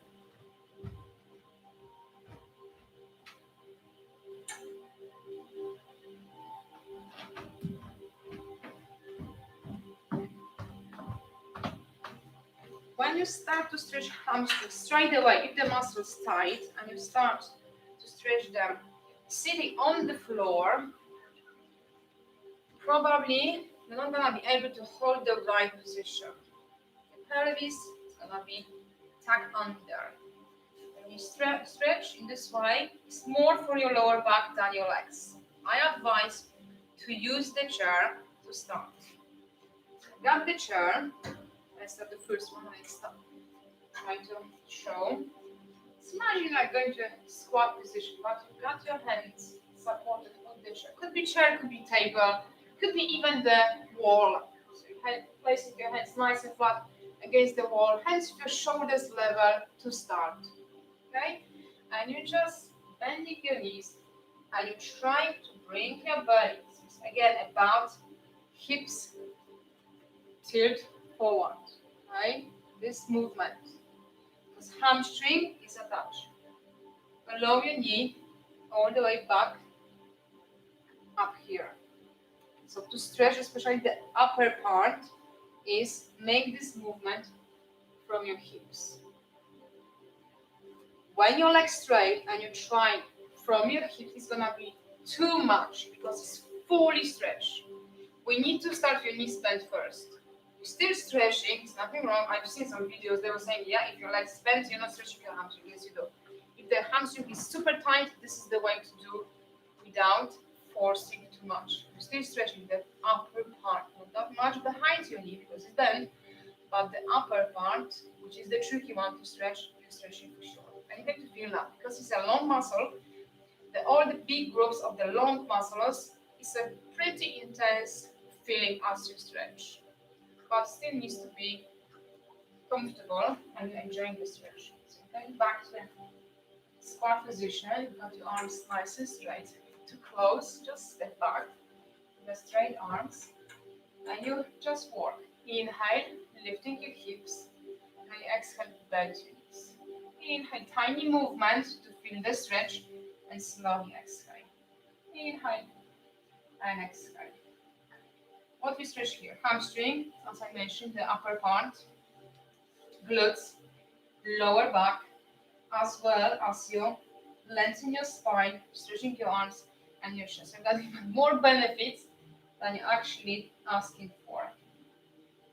Holding your knees bent. Later on, as they're more flexible, you're gonna be able to lift your hips higher to stretch your legs a little bit more, but still try and keep your belly close to your legs. You're not doing this movement. That's a compensation. If If your body is not ready to stretch your hamstring as you try with your straight legs, you notice this movement. It's going to bend from your belly area to make this round back, and you're going to pull your head to your chin. So that's the message for you. Okay, this is too much. Let's just go back and be really aware. How is your upper body as you're trying to stretch your hamstring? Of course, you don't have to be that low, that the wall can be a little bit higher. But this is the way to start, to encourage your body and learn and practice how to work with your pelvis. Because to stretch hamstring, not to strain on your lower back, is your pelvis position. You need to tilt forward. It's like a hinge. So this is one part, nice and straight, and the leg is the one only you can bend in your hip area. Hope you can see that. Okay? But halfway, you need to bend knees because hamstring is tight. That will be the first exercise for hamstring. Another one, I show from the side. Grab the chair, just sit on the edge, that the benefits from your core as well. So you can see it very deep. You need this space for your legs. And just the edge of the chair. And your leg. Depends how easy stretching. If you're feeling already, your leg is of course bent, which is fine. But the way how you're sitting helps you to stretch or just exaggerate and encourage you to hold the position not in very good shape. So again, tail pelvis, tilt forward. Again, going back to the first exercise today, and as you can see, this is the one we need to practice the most. Cat and cow pose. This is how they call it. On your floor. How to work with your pelvis. When you inhale, toes tuck under because that's encouraged the muscles to stretch. Pushing belly down and towards your legs, and you're looking forward or up to stretch muscles at the front. And now when you exhale, going all the way.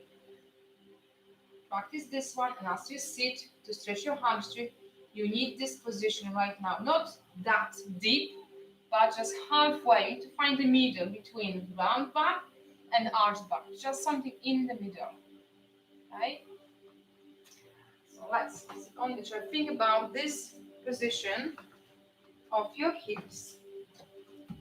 Tilt forward, just slightly. And if the muscles tight, bend your knee. First, start with your foot. Inhale, toes to the floor, exhale.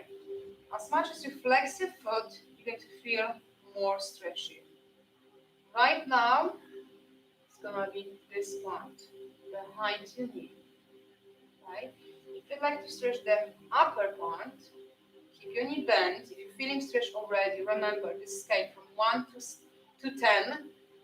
1 is almost no stretching, 10 is super strong, almost crossing the line for good stretch and just going for the forcing zone, let's say. You're trying to keep the 7 right now. So you can feel, I can stretch my leg a little bit more, but I'm not doing that. I'm comfortable with this one.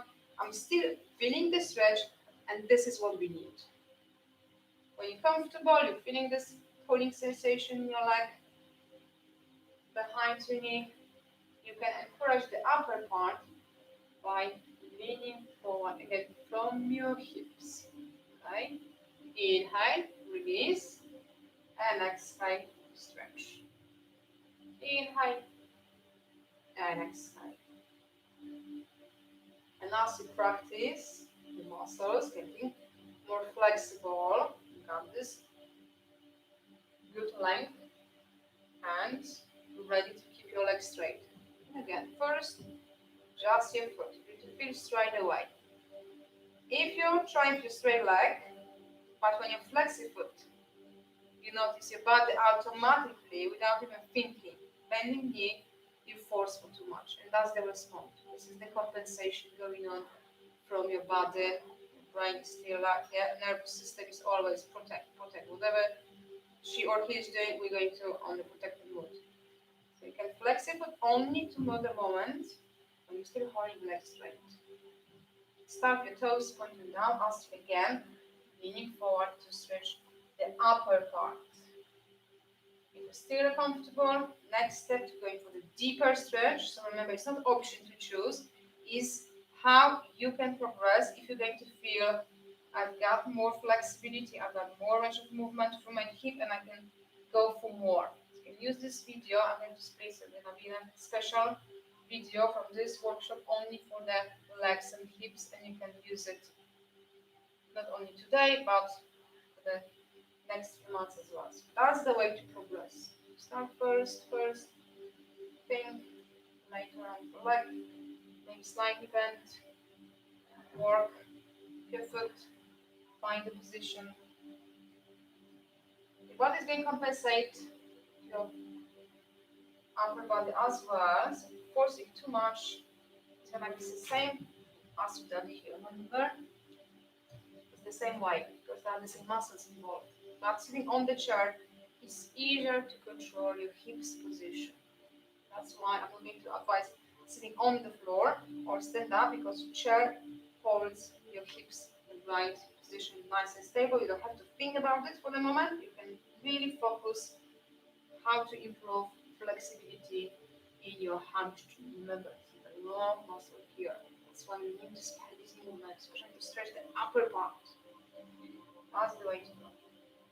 If you've got, let's say your leg is too straight, you're comfortable to flex the foot, but you're feeling like pulling shoulders forward instead of pulling back. That's a compensation. Stay higher. You can go lower as long as you're still bringing your belly, ribcage, chest down, not your head. Yes, I can see sometimes picture head to your knees. Notice not. To stretch your leg is keeping your position, upper body nice and tall, your spine nice and long. Alright, so the one was stand up, your knees bend, and then practice the bend forward, your arms straight. This is the other one. Okay, and now your quadricep. Big group of muscles at the front. I mentioned one for runners. This one, you put up on the floor. So you can lay down. Forearms first, always trying to protect the lower back, especially if you are a beginner. This is the way to go. Strong glutes. Let's start. Your right arm front of you, make a fist towards the forehead, and just bending your knee and try to pull your foot towards your body without lifting hip. That's gonna be a compensation if your body is not ready. If you're pulling for too much, you're going to lift your hips, and maybe even day after or 2 days after your session, you're going to feel some discomfort in your lower back. That's the answer why. So you can bend your knee as long as you're pushing hips to the floor and you're squeezing your glutes. It's not about reaching for your foot. You can reach if you've got enough flexibility. Your foot is gonna be closer. Using strap is not going to help. Better if you know how to use your muscles instead of just forcing pulling your foot. You need to remember to keep your hips pushing down to the floor to engage your glutes and use muscles of your leg to bring closer. So you don't need any strap, even holding position like this, you're still improving flexibility front of your leg. Your hip flexor is here and your quadricep. Let's try the same with your left side. Try to work with the muscles in your neck to bring the correct posture alignment for your spine, your neck area. One hand is towards the forehead and bring the same movement to your right leg. Inhale and slowly exhale. You can check if the flexibility is similar or you notice one is much tighter, one is much more flexible, which is common. We've got this one dominant side. Usually it's the same if you're left or right-handed, like usually is The same for right-handed, right leg is stronger, which means the left is going to be more flexible. But sometimes people get this cross flexibility. Okay, how to get up? Forearms, push from your knees, lift your hips, and slowly let's walk to the child pose, push your lower back. Okay, I just need to move the mat to see the clock. And now your hips. How to stretch your hips without doing the pigeon when your body is not ready. Just too much force for your joints, knee, probably the knee is going to suffer the most. And the stretching is like a torture. You can do the reverse pigeon pose. So instead doing sitting position, laying down on your back, place your, you're going to stretch your right side. You got left foot on the floor. And first to find how deep you can stretch your muscles. It's gonna be all the muscles here, on the hip and glutes area on your right side. First, you have to place your foot nice and flat over your left leg. Inhale, you've got your right knee close to your body. And as you exhale, keeping hips on the floor, not any rotation, not rocking body, not rolling to your right, is again just your leg from your hip. Not any compensation by moving your left to your side, stuff like that. You're just pushing for too much and body is like, again, okay, we need to respond for that because it's just too much. So as long as you're moving only your right leg and it's a comfortable stretch, that's fine. If you're feeling already, it's like, okay, yeah, that's my 7. In scale 0 to 10, this is my 7 or even 8, okay, just hold it here. If it's like, yeah, that's 4 or 5 for me, I can stretch much more. Instead, placing your foot, flex first to lock your ankle joint and just cross over your left. Now you've got more movement and you can stretch your right hip and your glutes together much more deeper. And this is the way to work. Instead of just holding and pushing, it's better for your body. Inhale, release, exhale, stretch. You can use your hand or without, just using muscles from your leg if you like to. Whatever works better for you. Just keep your upper body relaxed as much as you can. Inhale, release, exhale, stretch. And I find this way much more beneficial for improving the flexibility. So because we're just holding for 1 second, so you can actually cross this line and go for 8.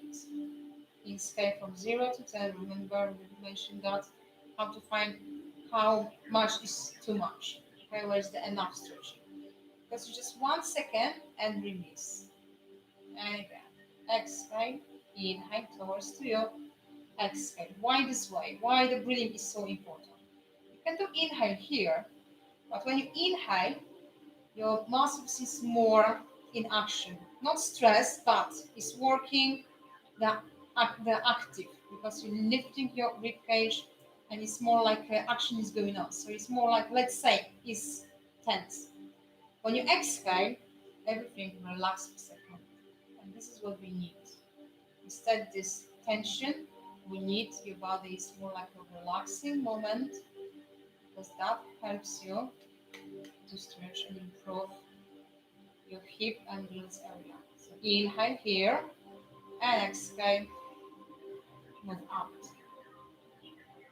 Later on, if you find, yeah, that's okay, I need to move from here because the stretching is no more here. It's not anymore. What you're doing, you're adding your left leg. And yeah, now, still a long way. What you can do, you can use the wall. I'll show it here. If you're comfortable, if your foot just slightly off the floor, but it's too much for your core to hold. Because right now, lower back needs to be flat, abdominal muscles needs to be engaged. But you would like to focus on stretching. You don't want this core exercise at this moment. What you do, you just laying down against the wall, place your foot, the height comfortable, and just again work. Inhale, And exhale. Later on, legs gonna be higher. Later on, you need deeper stretch, which means you're going to pull your left closer to you, but you're still pushing your right away. What you can see in the internet. Okay. For tight hips, let's do that.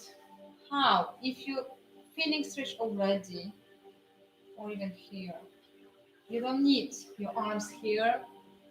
Some people trying, leg is not close enough, and then lift your upper body. Just put this tension, strain in the neck and the shoulders area to reach for the leg, because this is what they advise to do if you've got tight hips, tight legs. You don't have to, still feeling the stretch, and this is why we call you this position, and this is the way to progress. If you're gonna be flexible, you're gonna be here. Let's do other side. Start your right on the floor, left on the top, check. Yeah, it is some stretch, but not that much. Flex your foot. Why? I ask you to flex. When you relax and you're pushing your leg, most of the stretching will go to your ankle. We like to stretch your leg and your hip. Okay, glutes area. So flex your foot. So you're not losing this range of movement to stretch your ankle, but we're going higher to your hip area. Inhale and exhale. Later on again, pull, let's say, imagine a wall. I like the stretch, but holding here is just too much for my core. So you can use the foot against the wall later on. As you can see right now, when you're lifting higher, you're bringing the knees closer. That's how it works. And when you're happy with the stretch, one day, okay, yeah, I'm not lifting my shoulder, I don't have to lift my head to reach for my leg. Body is ready for deeper stretch by pulling your right towards to you and still trying to move your left away. It's not gonna be big movement right now, but when you think about it, you're going to feel deeper stretch in your left side. And I'll show you the pigeon as well. Get the special video, and I think it's on YouTube as well. But yeah, we're going to do that anyway. You need yoga block, blanket, pillow, could be even yoga mat. If you've got yoga mat, you can roll your mat. I'm going to use the mat. If your knee joints are fine, you can do pigeon, but you need the adaptation for the pigeon. You start on your 4, and you're going to stretch your left side first. Placing left knee just behind your left hand. And now you're starting to move right leg back, your knee on the floor, and you're going lower. This way you can control how low you can go. You can see as I'm moving my right leg, my left hip is lower. So I can find a position I'm actually comfortable with. I'm feeling the stretch already. Okay, I'm going to hold here. Yeah, I'm ready for more. I'm going to move my right foot further. So I'm bringing my hips lower. If your joints are fine and you're feeling good stretch, you can hold this position as well. But I advise to start first with the previous one, the reverse one, when you're on your back, and after that try to do this one. When your back muscles and your joint, your hip joints ready for stretch. Let's do the first one kind of warm up and try later on this one. If you're feeling you can stretch more time, instead sitting on your foot, to cross your left to your right. To show you from the front. This is your left leg. Point is, you're holding your hips still nice and square. See, I'm not moving. I'm not rocking anywhere. It's just the leg. Bring my arms wider. You can see the movement. And you're moving your back leg even lower to go deeper. Your left side is still off the floor. But if it's too much stretching, I'll show you right now from this side, you're enjoying the stretch, but holding your hip like this is just too much. You need something to support the weight. Use the yoga mat, blanket, pillow or two to feel you're not leaning too much to your left, because we like to pull your weight and move to your right side. I'll show you from the front again. Now it's not easy pose. Lots of different things to be considered, but hopefully you're going to understand that. This one works fine. Just sit like this on your foot. If you're ready for deeper, move your foot. Cross to your right. But you're holding your left still really high. Not, if you notice, your body automatically pulls to your left. Okay, yeah, that's too much for me for now. Let's go back to sit and enjoy the stretch. If you need a little bit more, you can try to bend forward. As you bend forward, be careful your body is doing any compensation again. So we're not bringing head, we're bringing us all the stretches first, your belly, ribs and your chest. You can use blocks, something in front of you, maybe books, to find the position. Okay? And you're still feeling nice stretch. Bringing chest lower gives you deeper stretch. So if you're in this position and you think, okay, what to do from this option right now, how I can go for deeper stretch. Got this muscles flexible. I want deeper stretch. Time to cross to your right. But moving your weight, your balance, pushing to your right. And the same way. With your hands, so you're just higher. Squeeze your glutes, because as you can see, you've got this kind of back extension, so you need strong muscles in your glutes on your right side. Your hands, arms this way.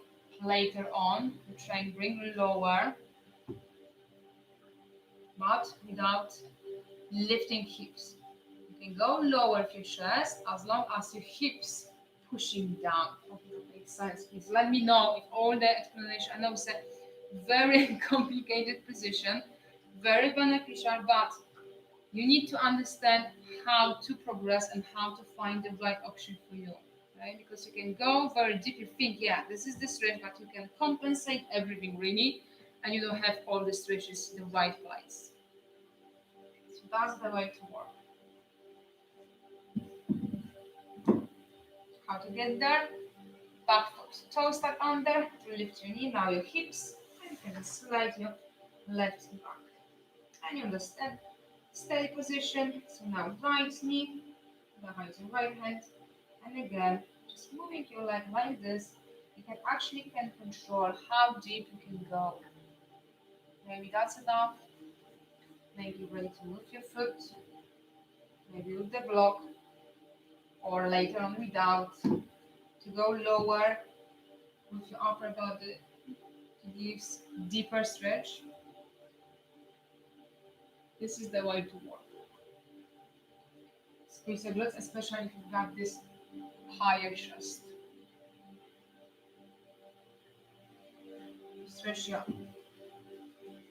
hip, glutes area. Let's say left leg. Yeah, that's my pigeon. Like this, I'll show you here. That's my pigeon. So I'm stretching glutes and hip on this side, but you stretch hip flexor and your quadricep on the other side. And you strengthen lower back if you really squeeze your glutes. Okay, so that was Rebecca's question, right? Yeah.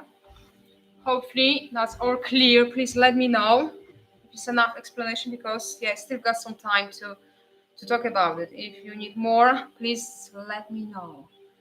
That was very, very good question. I would Sina from Uganda, she gave us 10% discount for our clients. All right. So this Oh, link, thank you. and she, if you just show them again. Mm-hmm. All right, guys. Good news. We have had this amazing product we just released a few days ago. We got 10%. You put the. Okay. So if you use the link, you've got this 10% discount already for this amazing product. I'll show you here. This is the small one.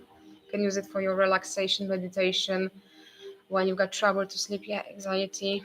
That's a very nice. You've got few amazing smells, okay, scents. You can just use it in your hands. Just smell.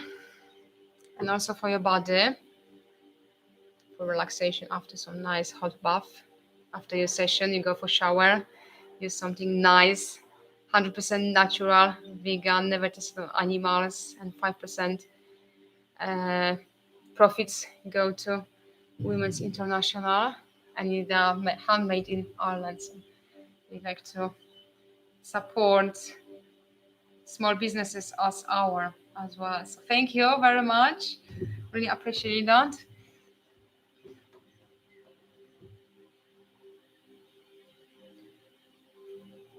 That was my modification for pigeon, for someone who is very, very tight in hips and hamstrings. What is important for people who got tight hamstrings? All the stretches, bend forward, always bend your knees, but be aware what's the alignment in your hips. Make this tilt. Not too much, but still. Good way to practice this movement. I was using for my video how to do the down dog. I'll show you again. You need something, could be anything, like a pillow, towel, just roll. So that's something to put from your belly, in front of your belly, and that's the way to figure out, learn how to work with your pelvis to really stretch your legs, your glutes, hamstrings, especially the upper part.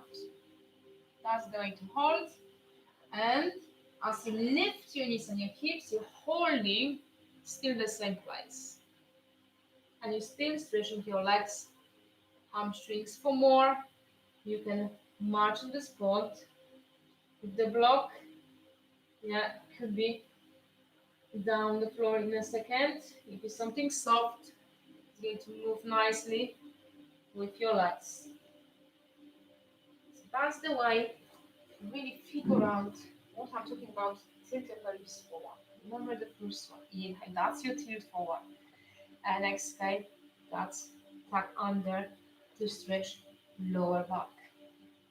As you stretch your hamstrings, sitting on the chair, we need this position from your hips. It's not from here, it's from your hips. Just making this movement, you can feel. Yeah, I'm stretching my leg now. And that's it. You don't have to lean forward because you're going too much. So just holding like this gives you the right stretch. So that was the same using the chair. It's more challenging because using the balance as well. Stretching the same way sitting on the chair. Okay. So we got the hip flexor, we got the hamstring, quads. You can stretch your calves as well.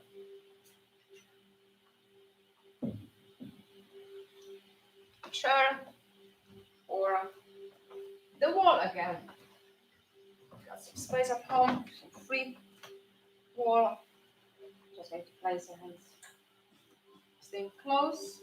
Let's say the wall, and nice and flat, your shoulders level. If you've got the chair, the same position, nice and close, and just step back. So, where to place my foot? As far as you can reach, holding your position upright. And you're just moving back from your hips.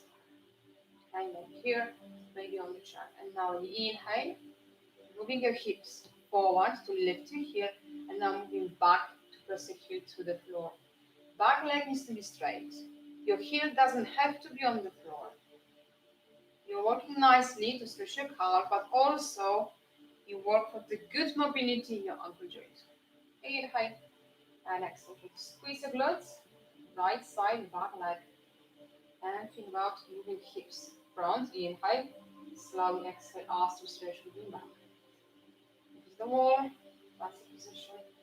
If it's the chair or table, staying upright. Very nice stretch. But if you move your hips back, you don't need to feel stretch that much. So better to stay upright. If you heel higher, than making this compensation. So be aware. You've got glutes engaged or you can't squeeze them, which means you've got this position now. No, I can't stretch my glutes because I'm flexing my hip flexing. Okay, try your left leg. Inhale and slowly exhale. Relax your shoulders. Always when you stretch the lower part, you're trying to relax the upper part. When you're stretching the upper, you're trying to relax if it's possible. Just relax the other side of your body. Inhale. Slowly exhale.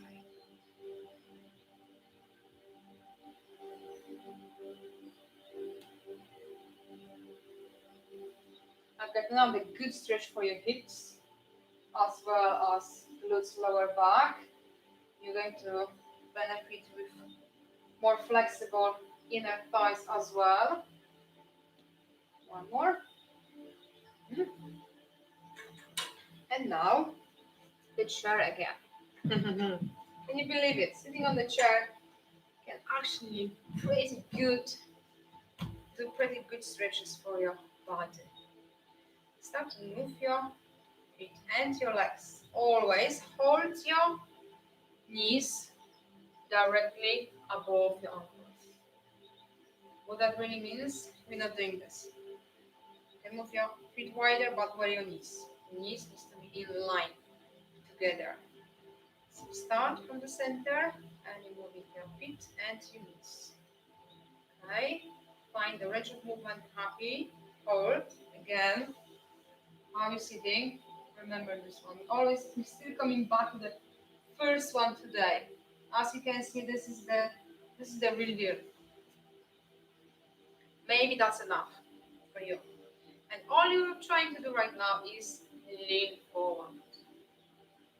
As you're leaning forward, show from the side, you're pulling shoulders back because we like to encourage to make your spine nice and long, nice and straight. Instead, doing this. Okay? And nicely stretching the glutes, hips area. When you need more, deeper stretch, move them wider. And maybe lower maybe one day for spine. Nice and straight still. From the side. Very good. And again, because we're sitting on the chair, you've got the right position for your hips. You don't have to worry about the balance, you don't have to worry about your hips. You're just sitting on the chair and think about pelvis movement, tilt forward, leaning forward, and pulling shoulders back. Common mistake, people try to bring head first, run back, pulling shoulders, and they don't feel anything in legs. They can go even lower. It's not about how low is. Can you feel the stretch?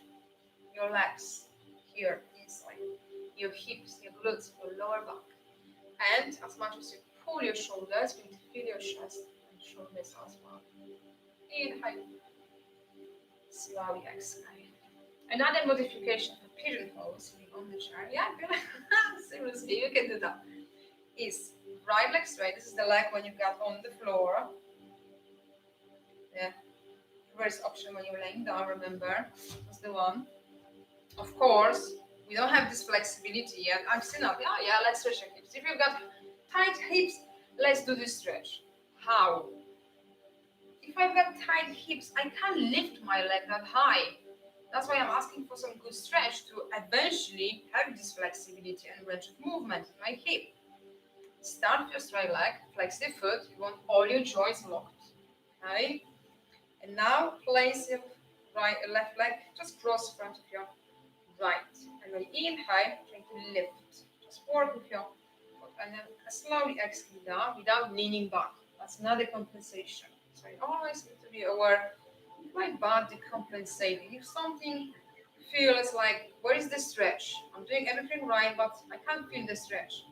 Okay, probably I'm just trying too hard and my body just compensates somewhere in the middle. And you just work this way. How high you can lift your left foot. If it's below your knee, that's your position. So this is your pigeon position sitting on the chair. What you're doing right now is opposite hand and you're pulling your knee and you're going to feel the stretch. Easy on your joints, knees, your hips. Easy to control how deep you want to go. When you add this twist in your upper body, rotation remember, on your arm, but your chest, trying to facing your left side, the hip you're stretching right now. Inhale and slowly exhale. Inhale and slowly exhale. If you're comfortable, you can hold it. Spine nice and long. Later on, if you're able to bring your foot higher above your knee, it's gonna be time to try this way. And push down or then lean forward, and I can see that's a pigeon on the chair. So let's do the same. Your left leg straight, remember, flex your foot, knee joint lock because you have quadricep engaged. Now right leg, flex your right foot as well. Inhale, slowly exhale. How your shoulders, how is your smile? Hope you're enjoying as much as I do. And again, if it's below, that's okay. That's why we're doing that. We need more flexibility. We want more mobility. And now, that's the time. Opposite hand to pull and add this twist. So pigeon is holding your chest forward, but right now, because you're sitting on the chair, it's a little bit different for your upper body. We need this twist to pull your right leg towards you and feel the stretch on your right side. It's not gonna be that intense as the two options on the floor, but it could be good preparation to get there. Or if you find this too pretty tricky, at the moment, this one is going to work nicely for you. Yeah, there you go. More flexibility. Try to move the knee out. Inhale, exhale, and one more time. So this position is the same as here. Yeah, see that? As you're sitting on the chair, but instead of bringing your chest, you're pulling your knees. It's exactly the same. I show it from the side.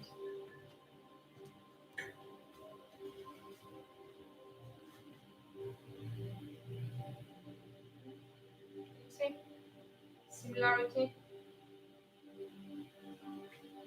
Okay.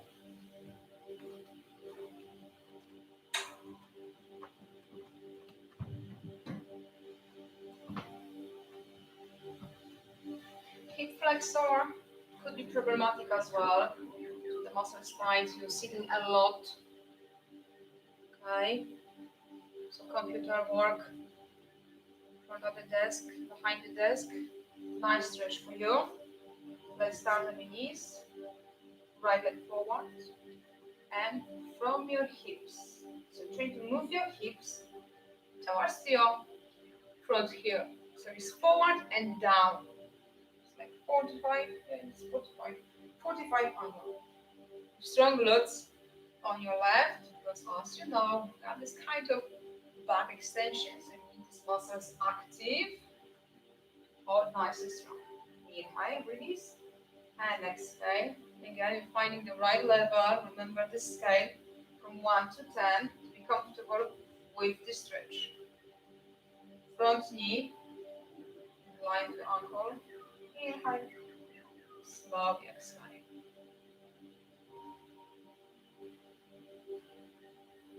How your body can compensate? By pulling your upper body down. Maybe your hip on your right is fine, but if it's too much for your left hip flexor, you find yourself your chest really low. Which is the sign, okay, to go easier. I can move my hips as long as I'm squeezing my glutes and I'm holding position upright. Because to stretch the hip flexor, you need to keep your upper body straight up. Right? And it's a good stretch for your hip, then to feel your right hip as well as the front hip flexor part. Okay, you change your leg. Okay, again, remember, strong glutes. Now, back leg, and you can check how far you go. Find the right position. It's nice and flat without lifting here. Oh yeah, my heel is up. So what's wrong? Your foot is too close. Body is ready for deeper stretch and it's pushing forward. That's why it's lifting your foot. You need to move further and check. Okay, yeah, that's better.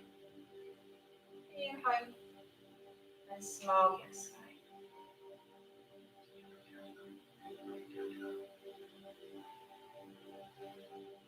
Inhale and slowly exhale. Okay. Relax. Okay, quick break.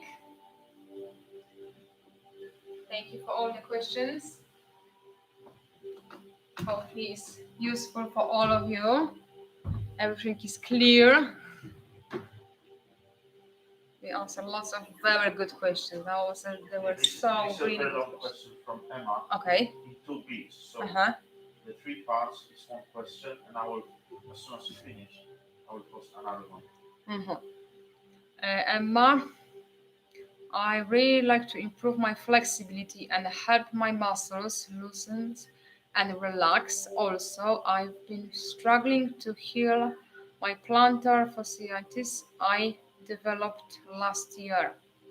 After trying to get back into running and doing so on pavement trails with probably fitted running shoes instead of barefoot on grassy trails like I used to do, yoga was highly recommended to me to stretch my legs, among other things, to help with final healing stages of the fasciitis. I really like to know what specific poses to focus on for that. I need my glasses. I can't see properly. So sorry, guys, for my reading, but I'm really struggling to see the small letters here. Okay, and yeah, next part. Yeah, I've got glasses at home. Yeah, I can see, but I that's why I'm so slow because I just focus my vision. Okay. Yeah, next part. Well, that's the first question. Okay, so that's the first question. Okay. I'm going to take some quick break, guys, and be back to this question, okay? Just see you in a minute.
welcome back.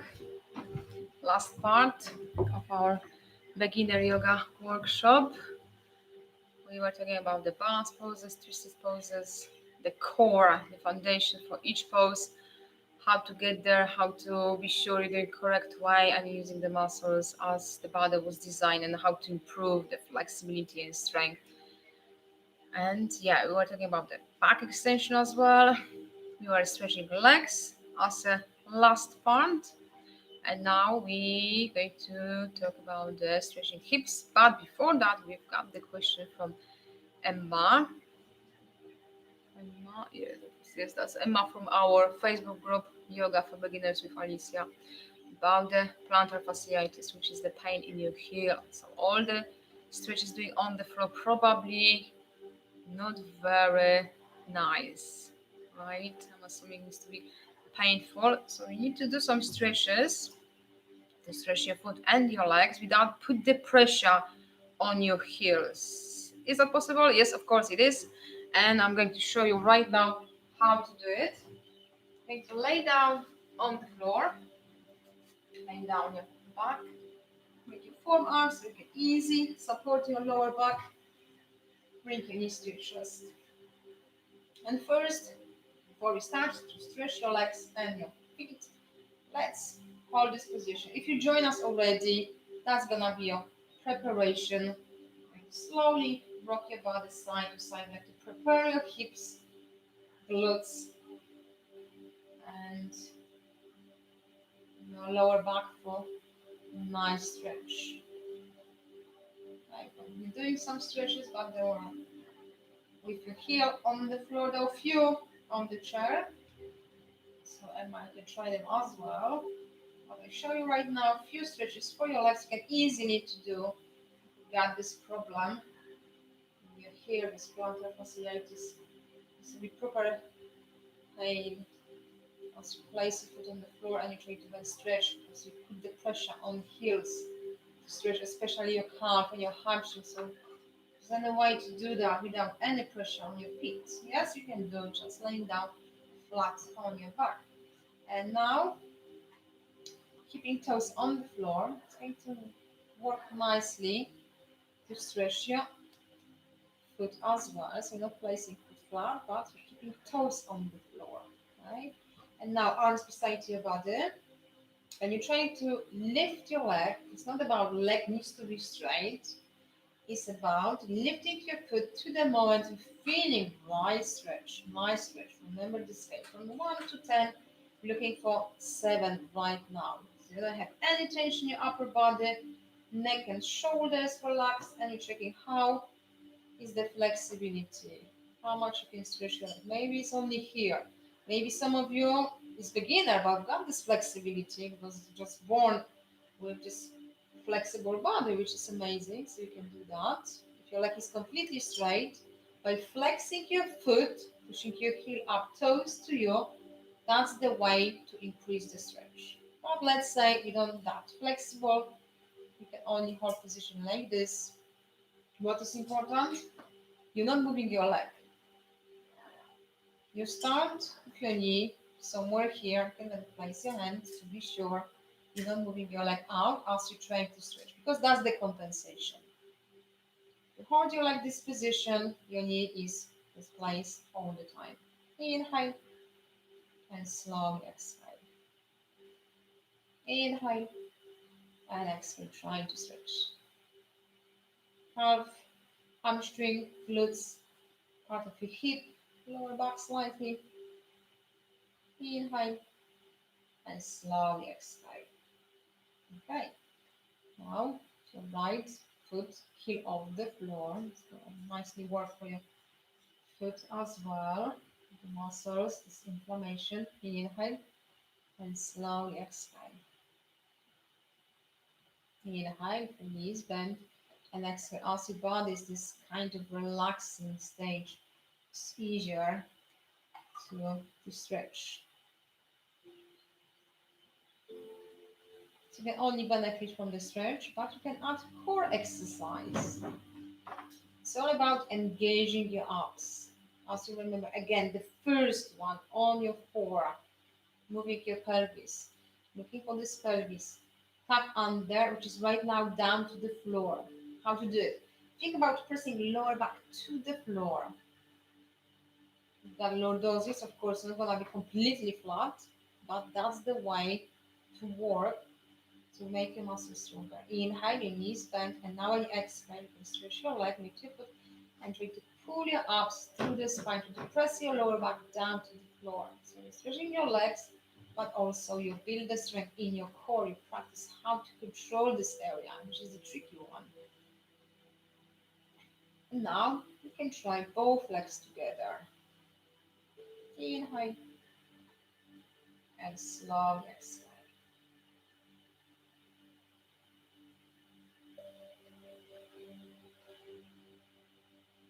Inhale. And see, I've got my knees the same position. I'm not moving out. So bring them as close as you can. Depends how the flexibility in your glutes, the part of your hamstring, the upper part. And just work from this position. Don't want this movement. It's good for your core, but right now focus to stretch your legs and lower back and your hips. Inhale. Slowly exhale.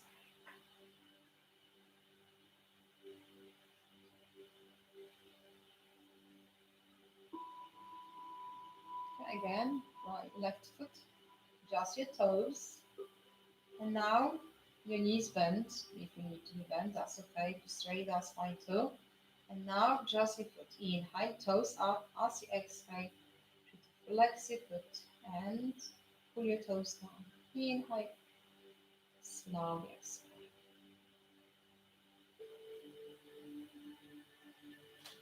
Good breaths. No tension in your upper body. Just feel it's a nice stretch, not forcing for too much. But as you remember, it's all about being gentle with your body and due to the moment you feel a nice, comfortable stretch without forcing for too much because it doesn't work this way. Inhale again, easy way, and exhale as we stretching mostly your calf, could be part of your hamstring if you like it's more strength. Inhale and exhale. Okay, now right foot in the heels. Inhale and exhale. Don't have any problems with your plantar fasciitis. You've got foot nice and flat. That's the same stretch. Just the adaptation. If you've got this pain in your foot, your heel, to go easy on this area without any pressure on this part of your foot. Inhale and exhale.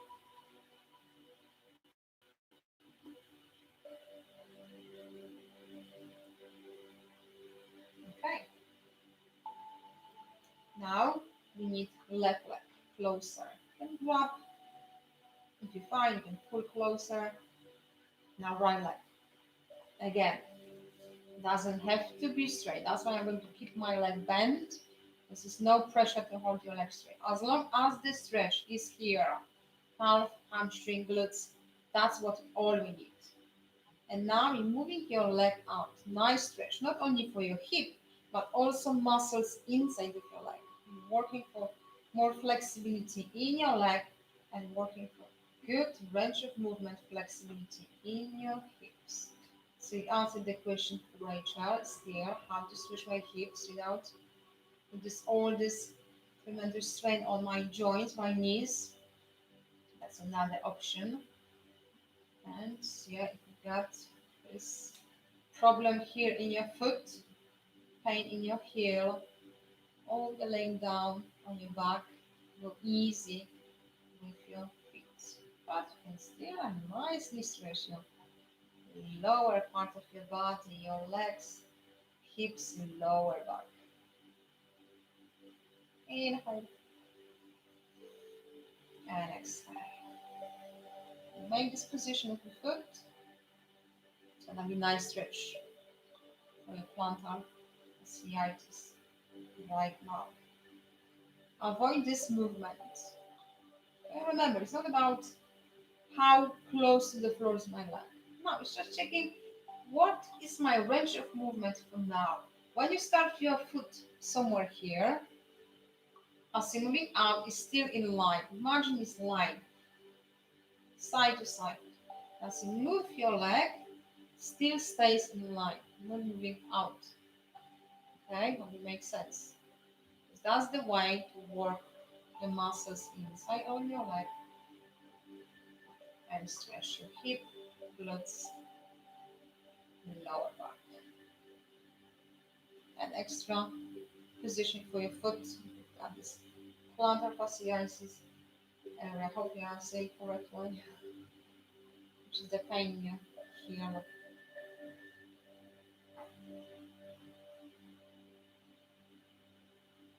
If it's too many reps for you, remember you can stop anytime. You know your body the best. You know, feeling muscles tired. I can hold this position. I'm just rolling on my legs, moving out. Just simple time for break. Inhale center. Slowly exhale.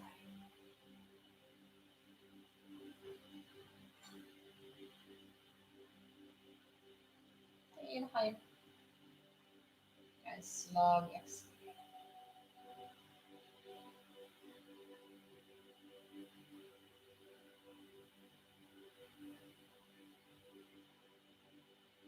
How is the stretch? I hope so. It's a nice stretch. Not forcing for too much. Good for runners. Good for people cycling. Really work on lower back stretch. Glutes. Maybe one more to stay with me. Inhale. Slowly exhale. Now drop your left and stretch your right on the floor. If you notice, you're trying to keep your leg completely straight and you make this movement in your pelvis, like bringing your belly higher and arching your lower back. You're going to feel this gap between your body and the floor. That's a compensation. Bend your knee and flex your foot. Okay. And you're putting your leg closer to you to stretch back part of your left leg. If you're ready for more, you can always add more by lifting your left toes. Inhale, your left knee is bent. Exhale, but again, you're moving your leg out. Still in the same position. That's the way to work for deeper stretch. If your right is completely straight, your body is ready, you can try. How about lifting your foot to increase the stretch? Back of your leg, lower back. Now right, stretch your left again, checking which position works for us. By pulling your knee, that's okay. Ready for more. Hands behind. And you're trying to lift your foot. Don't think about straight leg. Lifting your foot to feel deeper stretch. One day it's gonna be straight leg, but probably not today. And it's not the goal. Goal is to improve the flexibility in your legs. Hold the leg down, flatten your back. Good for core exercise. Every exhale, pressing the lower back to the floor and pulling abs in through the spine. Maybe one more. Inhale and slowly exhale. Another good for your hips. We're going to change your leg. That will your right leg bent or straight. Now, right hand on your left knee, left arm away from your body. This arm gives the stability to your left shoulder. So as you're pulling your left leg to your right, you're holding left shoulder on the floor. I will try to show you from this direction. Because if you compensate, you can lose most of the stretching on this side. So if you're trying too hard, this is what's gonna happen. Got your shoulder, hope you can see that. Yeah. Shoulder is gonna be off the floor. Yeah, I'm bringing my knee here, but I'm not feeling stretch here because your body compensates by lifting all the side, just losing the balancing point in your body because you push for too much. As long as left shoulder is down, you can pull your leg to the other side. And now you're going to feel the stretch in your arm, chest, shoulder, all the muscles of the back, your hip, your glutes area. You can look up or you can turn your head to your left side. Very nice stretch, also suitable for people with sciatica to stretch these muscles. So depends which leg, which side is affected. Let's say if it's your left, this one works nice. But remember to do both sides to keep the balance in your body. Start if you've got your sciatica on your left, start with your left, do a few reps, go to your right and finish on your left side again. But if it's affected right side, start your right, the left and come back to your right. So inhale, going back to center and exhale with twisting to your right. Opposite hand, opposite knee. Inhale and slowly exhale.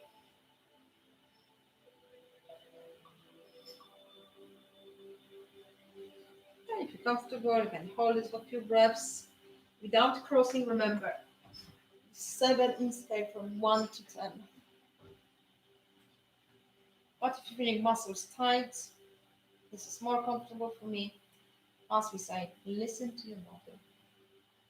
This one works too, and you actually can push for a little bit more, like 7.5, 8, because you just for 1 second. No pain, no discomfort. I was reading a few articles and comments, and they were saying, "Yeah, discomfort is fine." I don't agree with that because if you're uncomfortable with the stretch, your body is getting tense and is in stress. It's going to help stretch muscles? I don't think so. As long as you're feeling, yeah, that's nice. You're breathing as normal, your breaths nice and calm. The rest of your body is more relaxed. If you're forcing, the tension is gonna be everywhere, and you're probably going to hold your breath. This is what you would like to do? No. So I don't agree saying discomfort is fine. Maybe it's just the term what the discomfort is. For me, feeling pulling sensation, which I'm happy to hold, is not the discomfort for me. So maybe just the word is not the right they were using. Okay, now right arm to the side, reaching for your right shoulder as you bring your right leg to your left. So I'm checking if you're trying too hard and you want to just really keep by lifting shoulder or right on the floor. This is what we need. Inhale, release, and slowly exhale. Okay, you can look up, you can turn your head to your right side. Depends how your neck, which position is more comfortable for you. It's all about keeping position. I'm happy to hold for some time.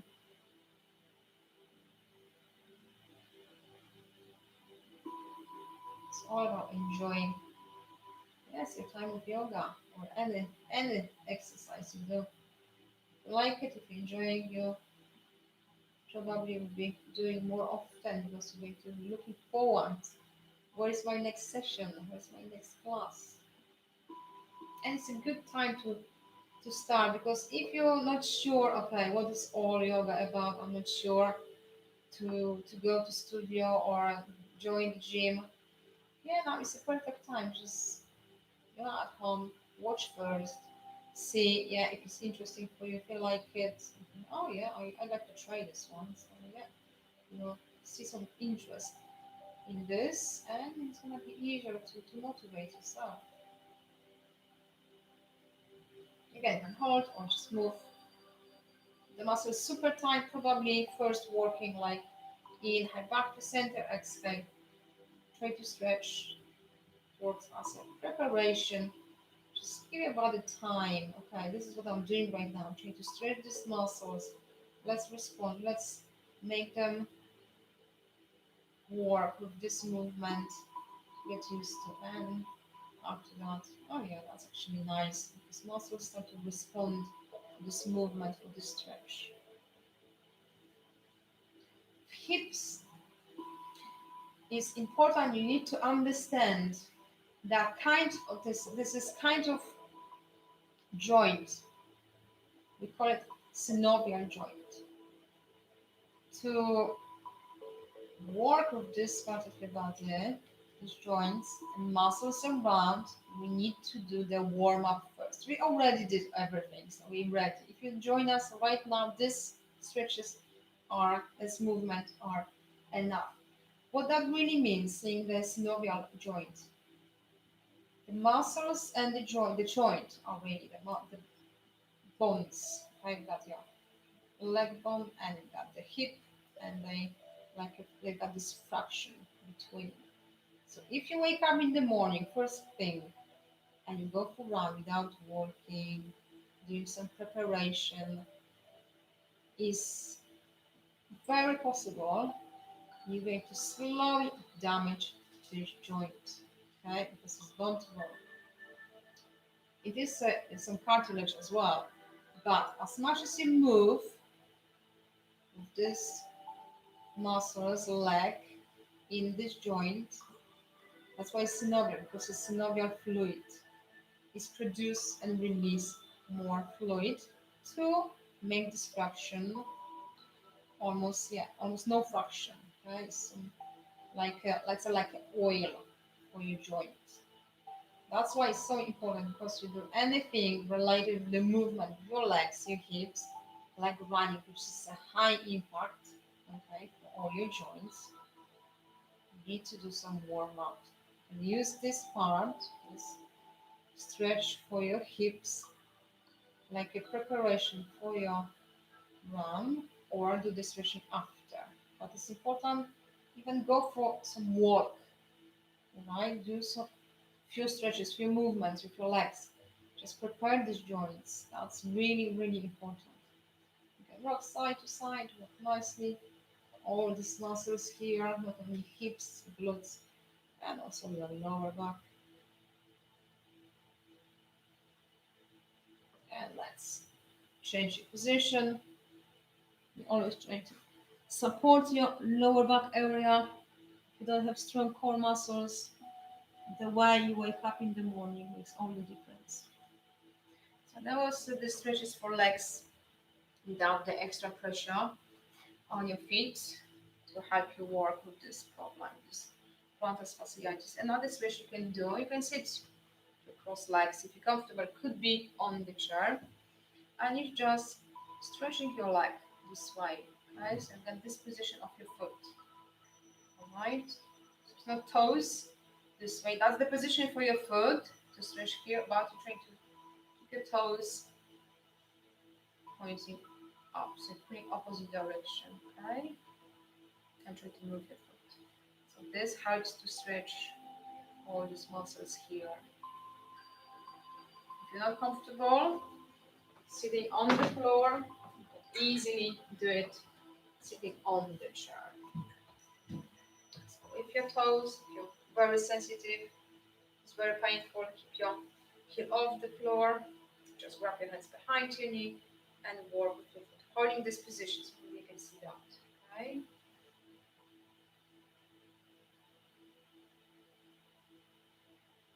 Inhale down and exhale. Stretch then your leg, hold your foot the same position, just lifting up as we're doing laying down on the floor. This is exactly the same exercise, but you're sitting, but working with the same muscles. There's lots of ways and options to stretch the same part of your body, different position, depends which one is the one you're comfortable with.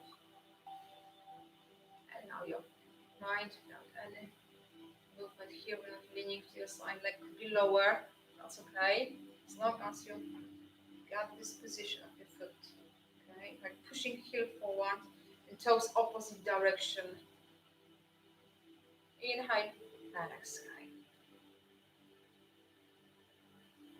Right on. Leg stretch. Inhale down and exhale. Inhale and exhale.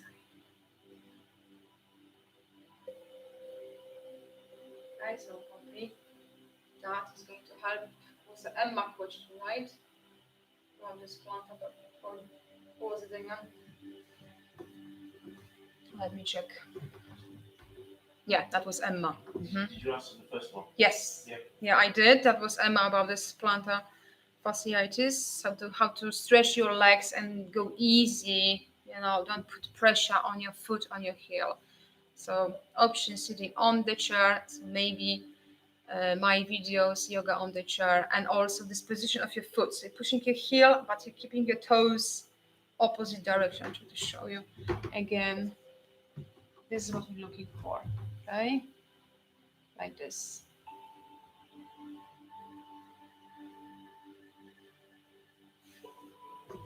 Please let me know if that's enough explanation how to work with this condition of your feet. And do we have any other questions? Yeah, just posted. Okay. Let me check. Another question from Emma. I've also been dealing with hip flexor issue and trouble with my iliopsoas, all of which have been chronically tight ever since I stopped riding horses. Another frequent problem is that the front of my shoulders are very tight from work. Makes wounds so frequently hammering. Okay, yeah, cool. Yeah, it's actually good timing about the hips, hip flexor, dealing with hip flexor and trouble with my iliopsoas. Okay, stretches. Done the stretch for all the hip flexor, hips and iliopsoas, which is muscles here, the inside. So it's all about moving out. Okay, sitting on the chair like this. For Emma case, this is from Emma. Sit for Emma. Yeah. Again, if you're feeling, yeah, that's too much, you're feeling pain in your heels, just keep your heels off the floor and you work this way. Just remember, you're keeping your spine nice and long, movements from your hips into tinder forward to keep this shape, this arch in your lower back to really work the muscles. Okay, so that's the way for your iliopsoas, all the movement legs out, or like this. Okay, so you can do, sitting on the chair, move your leg back. It's going to stretch not only your hip flexor, but also your quadricep. Okay, and we're doing these stretches in every video on my chair yoga. So if you're interested, you can have a look and try some poses. I know people think, oh, that's what you can do sitting on the chair. You can do much more than you actually can think. Just one leg at a time without changing your position. If you're leaning to the other side or even forward, that's a compensation. It's too much for your hip flexor, but it doesn't like it and it's doing just pulls forward and to your other side. So be aware, holding your position upright as you're moving your leg back. Maybe for now it's not gonna be underneath the chair, maybe it's gonna be only here, which is fine. That's the way to stretch these muscles, flexor.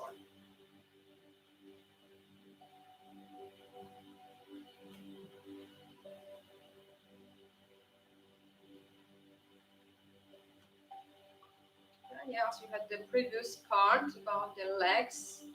During the pigeon variation, go easy on your joints, feet as well, especially the reverse one, reverse pigeon.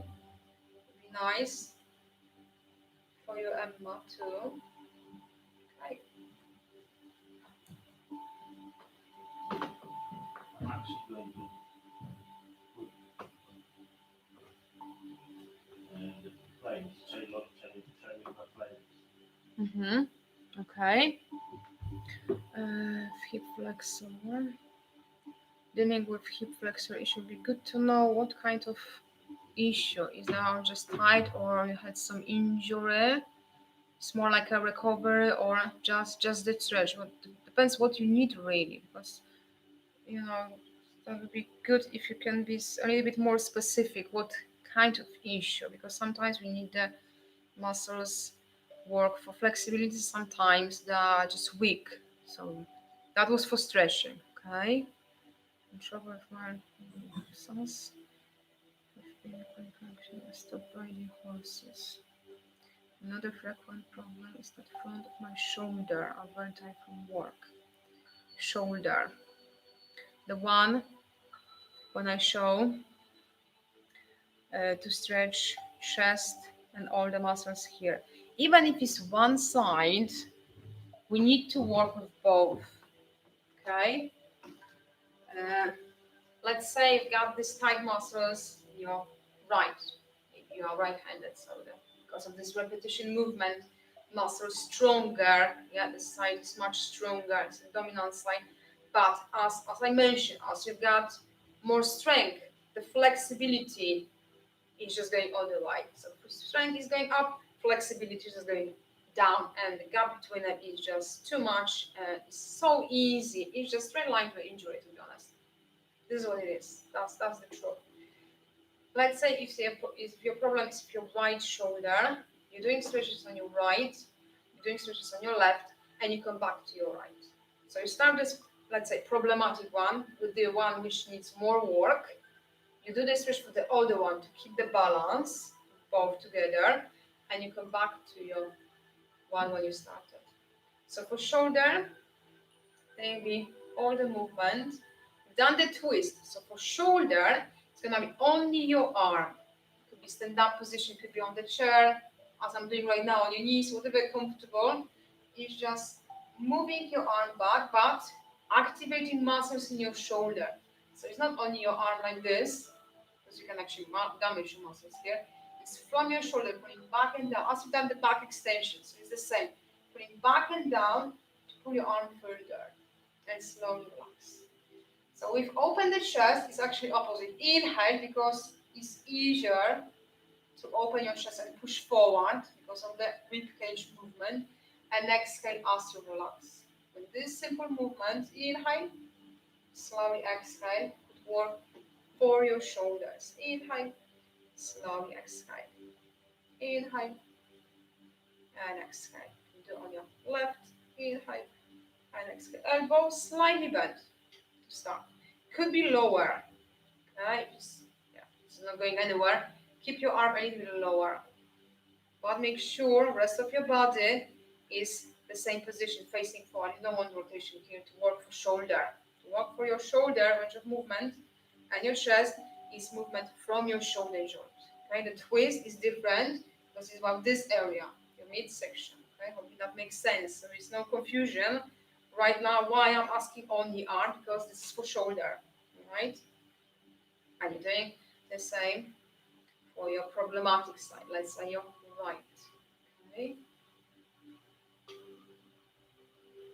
We've got few videos, better posture, when we focus more for the upper body, how to open chest and shoulders. So we need to have a look and leave the link in this live chat later on. I will have a look as we finish this workshop, and I post it here so you can go and try and really work with your shoulders, hips.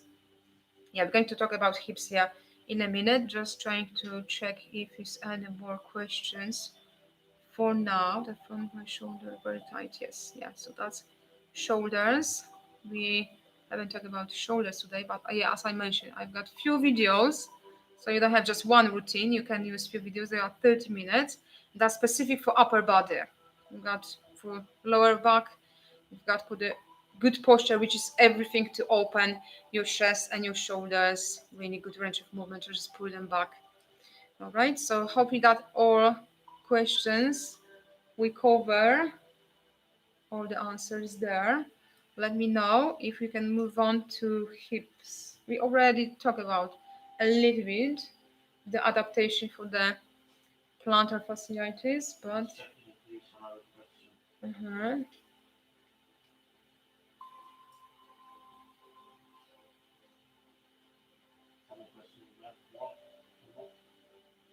Do you have one?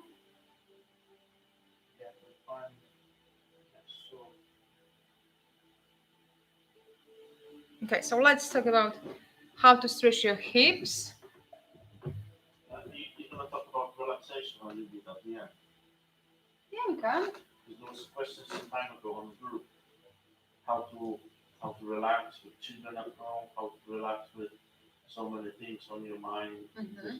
So at the end, when you do the relaxation, like you mentioned, you play the music earlier and later. Mm-hmm. Okay. Yeah. We always finish with relaxation, especially this long.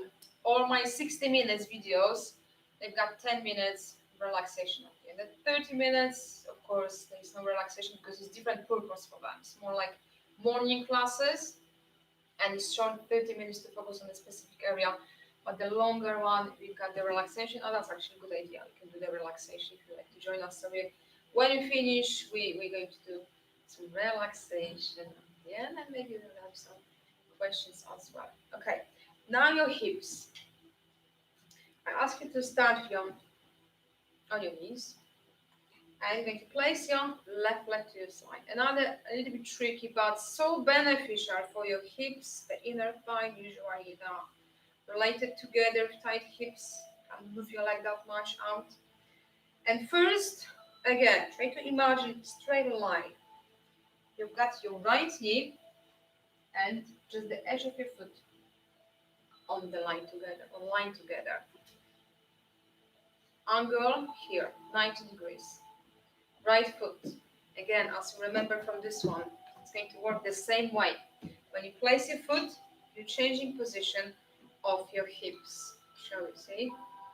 So try keep your foot just behind your knee to hold your hips facing forward.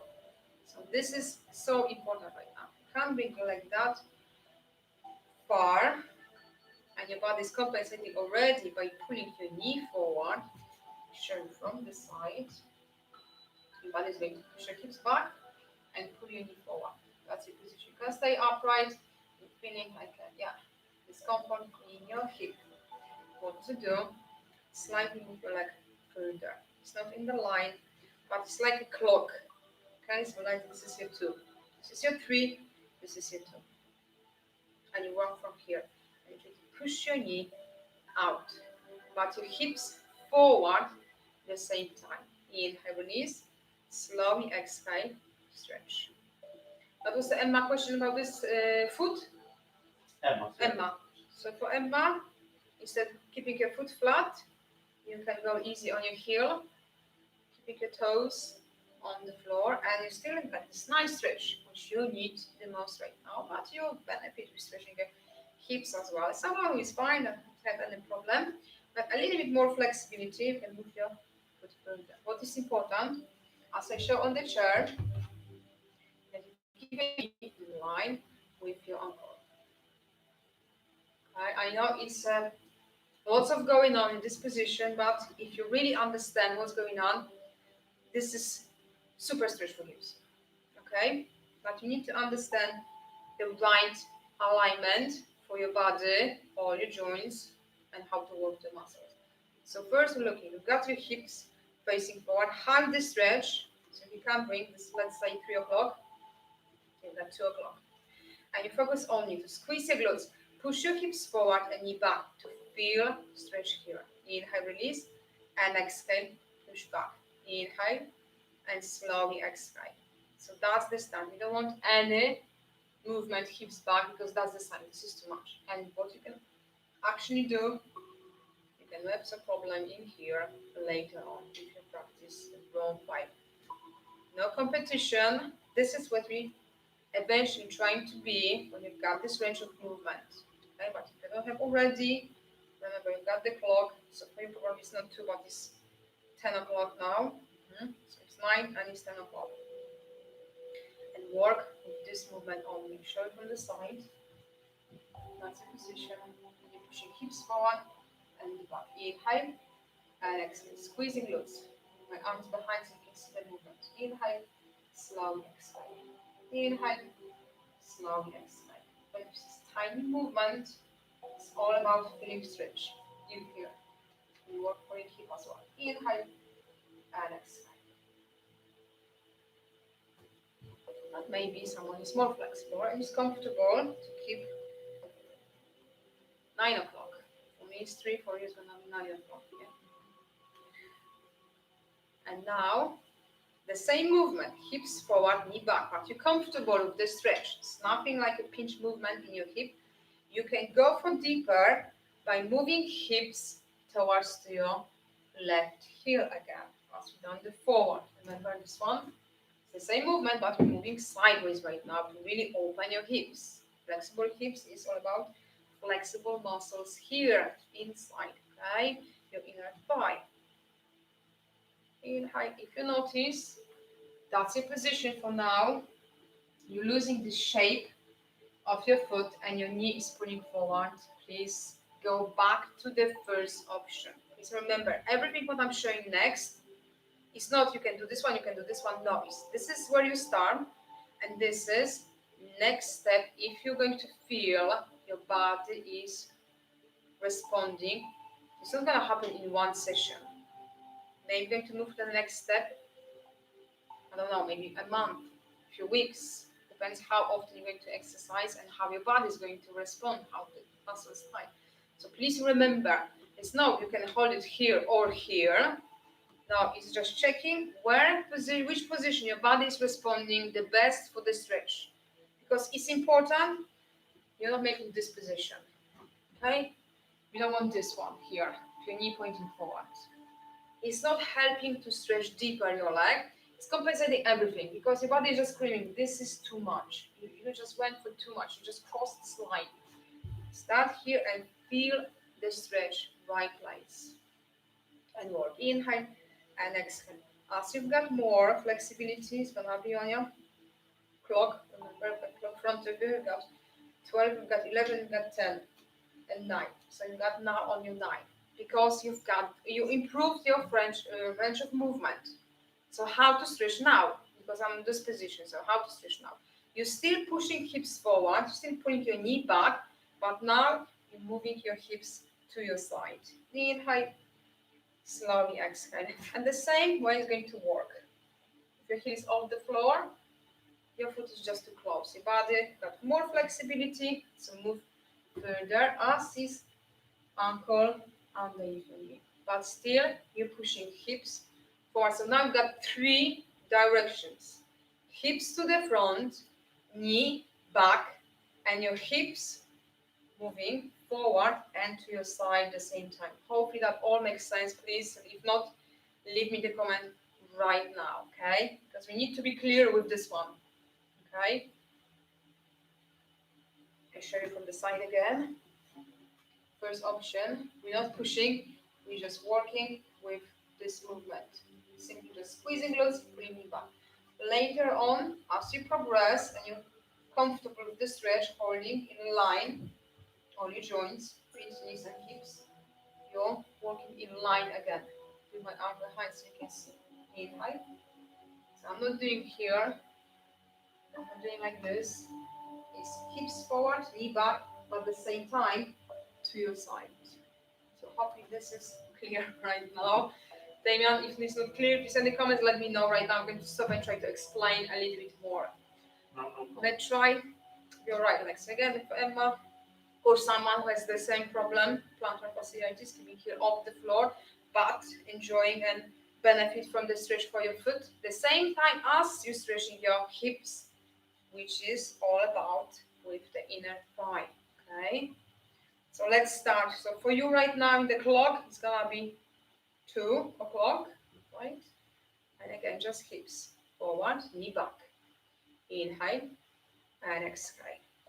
Inhale and exhale. And this is the way to stretch.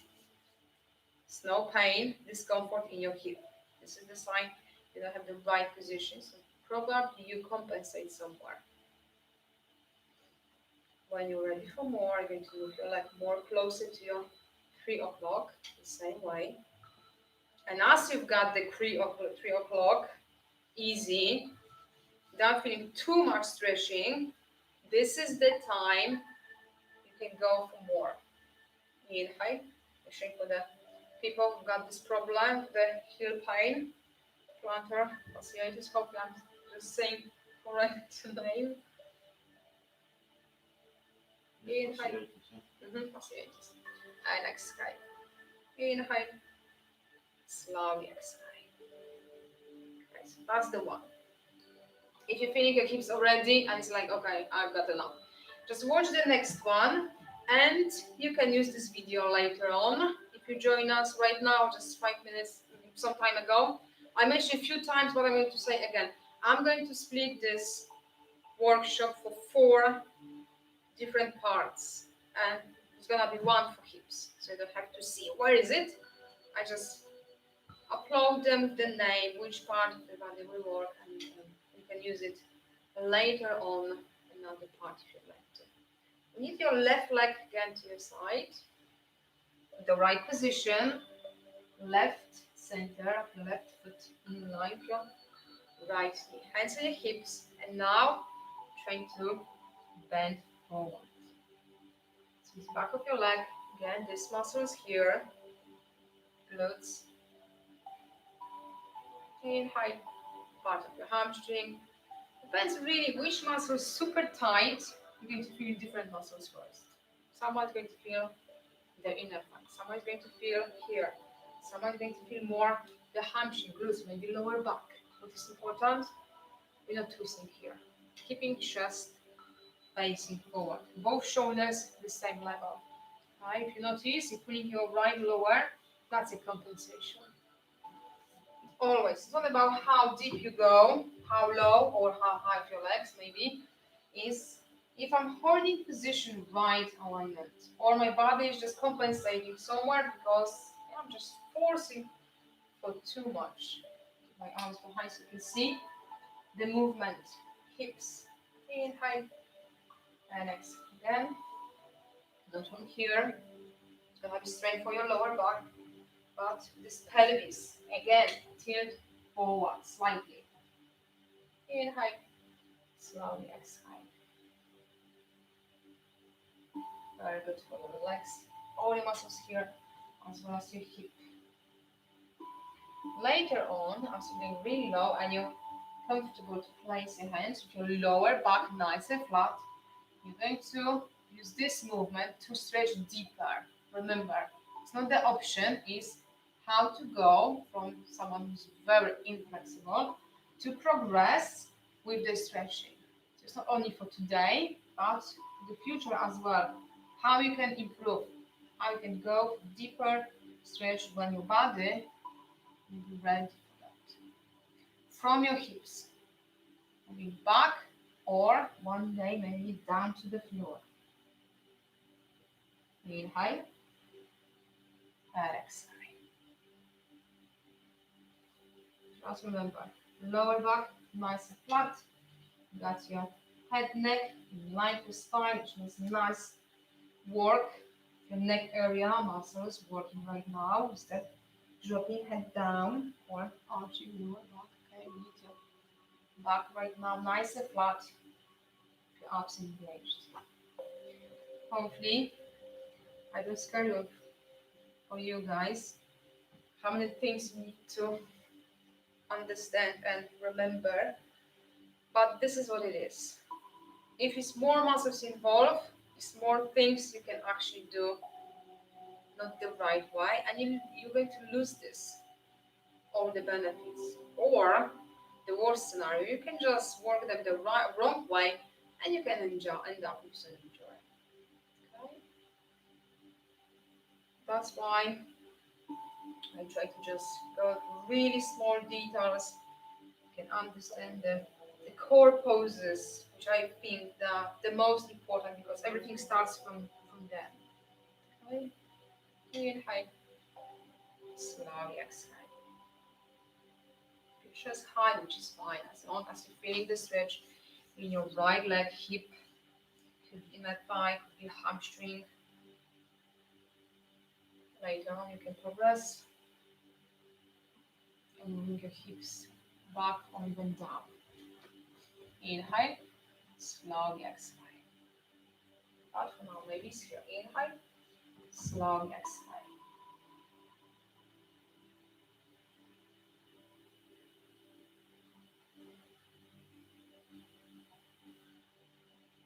Inhale. And slowly exhale.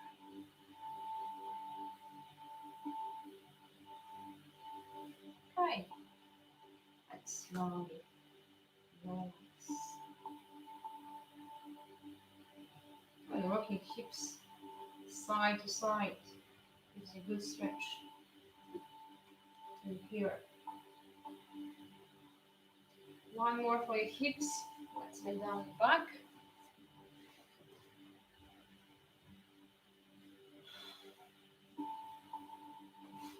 Left foot on the floor.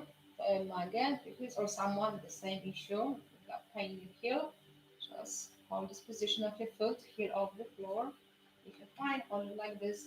And now cross your right leg over your left and bend your knee. And feel hopefully nice stretch in your right side. Keep your arms away, good stability in your shoulders, and just simply twist and turn to your left side. Inhale, going back to center. When you exhale, to your left. Again, could be lower, deeper, as long as your right shoulder is, that's right, down. You can look up or turn your head to your right side. From the head position is really up to you. Whatever is more comfortable. If you feel nice stretch, hold it to your right, hold it. If you prefer looking up, that's fine too.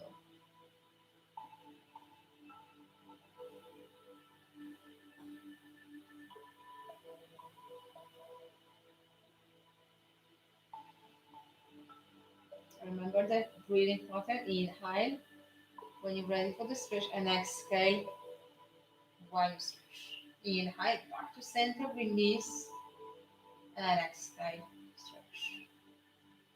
And to stretch, yeah, it's pretty intense. So just carry on this movement. If you find you can hold it. I'll show you on your right if you're comfortable to hold here, but you can't place your foot.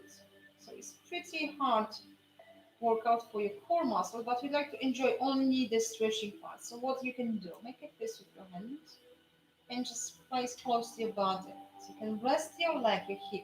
See? When you need more space, move a little bit away from your hand, from your leg. So even if your foot is off the floor, you can enjoy the stretch because the weight of your legs is supported right now with your right hand. Right now, for you is your left. I show you on your right because you can see better. And as you improve the flexibility of the muscles, again, it's not only your right hip, glutes, but also muscles of the back, shoulder, and your chest. One day your right foot is going to be on the floor, and then you can use your left hand when you need to pull for lower. But checking how your body is responding. If it's trying to compensate somewhere because you're just simply forcing for too much.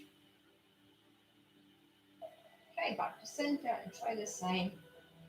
Left over to right, inhale center, and exhale to your right.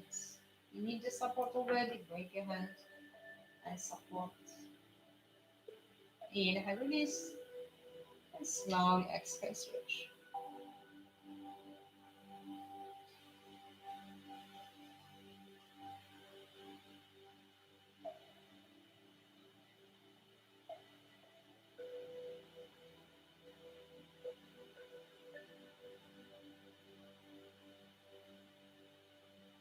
You can hold, check this hand closer to your body, or you can bring your leg lower, maybe you're fine. Your foot, left foot down completely. So it's no core exercise right now, it's just a nice stretch. This time your left side, not only your hip, but all the muscles, part of your body, as I mentioned before. Again, you can look up or turn your head to the left side. Good breaths in and slowly out.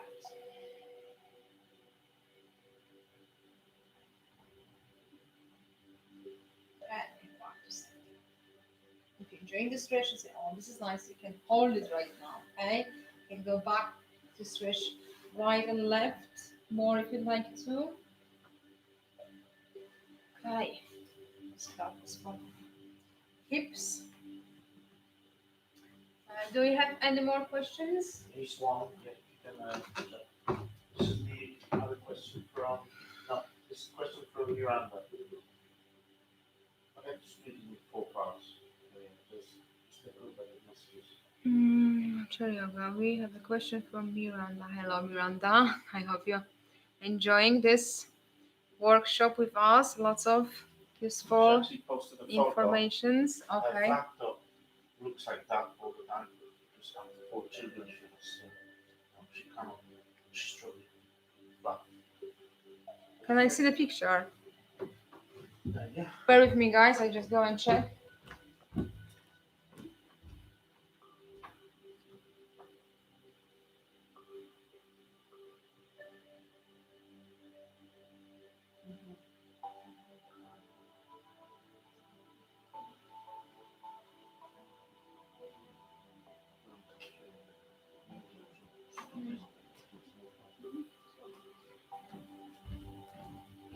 Okay, I've got a question from our Facebook group, Yoga for Beginners, with Alicia.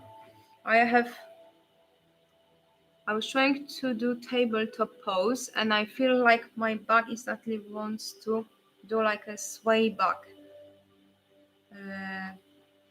where it instantly created that sway instead of being a flat surface on top. I can make it flat, but it feels awkward. I have had 4 kids.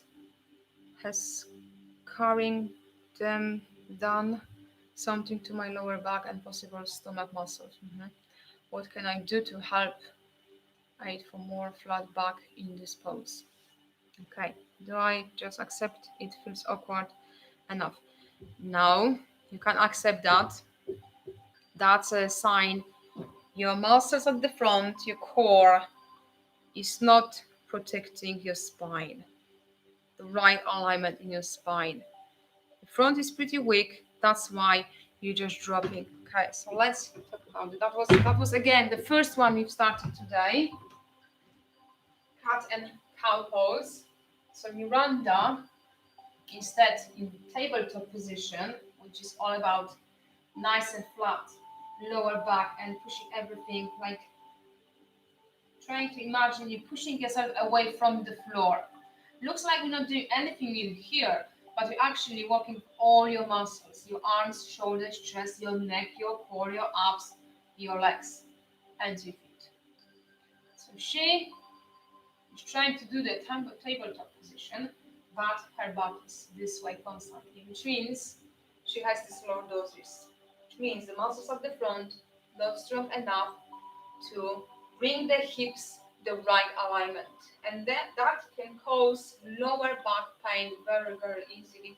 Hips problem later on because they tilt forward, so the muscles going to work differently again in your legs.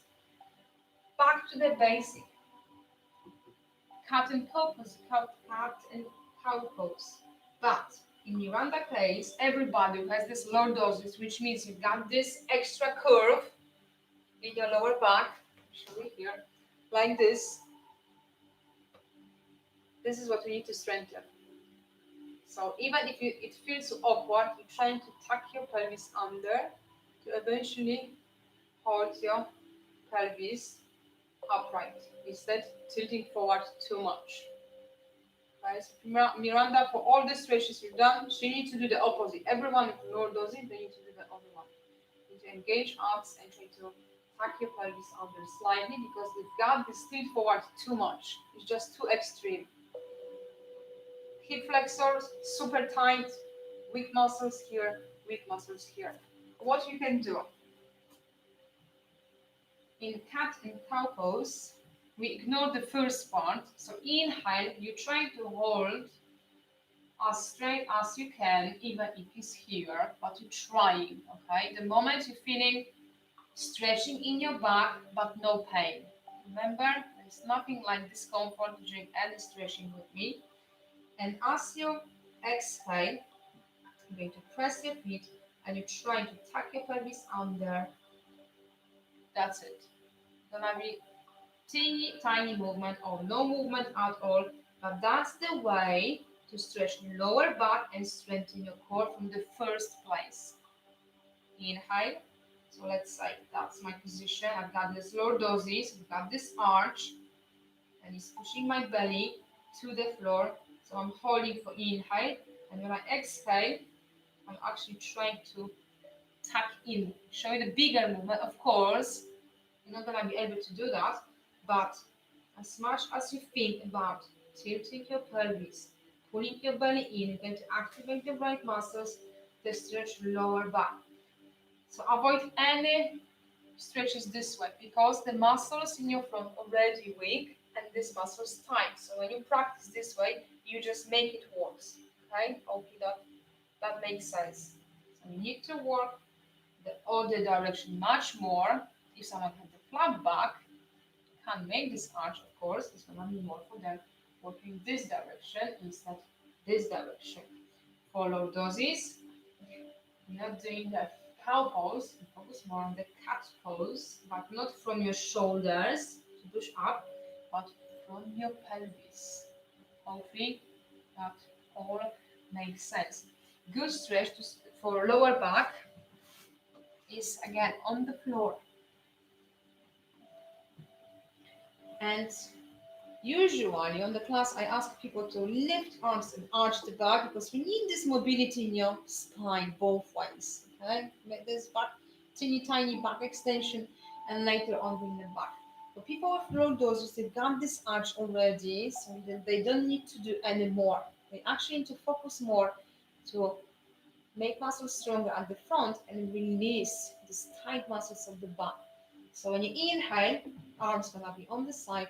And as you exhale, all you need to do, you're trying to lift your one leg. Let's say you're going to start your right leg. And you're trying to bring your knee to your chest. And when you inhale, bring it down. And when you exhale, on the side. Inhale and exhale. Just one thing in here. When you place your foot on the floor and you notice you're arching lower back even more, I advise to use some, you could even book to keep your feet higher because we don't want any extra curve in your lower back if you've got this lordosis. Right? So we need to be clear for who this adaptation is right now. Let me show you. I've got this arching here. I can press it down because muscle is tight, muscle is weak in here. So what I'm trying to do, I'm trying to bring my knee because this movement in your leg is going to encourage your spine and your hips to change alignment, to tuck in. Inhale and slowly exhale. Right? And be active with the core, your abdominal muscles. Inhale, you're holding like this. As you exhale, think about, you're not gonna be able to do it, but you're still trying to think, you're trying to do it. It's about pressing lower back down and pulling belly in through the spine. Okay? Without any tension in your neck, doing the core exercise because the muscles need to be stronger. They are weak. Of course, up to 4 kids per month. Muscles are really weak. So you need to work to make them stronger. Inhale, slowly exhale without forcing anything. You're just lifting your leg even just 1 inch, and you're feeling stretch in your lower back already. That's okay for now. Later on, takes time, takes lots of time in this case to bring me closer and eventually even grab and pull to fully stretch for your lower back. Okay? So hopefully that is an answer from Miranda.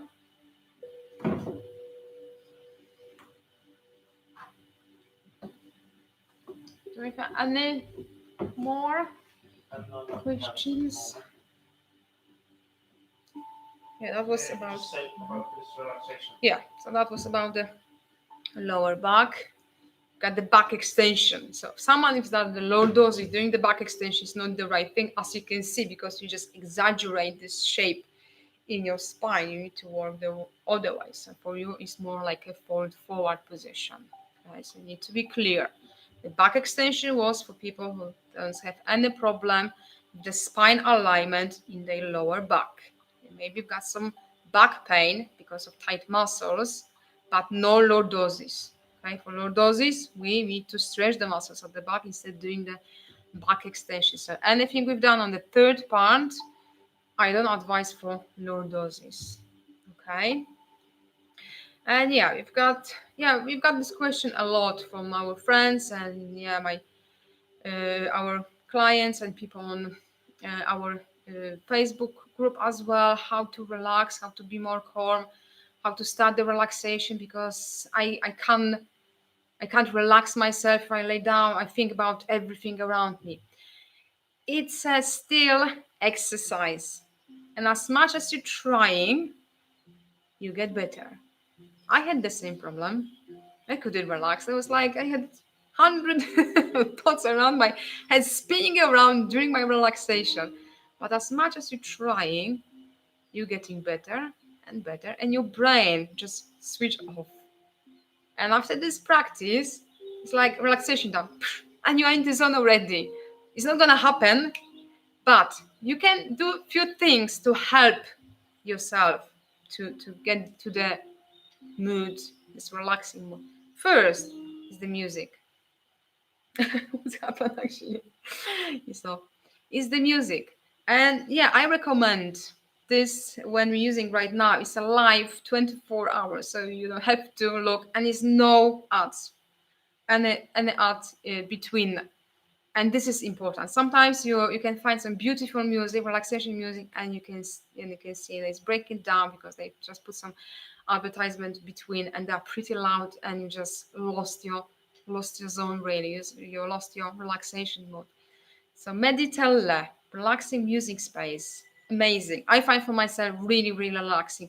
And it's another thing, very, very personal. So have a look.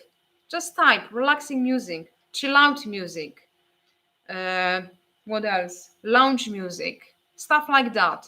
And just listen. You will know straight away. I don't like this one. Oh, this one. Smooth jazz. Smooth jazz. If you like it, there's the coffee Lounge music, music. more good morning music, music, positive energy music, things like that. Bedtime music. Not all of them is going to work for everybody. That's why there's lots of them. I find the Meditella very nice, very relaxing, and most important for me, there is no advertise between. And this one, we started this music 5 hours, and it's still on because it's 24 by 7 live, all the playlist. And just watch and listen, and you will find, oh, I like this one. It's going to work for your bodies. Unconsciously, it's going to just calm your body, all your thoughts, and relax your not only your mind but also your muscles. You say, yeah, that's nothing. Okay, if you're not going to try and you think, I'm sure it's not going to work for me. Of course, it's not going to help you because you're not ready to get the benefits from that. The point is, you need to be open-minded and say, okay, I'm going to try. I just give it a try and we will see. But please don't tell me after 1 or 3, 4, 5 times listen, it doesn't work for me. Takes time. As much as you're a stressed person, you need more time to start to feel the benefits from the relaxing music. I don't know if it's because of the music, but our son is so relaxed and so calm child.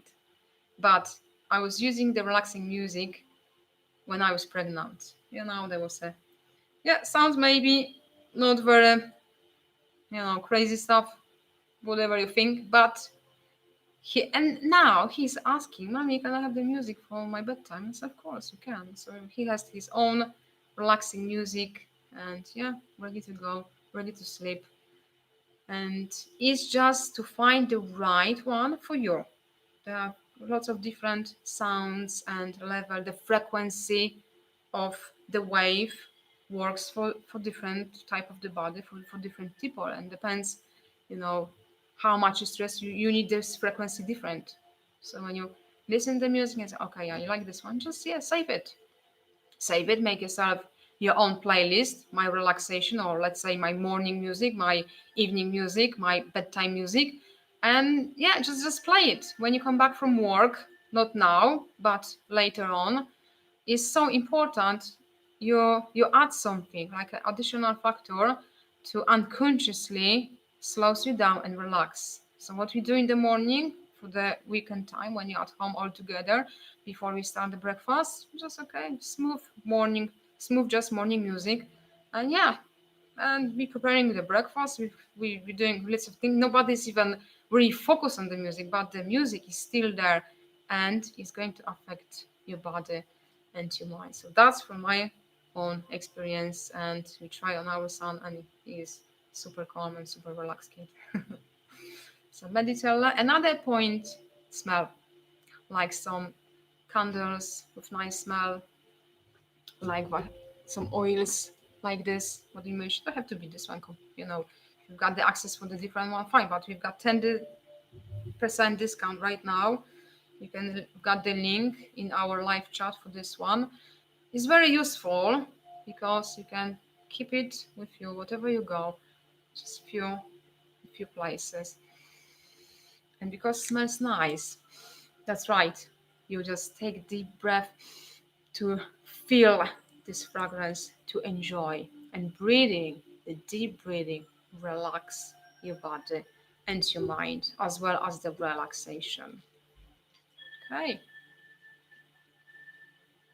Hope that was good explanation how to relax. And yeah, if anyone fancy to do relaxation with me right now, that would be amazing. Make yourself comfortable, whatever you want. Could be the floor, could be on your sofa, could be the bed. Maybe some of you prefer sitting on your armchair. Just find the place where you're going to feel comfortable. People asking which position I need to take for relaxation. Whatever position works for you. Could be cross legs, whatever. So right now, try and prepare yourself. I'm going to start the relaxation right now. So make yourself comfortable. You can close your eyes. If you're on the floor, I advise to keep your arms away from your body. Your palms facing up. I'm sitting cross legs, but everybody's taking any position works for them. And try to listen to your breaths. Deep breath in and slowly out.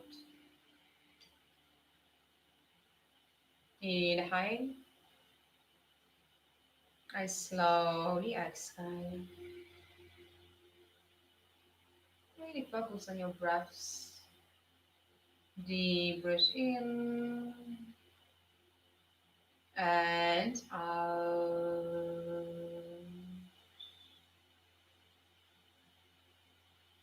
And now be ready to relax all your muscles.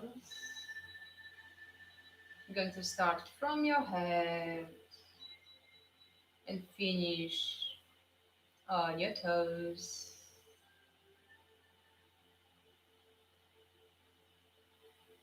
Inhale, exhale.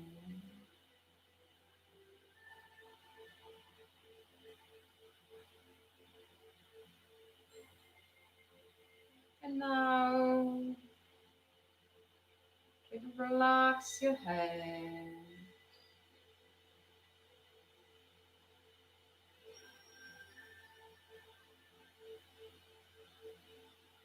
Relax muscles of your face.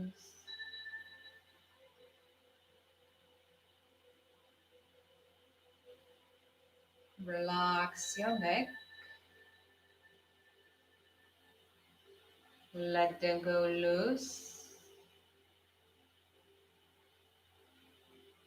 Let it go.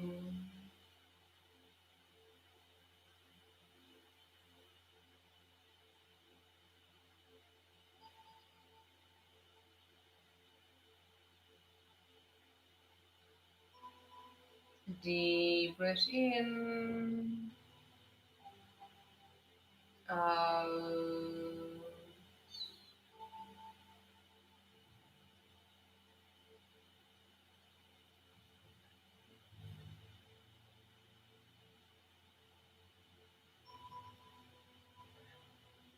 Now,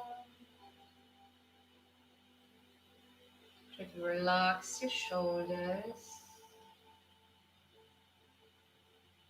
left shoulder, right,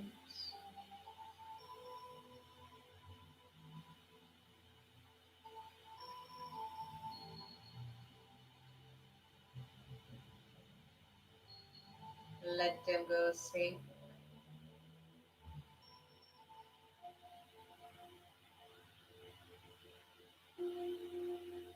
Relax your arms,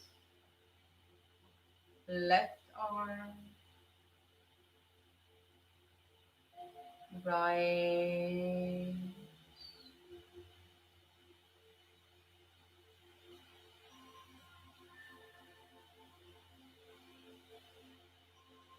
relax your hands, relax your left hand, relax your right.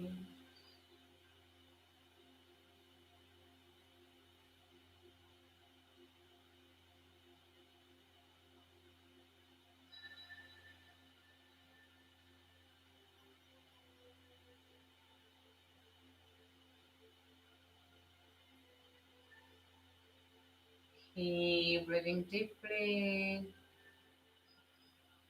slowly.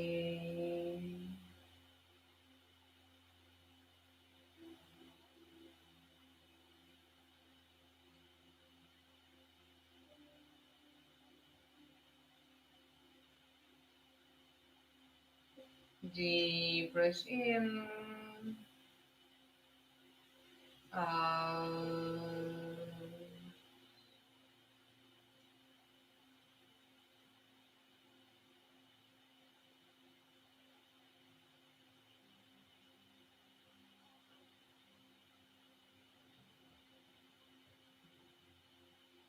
And now, try to relax your hips, left hip, right,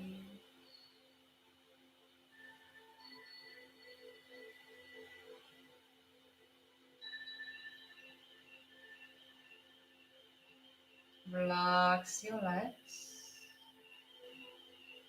left leg, right,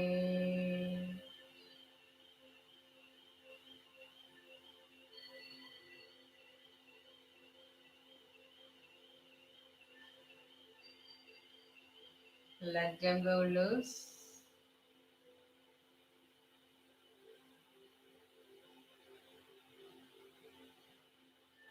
relax your feet, left foot, right,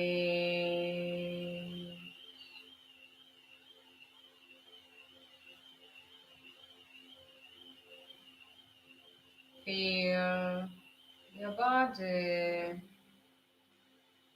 is heavy.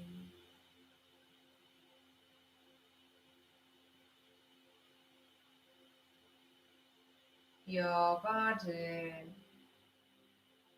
is relaxed.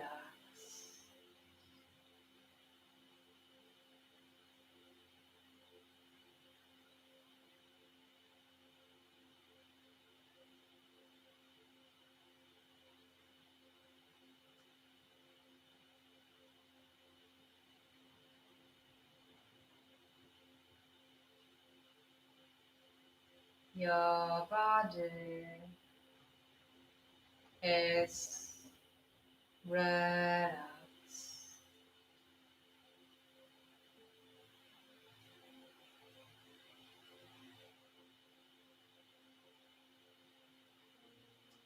Try to feel this sensation.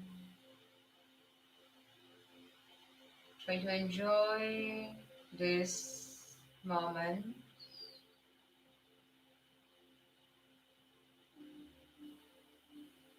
Relax, release, rest.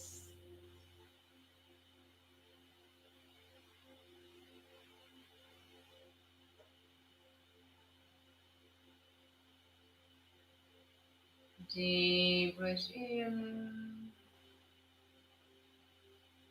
out.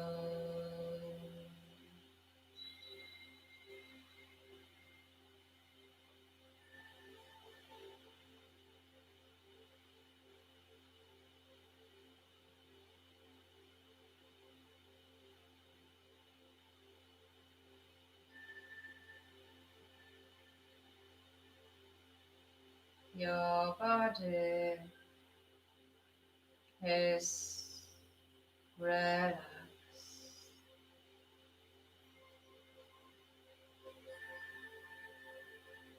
Your body is relaxed.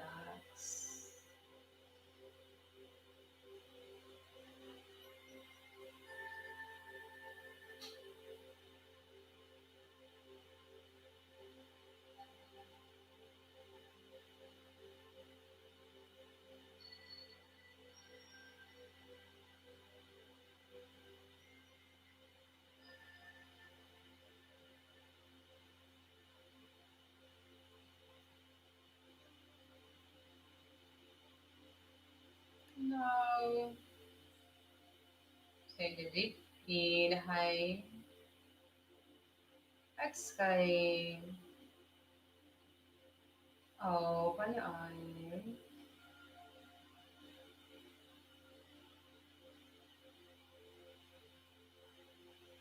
If you would like to continue your relaxation, please do. If some of you are ready to finish, very slowly without changing position, very slowly start to wake your body.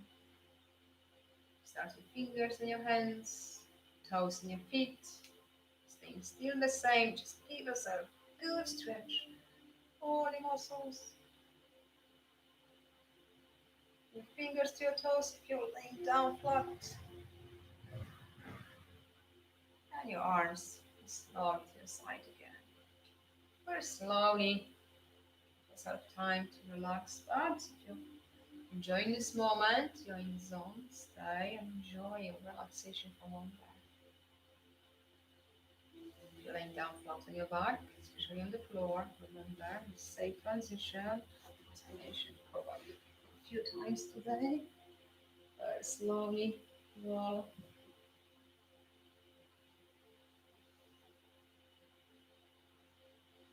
Give us a moment, and after that you can sit down. Don't have to be floor, could be on the chair, on the sofa. Just a few times, very slowly, to bring your heart rate to normal because after relaxation slows down a little, and just give the body a sign of finish the relaxation and just one more inhale, slowly exhale.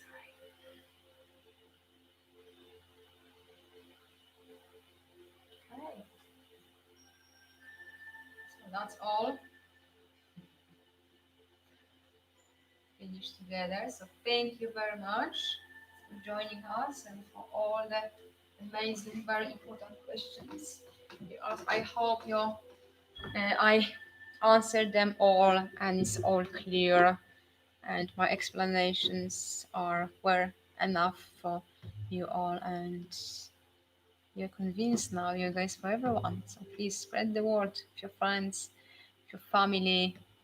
Yes, you can do yoga even if you can't bring your legs over your head. If you can't do any pretzels, if you can't do any splits, you can still do yoga and can still enjoy the journey to be more flexible and stronger more positive, relaxed and calm person.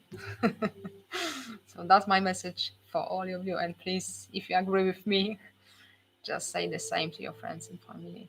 Yeah, of course, we can watch the pictures on the Instagram. They look amazing, but do we need that? No, we don't have to. And it's not about these postures. It's not about these pictures. No, no. So thank you, all of you, joining us, spending time with us this Sunday. And yeah, if you like it, please give me thumbs up. If later on watching again one of these parts, I'm going to split in 5. So that's just for separate subjects. Any more questions? Yes, of course, you can leave the comment below this video or the one when I'm going to put later on. And yes, I'm happy to answer again. Yeah, as much as I can help. That's for all you guys. Okay, is that all what we got for our Facebook group as well? Watching here. Well, Thank you very you see much for your message from time Martha. and sharing your knowledge about yoga. You're amazing and very inspiring yoga teacher. Oh, thank you, Marta. Very, very kind. Very Thank fine. you. Thank you. That's amazing message. Yeah. After a message like this, you actually know you're doing something good. So thank you. I'm trying my best. Maybe I know some people find this is just overwhelming, just talking about yoga all the session. It's not always this way. When you're coming to yoga studio, even to me or other people who gave the adaptation, got similar style like me, when you've got people in the room, we can watch them. And believe me, sometimes I'm not saying anything because everybody's doing the right thing. But right now we've got different scenario. Some of people I know and I can give the other options for them. But most of you guys I never met, and it's hard to judge how far you can do, how as a beginner is your flexibility, what's your range of movement, and what do you know. I'm just assuming you never done yoga before and you're not very flexible, and that's why you need this knowledge to start the right place. And doing yoga with me, you can see me but I can't see you, you still know, yes, I know for sure I'm doing right because she said I need to feel these muscles, and this is exactly what I'm feeling. Know how to contract other muscles, how to control position, how my lower back, stuff like that. And you need to be sure you're doing the right thing, the correct way, because this is the only one way to have all the benefits from yoga. So if you're feeling that was useful for me and you like my style, so that really makes my day. So thank you for your time, guys. Really appreciate. And yeah, enjoy the rest of your day. Tomorrow in UK we've got the bank holiday. Monday, another day spent with family. So yeah, we've got the classes. I'm going to do classes tomorrow. I still don't know. Always is good time for yoga. No, tomorrow Depends on weather. you need Yeah. to relax. And Okay. we're gonna put some. Boss said that. Yeah, we're gonna put some classes you've done Okay. already. You know me. I will be ready. Depends on weather, really.